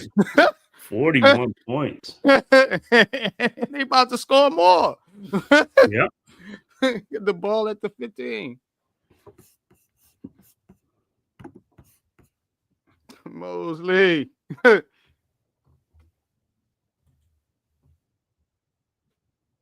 Man, that's a butt whooping. Beat down. Let's see if Aaron Rodgers could lead the comeback, right? They was up 21-7. Now they down. Yeah. Shout out to Wales.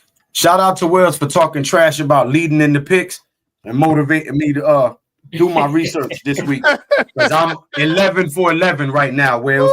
I'm coming for your ass. Pause. Oh, 11 for Damn. 11. Dang. Damn. On fire.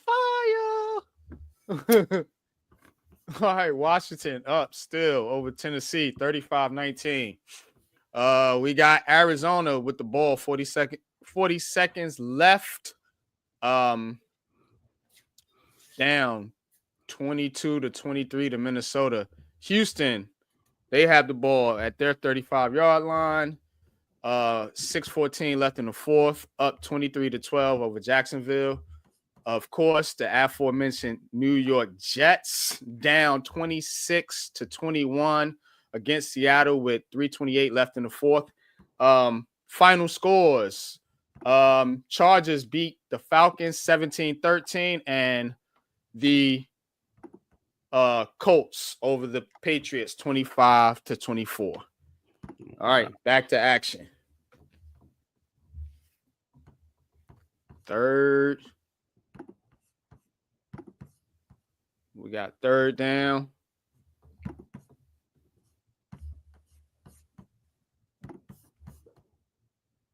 Previous play, yep. Warren stepped out of bounds. So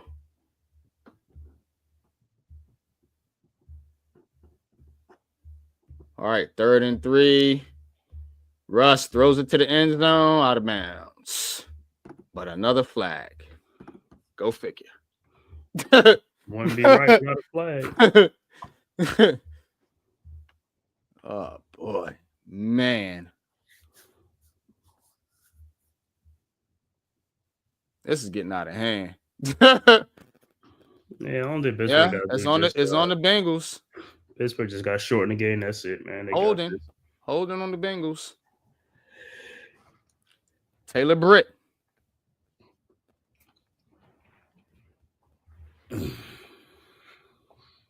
I mean, come on. I mean, every play. Just blatant, too. I mean, it's blatant. Like, they got to call it. First and goal. 11 penalties for 101 yards Cincinnati has today. All right, hand it up. Off the middle. Oh, and they are pushing Najee Harris into the end zone for a touchdown.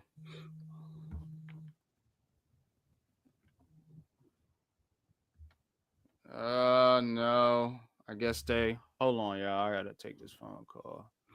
They call him. Let me see. All right, first and goal. Wilson to Najee Harris.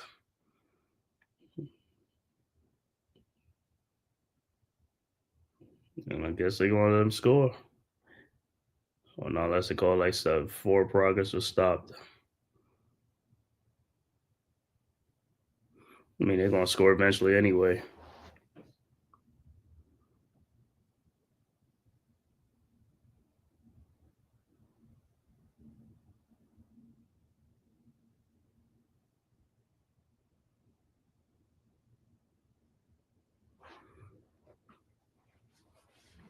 No, I guess it's like forward progress was stopped.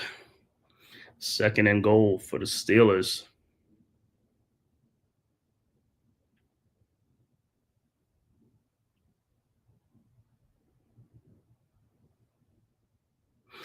All right, Wilson. No, that's like Wilson and Justin Fields is in the game. Hands off, and it is stopped.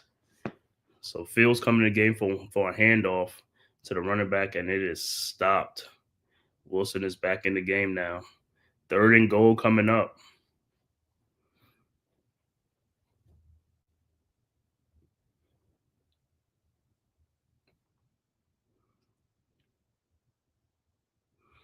So good D by the Bengals D. 2 stops, got to get another stop.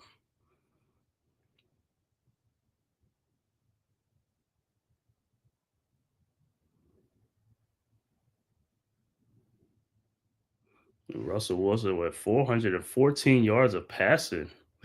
All right, third and goal. Wilson in shotgun. Ball to snaps, drops back, looking, scrambling, and he will be taken down. A loss of 2 or 3 on the play, so it'll be fourth and goal, and Steelers look like they're probably just going to settle for the field goal. 4:27 left to go. All right, I'm back. Yeah, good D by the Bengals defense. Yep. Looks like they held him there. Mm-hmm. Let's see if Boswell going to get ready. Iman going to flip his shit if he missed this one. Either that or if they decide to go for it, but I think they're going to kick the field. Nah, they kicking it. Yeah. Yeah. He gets it blocked. He really going.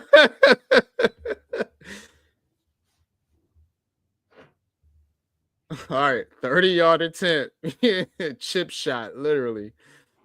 All right. And it's up. It's good. All right, Iman. You got some points there, brother. He redeemed himself, right? 44-31. Pittsburgh up over the Bengals.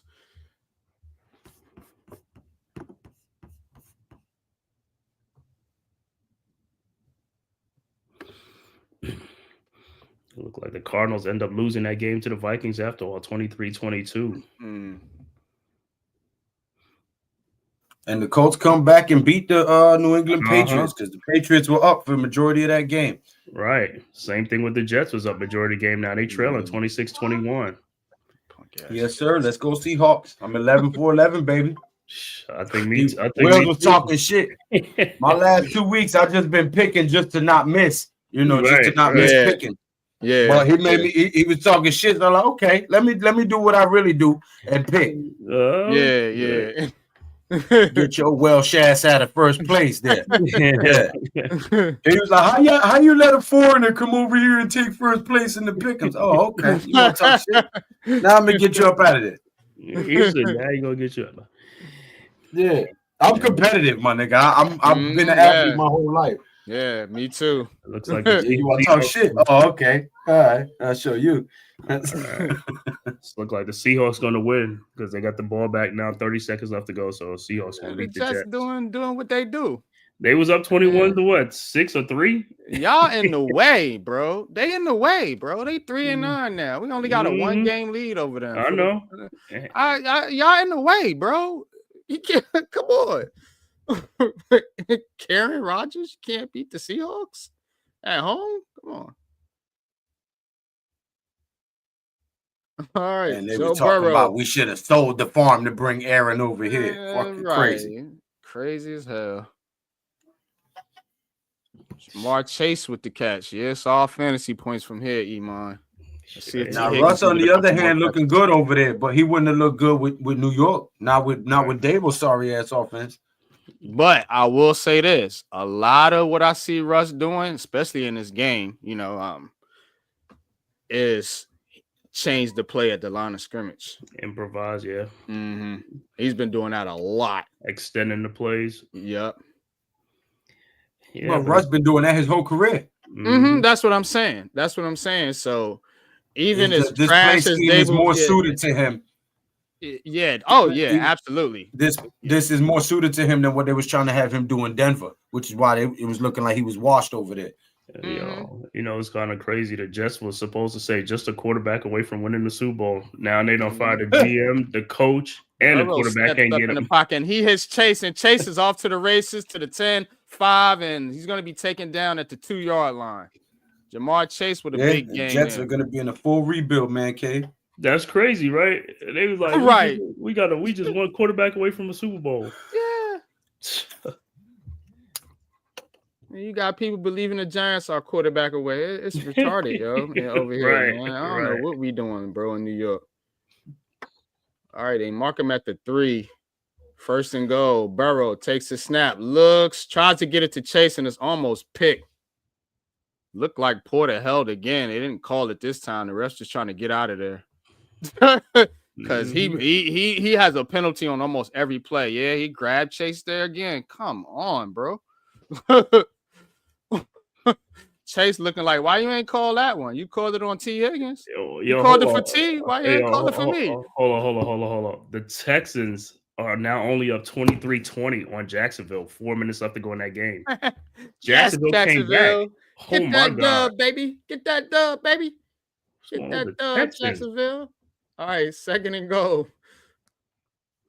Burrow takes a snap. Burrow looking, throws, and is caught for a touchdown, and another penalty comes out.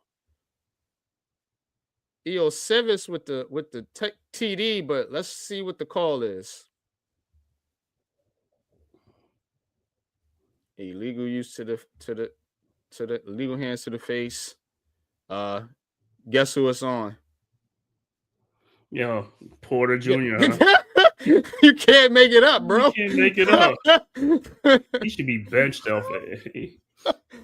If Mike Tomlin don't bench this dude, it don't matter. They scored anyway. But that's crazy. God damn, bro. All the penalties you get, and they still winning big though. That's crazy, right? They could overcome that. You know what I'm saying? Yeah, because they're a good team. We don't. We would be getting smoked right now. Right. All right, Bengals back in it. It's a one-possession game, 44-38. It's been a barn burner. Right. You picked a great game. Yeah.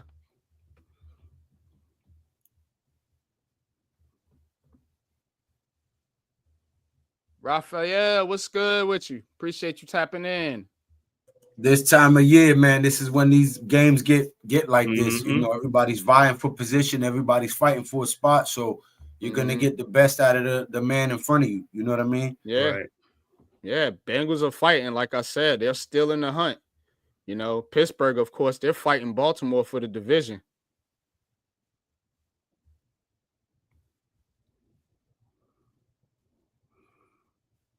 Well, let me see. The Bengals have no timeouts left. Steelers got 2, I believe.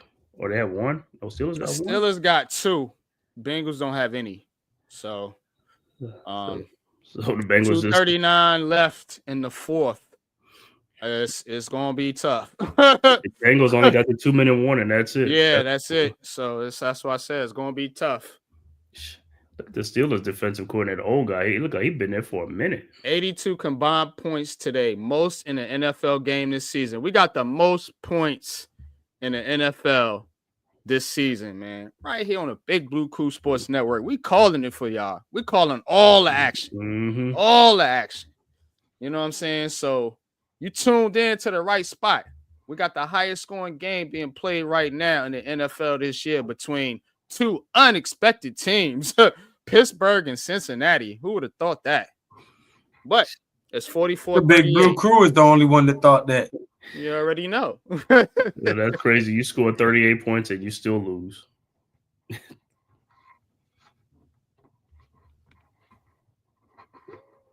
Crazy, ain't it? 38, but you give up 44. That's the problem.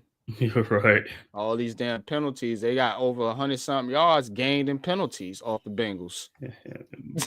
Porter You know what I'm saying? Porter Jr. Pickens trying to help you guys and still can't get. See what I'm saying? It's crazy. Oh yeah, the onside kick. Now you got to let them know. I don't know why you come up with that. You got to let them know you're gonna do an onside kick. Just let them do it. Right. I thought that was the element of the onside kick. Surprise, right? Surprise them. You know what I'm saying? Right, exactly. What's the point, bro? If you know it's coming, you know what I'm saying? It's easy to recover it. All right. Shit, everybody's ready. Should be, but these Pittsburgh Steelers, who knows? They be doing goofy stuff. All right, there's the onside kick. Oh, they recover it. 46-yard line.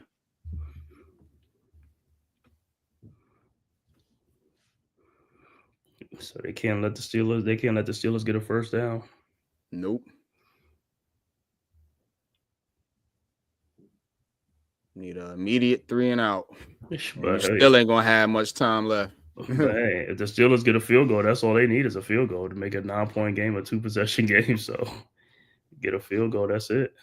That's what I'm saying. But they got to get a first down to get that, at least a first down. Way too far out here at the 46.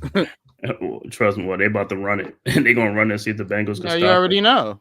Yeah. Hands it off to Najee Harris, and Harris, you're gonna get a couple. Probably gonna take this one down to the 2-minute warning. Yep. Cincinnati cannot stop the clock. It's gonna be 2nd and 7.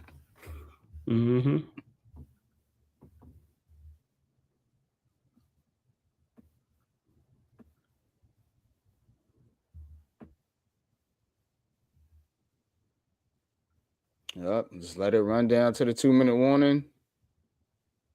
Try to get another first down. And it's over. Yep. Right. Saints would have never won a Super Bowl if they would have announced that onside kick. Facts, Iman. Right. Facts.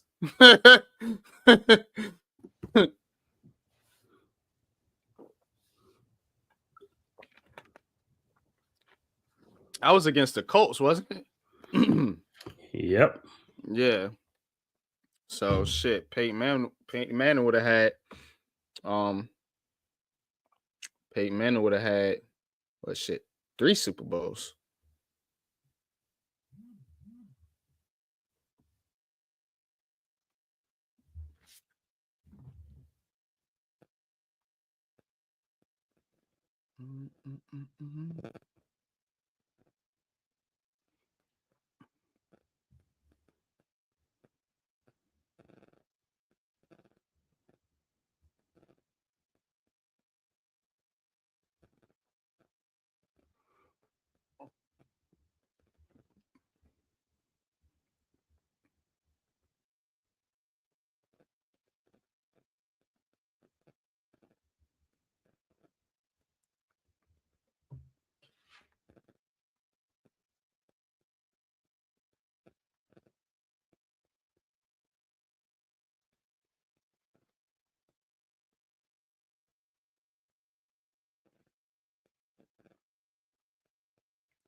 Let's see if Russell Wilson. Let's see if he could get an offsides on these guys or the hard count.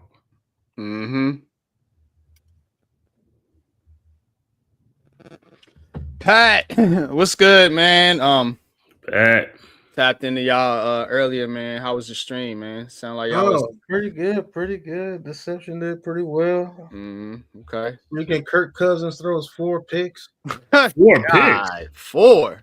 Man, that's Gee a what are you whiz. doing highlight by itself, man. That man He's like a shell on himself. Yeah, he's done, huh? Okay, here comes, I guess, Penix. We're gonna see soon. Yeah, they 6-6. So Yeah, they still top of the NFC South, so you're not gonna see Penix for this season. But I doubt if he can beat out Penix next season. I'm just sorry.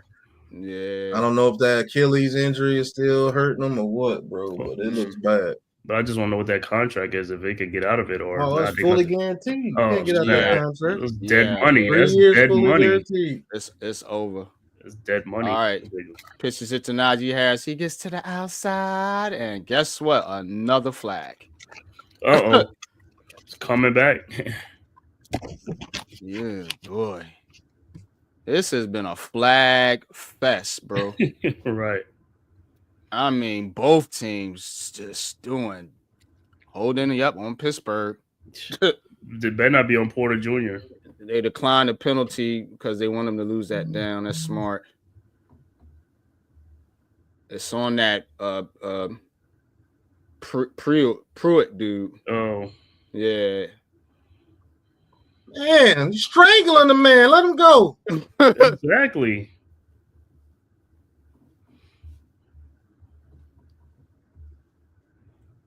All right. 3rd and 4. Pittsburgh don't pick this up. Give Joe Burrow and them another shot. Oh, they declined the penalty. Yeah. I don't know if that was smart, but okay. Of course it wasn't. Oh, they put Fields in, and Fields gets the first down.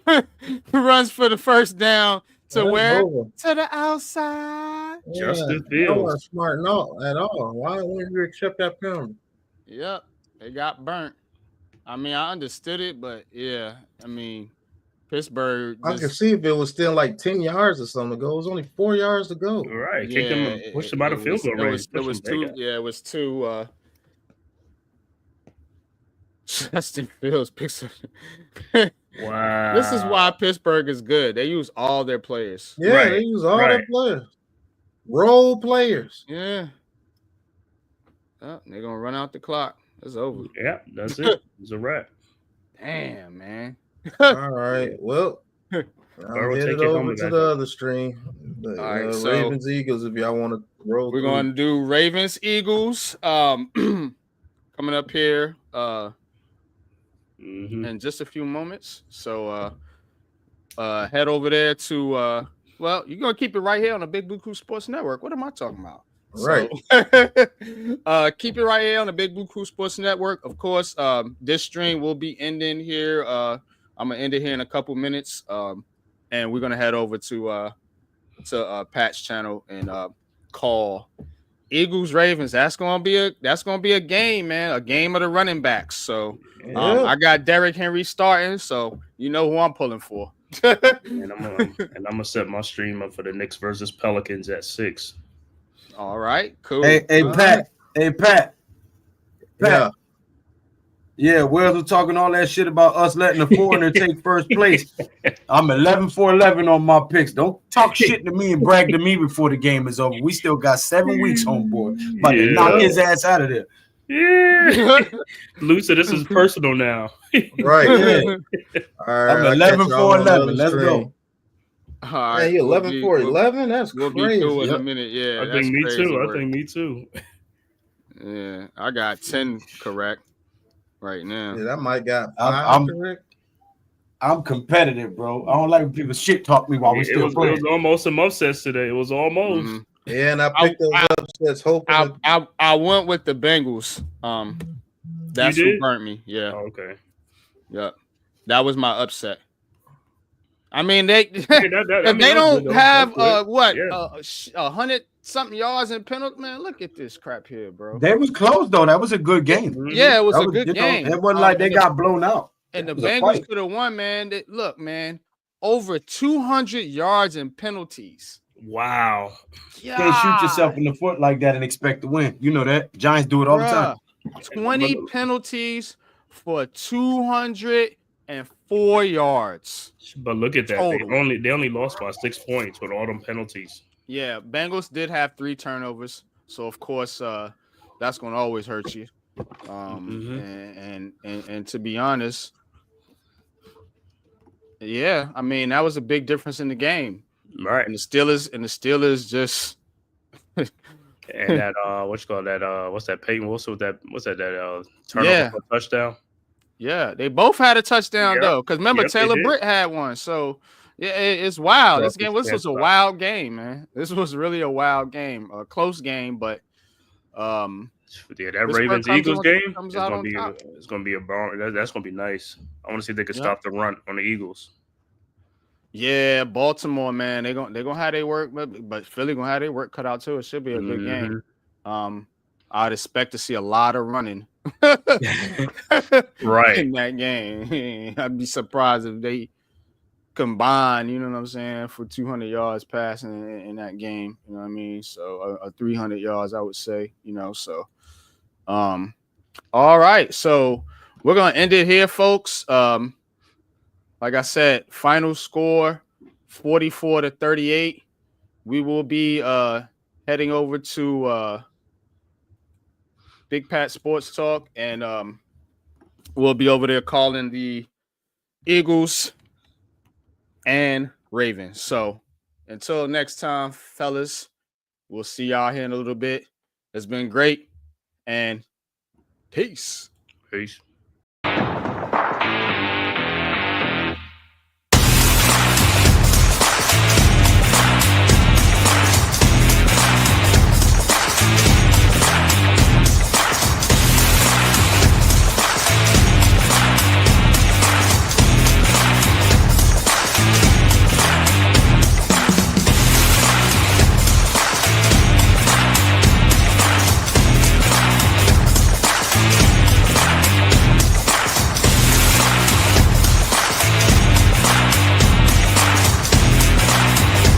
This has been a Big Blue Crew Sports Network production.